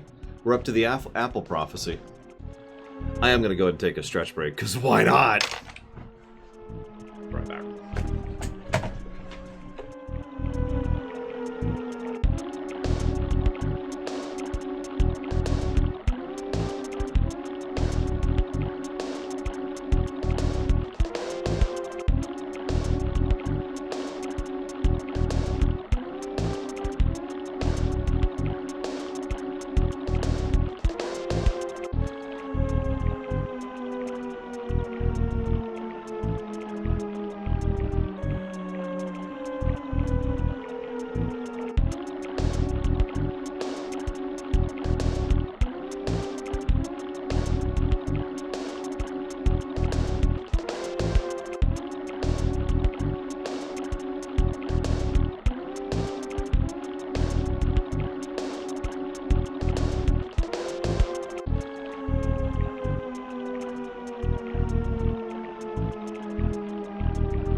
Good song.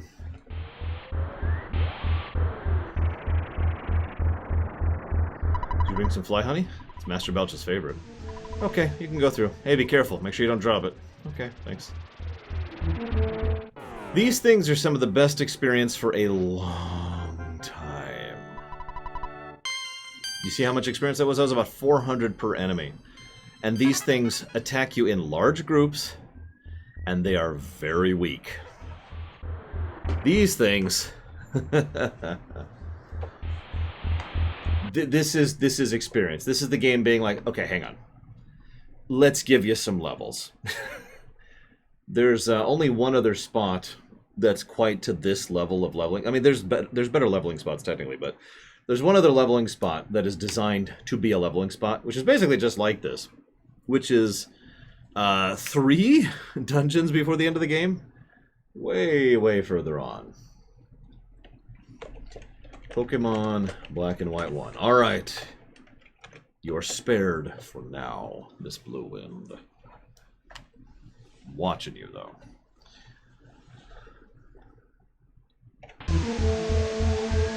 Yeah, this is the Mount Woe. That's a good parallel. Specifically designed to be a leveling spot. There's also a butterfly spot in here, too.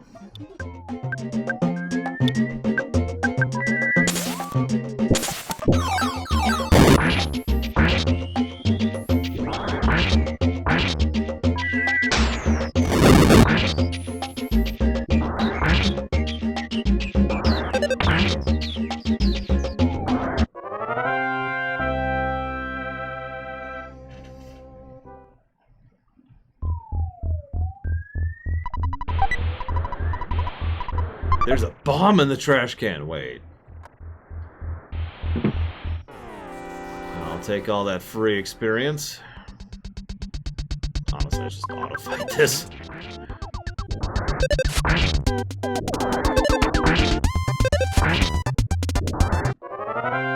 Oh, I bet, Alex. Boom, boom, boom, boom, boom, boom, boom, boom.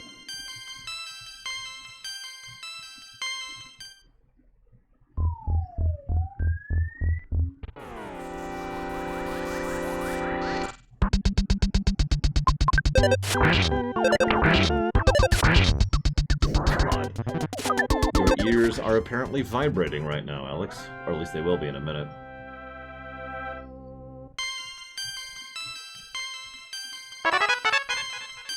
Finally, Fire Beta.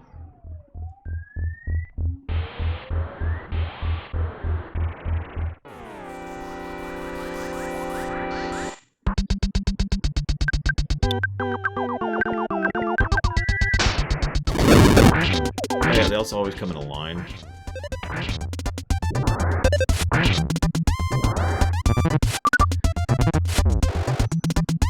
I was actually just debating doing exactly that, SA2K, but in the interest of reviewing, I think I will not. If I really need levels, I have plenty of options to do so. I think I'll just Korean it for right now. See what we get legit, you know? Freeze Gamma is, however, exceptionally useful for the desert area. So that sucks. So yeah, the Mr. Saturns are being enslaved to work on the fly honey factory. It's hard to make the gross sound Master Belch does. I know I can't do it. No controversial stuff, Lord Harriman. No controversial topics. Aw, almost got there in time. No controversial topics. Don't be a dick. No backseating.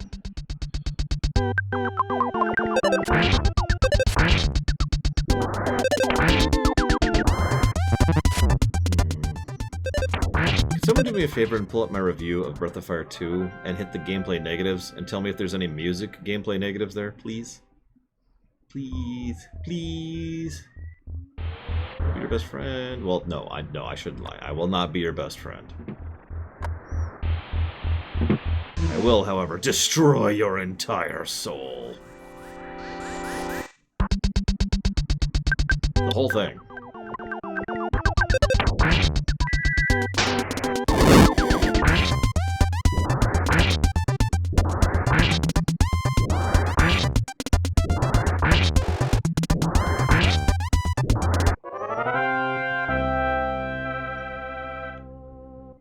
God, yes, nachos, please.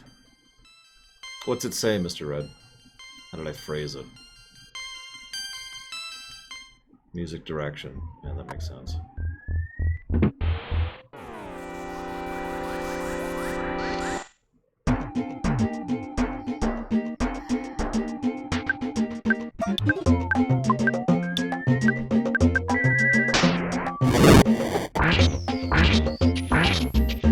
Told you, Justin. Looks like I didn't give a negative for what I thought, though. There's actually a very small number of games that have this negative, and Breath of Fire 2 was one of the first ones that came to my mind. The other one is actually FF4 on the SNES. A problem they fixed when they got to FF6 on the SNES.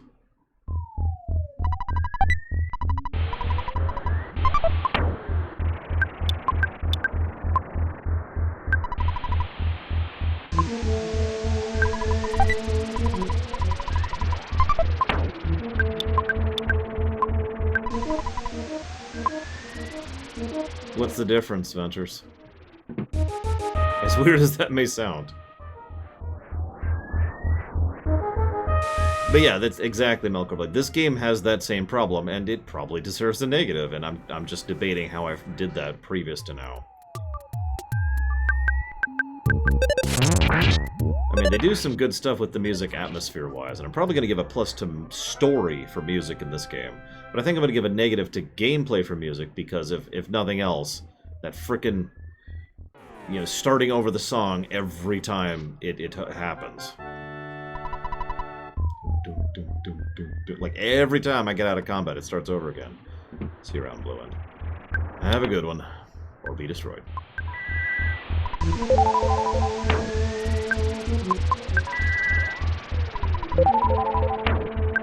So, more power or more versatility? That's a good question. Okay, that's what I decided to do with it. See, that's why I was wondering, because I know we have precedence with that, and I was wondering how much of a negative restarting music is. And admittedly, it's not a huge issue here, but it is an issue, and it does need to be acknowledged, so we will start an aggregate negative for gameplay for restarting music. Because, you know, yeah, really. Hang on, we gotta pause to type this down. Hang on, hang on.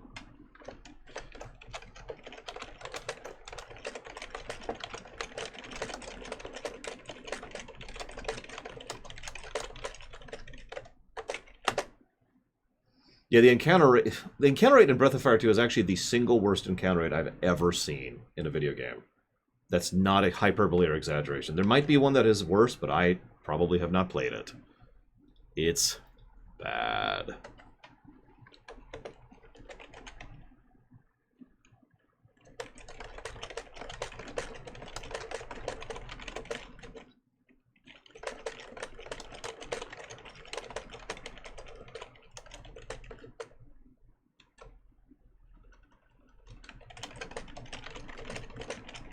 And plus to story for music direction, effectively.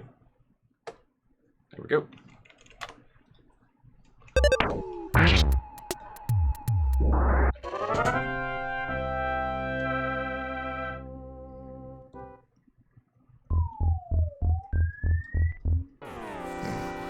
You see what I mean? Dunk, dunk, dunk, dunk, dunk, dunk, dunk, dunk. And then you get into an encounter, which we will then do again in a minute. I'm going to go ahead and blow a fire here.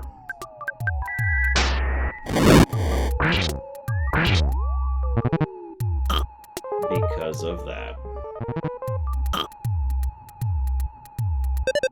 Breath of Fire 2 is a lot better if you have cheats and a walkthrough. And I know that sounds pathetic, but if you have cheats and a walkthrough, Breath of Fire 2 is an enjoyable game. It's kind of the same problem I have with Final Fantasy VIII. If you know what you're doing, you know, if you have a walkthrough or a guide, or you simply know the game well enough, and or you have cheats, then FF8 is a perfectly enjoyable game, but, well, you see the problem.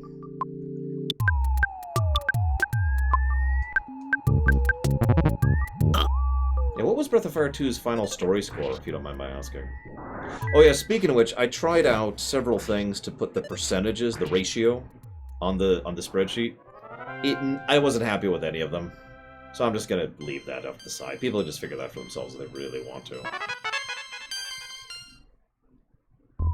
Eating good. Fire bad. Oh, sorry. Alright, boss time. There's several voice acting bits in this game. Okiska is, of course, in the intro. That's Mr. Itoy, recorded without his knowledge. There's humming during the Dungeon Man music, which we'll see later. That's Itoy again. The bird whistling, that's actually done by Yukari Saito, who is the office manager. Venus's voice is done by Etsuko Kawano, who also works at Ape. The meditation sound, which we'll see later, is done by Takashi Watanabe, who also works at Ape. Gaigas has breathing music, or breathing sound effects, which is done by Keiichi Suzuki, who is one of the musicians for this game. And the I Miss You bit during the end credits is also done by Mr. Suzuki. The electric guitar in the intro, that's actually Miyamoto. Mr. Shigeru Miyamoto.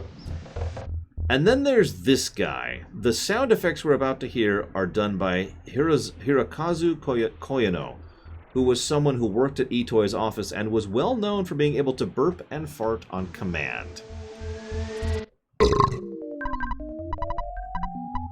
a prophecy a boy will destroy Master Gaigas. You make me laugh so hard. If Master Gaigas is scared of someone, he would have to be worse than the greatest evil. I'll take you down big time, so get ready for the worst fight of your life. Garg, garg, garg. Get ready to feel the pain of true nausea. Come on, let's go.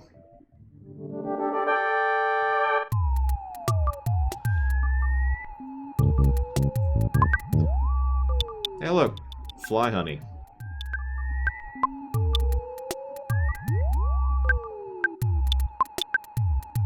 Honestly, I'm not going to waste my bottle rockets on him. So, the way the fly honey works, this is actually funny, because this is effectively a fairly easy boss fight. He's weak to cold, he's weak to being solidified, and if you use the fly honey on him, which you don't have to do, by the way, if you use the fly honey, he has a 50% chance to just lose a turn to eating the fly honey. The next boss is substantially harder than this, as are the next 5. See, he just lost a turn wolfing down fly honey.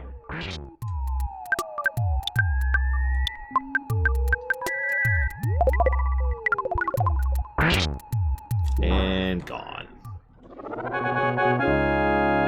I have 2 Melkor, just for fun, you know. Yeah, completely doable. He's not a hard fight, but he is designed to be a joke. He's designed to be here for narration. It looks like it was an even fight, but Master Gaigas has still managed to get the Mani Mani statue into Foreside. But this also helps to emphasize the fact that the Mani Mani statue is specifically a tool of the enemy, which goes along with my headcanon that it's a beacon that they use. The city will soon be in worse condition than living in your own puke. That sounds pretty bad. Suffer, Spanky. Nice guy. I escaped. Zoom. Burp. Boing. Goody. Burp. Do it, Nethrius. Give in to the earthbound side of the Force. You worn down? Ah, boing. Burp. Barf. Pinky. Okay, so for the longest time, I didn't understand this. The point is, we stink after going through there. Wash barf off your body. Apparently, we are just covered in vomit right now, which is really gross. So what we're supposed to do is this. And yes, hard-boiled one. He was in the ads. There we go. Good night, Candyman. Get some good rest. Appreciate. I so happy. Happy, happy zoom. Happy, happy zoom. Happy, happy zoom. Boing, ding, ding. Sorry. Let's do the coffee cutscene.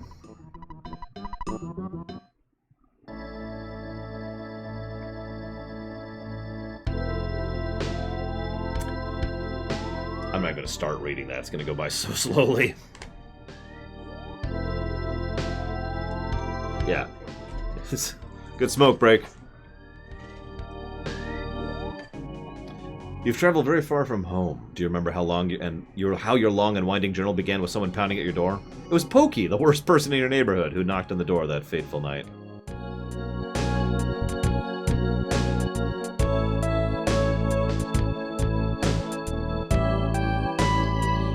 On On your way you have walked, thought, and fought. Yet through all this you have never lost your courage. You have grown steadily stronger, though you have experienced the pain of battle many times.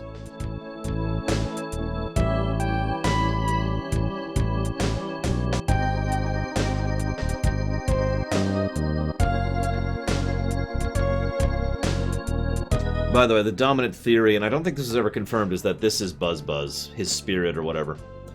You are no longer alone in your adventure. Paula, who is steadfast, kind, and even pretty, is always at your side. Jeff is with you as well. Though he is timid, he came from a distant land to help you. Ness, as you certainly know by now, you are not a regular young man. You have an awesome destiny to fulfill.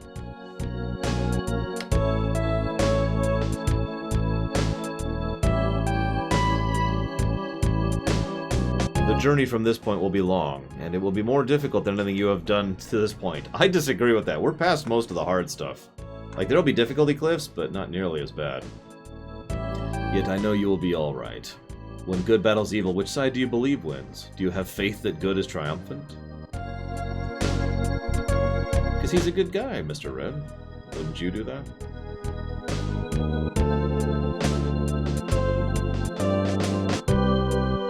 One thing you must never lose is courage. If you believe in the goal you are striving for, you will be courageous. There are many difficult times ahead, but you must keep your sense of humor. Work through the tough situations, and enjoy yourself.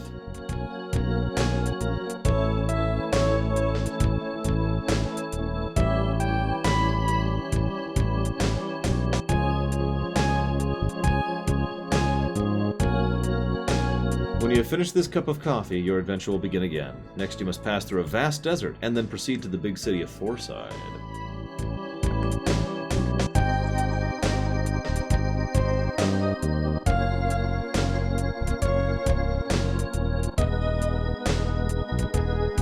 Ness, Paula, Jeff.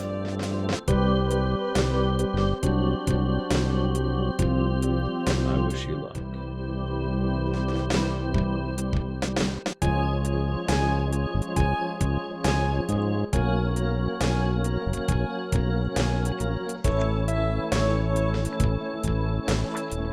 Couple things about that. This is deliberately designed, according to eToy, this is deliberately designed to forcibly pull the player out of the game and remind them the player and Ness are not the same people.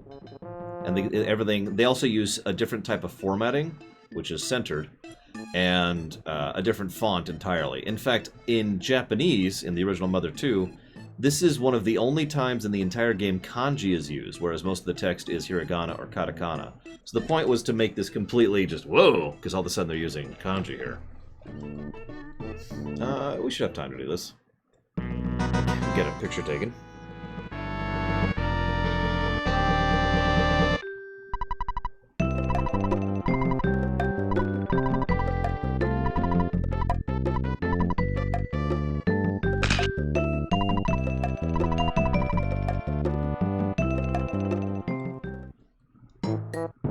Oh, sorry, Fuzzy Pickles. I keep forgetting to do that. Alright, so I don't want to fight anything on this area until we've beaten the boss. This is the smallest Your Sanctuary dungeon in the entire game. I just want to burn through here as quickly as I can. Actually, I want to go save before I do this, just occurred to me. Because I don't want to revert to before I did the Belch factory.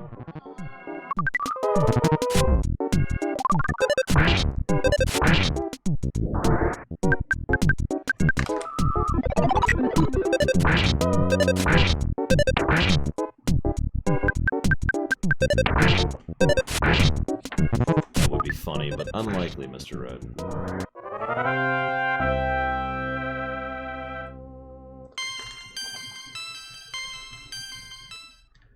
Yeah, this place can be mean, though. And the boss, the Trillionage Sprout, he can cause some issues.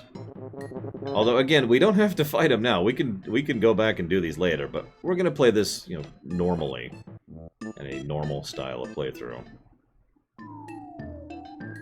Hey, I'm back. Here is present. I hand you a cup of life noodles. I hand you Saturn coin. I know hand you stag beetle. Oh, I tease you. Thank you. You'll see, Alex. You'll see.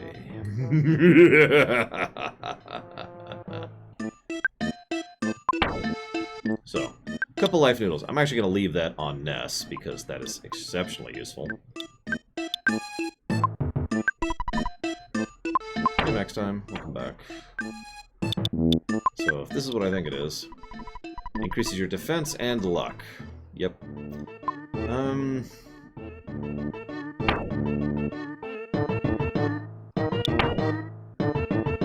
Yeah, let's do that.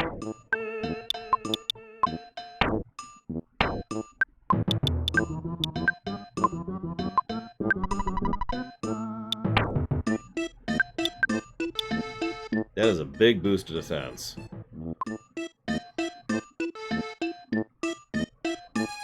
Change my mind, I want to give that to Jeff.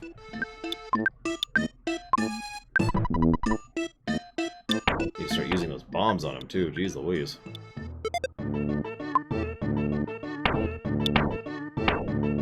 Look at that.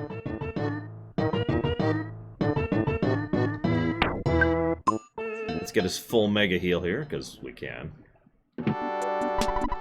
By the way, this is the only Mr. Saturn who isn't named Mr. Saturn. His name is Dr. Saturn. For the longest time, people assumed that all Saturns were male. In Mother 3, they actually specifically referred to a Mr. Saturn that is female. So let me share that. Yeah, we got $4,000 in the bank after going through the puke factory.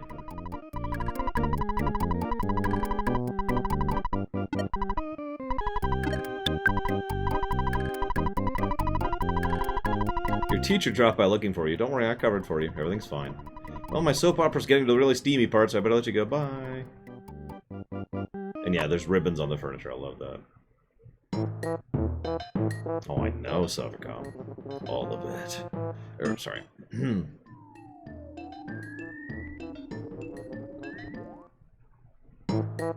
I heard a really... It was intended comedically, but it was an interesting theory once, that our dad in this game, who was never named, it's worth noting, was not Ninten or anything else like that, but rather was Professor Oak from Pokemon. The reasoning was because Professor Oak just somehow always knows when you're trying to do something you shouldn't be able to do. You're not allowed to do that right now, right? And that explains how our dad always knows when we kill what enemy, so he knows how much money to put in the bank. Whoa! Whoa! Whoa! And we are dead! Wow, okay, so yeah, that's why I just saved just now.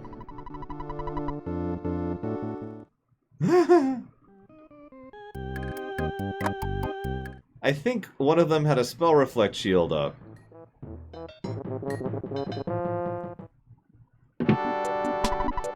Yeah, could you full heal me?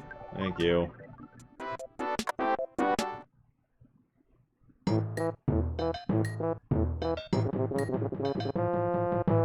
Yeah, as soon as I saw the fire beta come back, it was just like, oh crap, oh crap. And we're dead.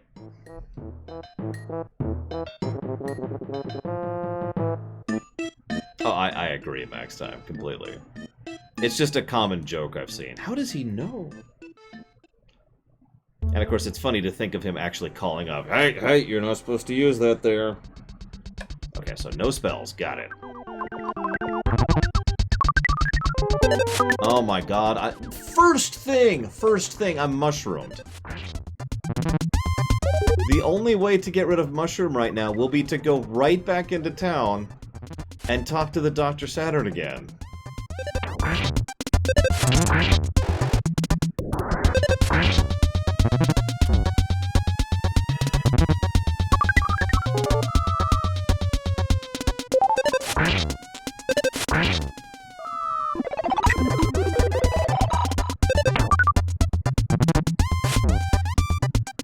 You know, I'm not actually sure, S2K. We'll find out in a minute. Why not? Oh, no, Zobe. I'm anticipating we'll beat this game Monday. Oh my god, we're triple shroomed right now.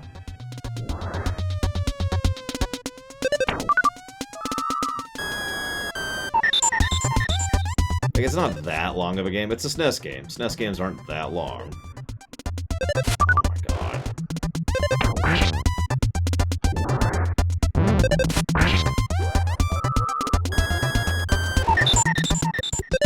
That is the new schedule, Sugar Bell. Thank you for the bits, man. As always. Thank you very much. Do you want those to also go towards... looks like dealer's choice in this case. Penalty for failure, I lose half my money, everyone dies except for me, and I go back to the last point I saved. I don't lose quest progress. That's actually one of the things I like. I lose literal progress, because... Looks like it does, holy crap. I do lose progress, because I do have to go through a dungeon again, for example. Hang on, let's see if we can get an ideal spawn here, shall we?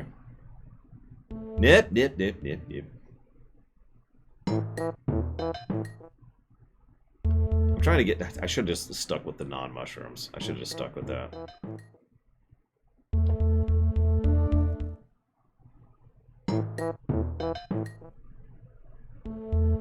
Look at this. I'm getting really bad luck here. Yeah, the money thing can be mean. I usually don't have money issues in this game, but later on I'm going to be... There we go. I'm going to be spending a lot of money on bottle rockets, like several $1,000s per bottle rocket. So... I am certainly going to need it. Why is Paula at 10 health?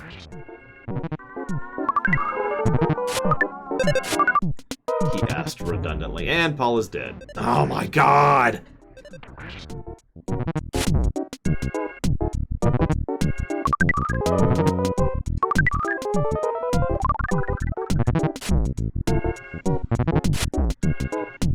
Holy crap, I may not be able to do this tonight. I may have to actually come back.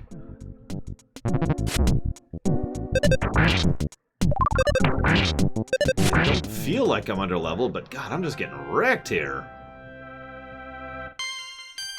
Tempted to just go for it. You know what? Screw it. Let's just go for it. Let's just run.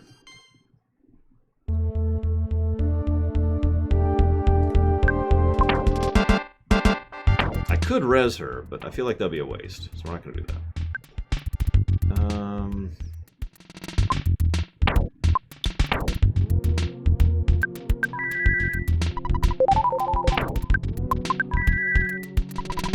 I'll take the ram boobs.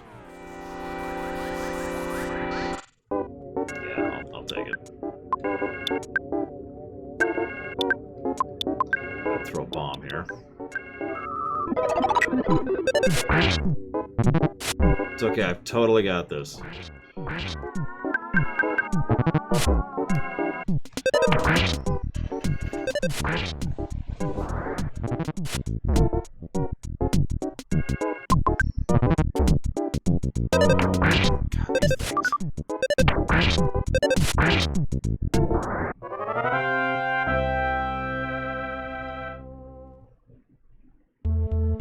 Okay. We have 2 more screens to go through. This is a really small dungeon. I know it doesn't feel that way because we haven't been able to get through 1 screen. Oh, jeez, that's not a good lineup. Let's not do that. Yeah, that's better than the alternative. Let's go for it.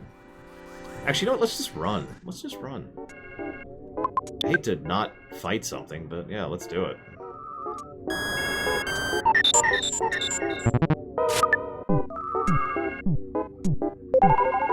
These guys are the support. They rip out your mana. They, like that. They summon more of themselves and they heal.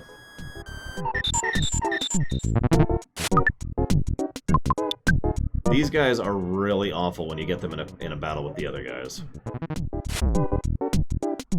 Any of the other guys.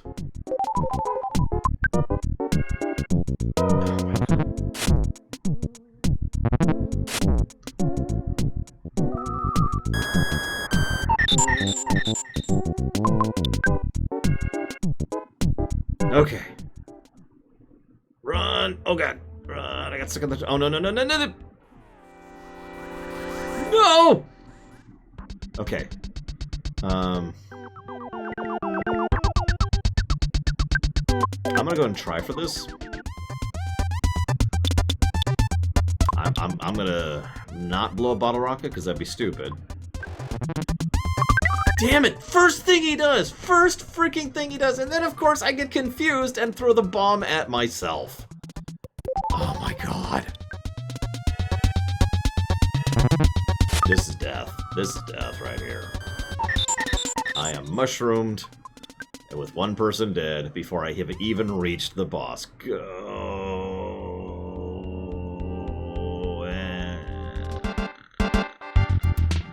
Okay, fine. Honestly, just run. Just run. Just kill Jeff. It'll heal him of his affliction. By the way, these guys buff with protection. Like, it reduces the amount of physical damage they take. All these enemies are pretty well crafted, and they tend to be challenging rather than in ways that aren't just stats. It's just... Yikes, you know? Okay. I do have a res item. I'm so hesitant. There's so few res items in this part of the game. I have no healing items at all. I do have a Psy Caramel. So let's see how we do here.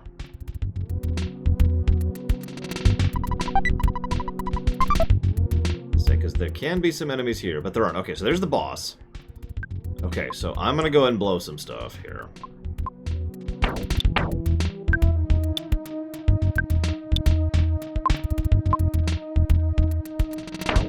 Yeah, I am. Let's go ahead and use the Psy Caramel on me. And then use the Cup of Life Noodles on Paula. Let's heal.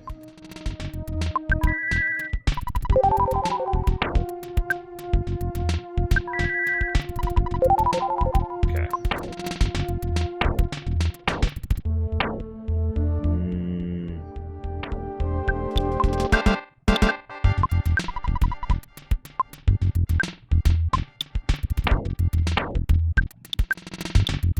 Yeah, it's still probably worth it. I need to boost her freaking defense. Okay, wish me luck. We still have Jeff confused. I can't do anything about that. Yeah, I have one bottle rocket. I'm going to fire it off first round. Because what else am I going to do?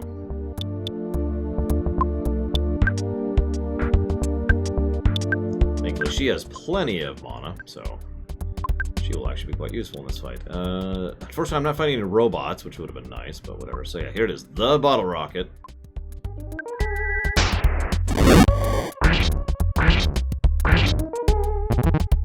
By the way, people are still uncertain as this is supposed to be... What the hell, Jeff? If this is supposed to be Trillion Age or Trillionage Sprout. Take your pick. Please stop attacking Paula. In fact, here. She is so important. Let's just max her HP out here.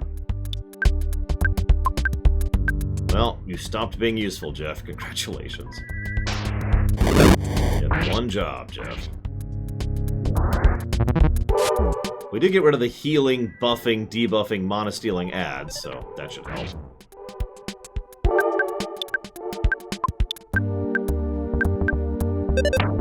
Jeff is attacking himself, because he's got a mushroom on his head. Yeah, Jeff might actually die, and honestly, that might be a good thing at this point. In fact, yeah, let's just have him defend, honestly.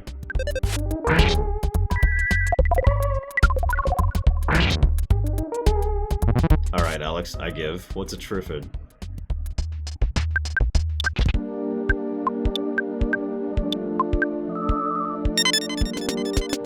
Oh, that's really bad. Yep. Okay, so Paula just killed herself. And my main damager is blind. Wow, that was really bad RNG. That was horrifically bad RNG right there. Okay.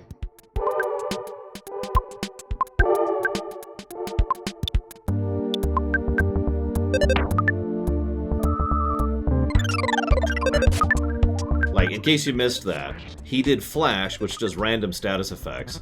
The status effect was Confuse, it randomly decided to confuse, and then she decided to target herself. That's how many layers of dice rolls that I just had to go through for that to happen. At this point, I'm just whatever. This is just auto attack. Oh my god.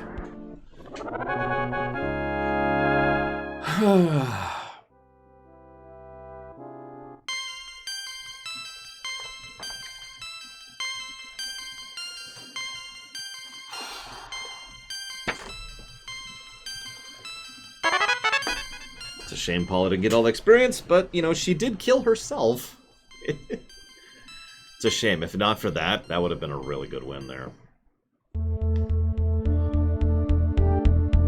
I mean, comparing this to, like, Pokemon is day and night, Melkor. Yeah, Paula has yet to live through one of these, hasn't she? God. I mean, this is only the second one.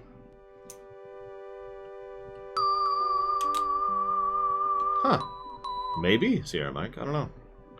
I admittedly don't know. I am a failure.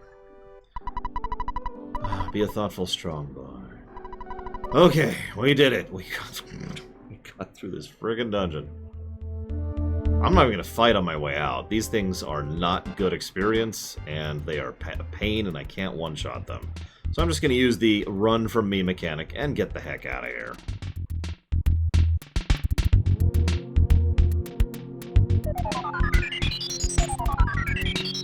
Which is yet another reason why that mechanic is so awesome, by the way. No. Get out of the way. Get out of the way. Go away. Thank you. No. You stay over there, you ran boob. Oh, jeez. Look at this. Look at this. No. Go up. Go up. Go up. Okay. Look at this. Okay. Yes, Mr. Red. As soon as you kill the boss, all the enemies in the dungeon run from you.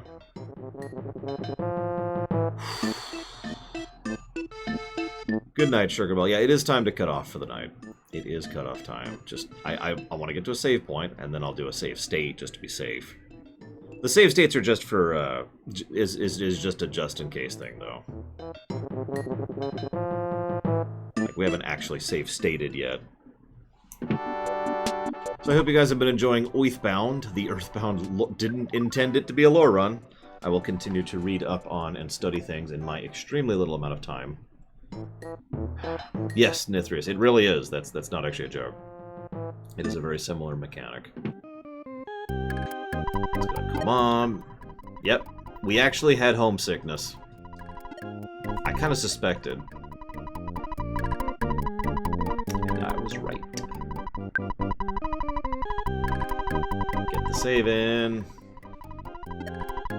And a backup save state, or 3 or 8. There we go. Tomorrow, 9 a.m. Eastern Standard Time, we will continue. And I do hope to see you there as we'll hit the desert and Foresight, and we'll get a ways in. This is not a super long game. I mean, in terms of the book, to give you an idea, this is how far through the book we are. So you can kind of get a vibe for it. Either way.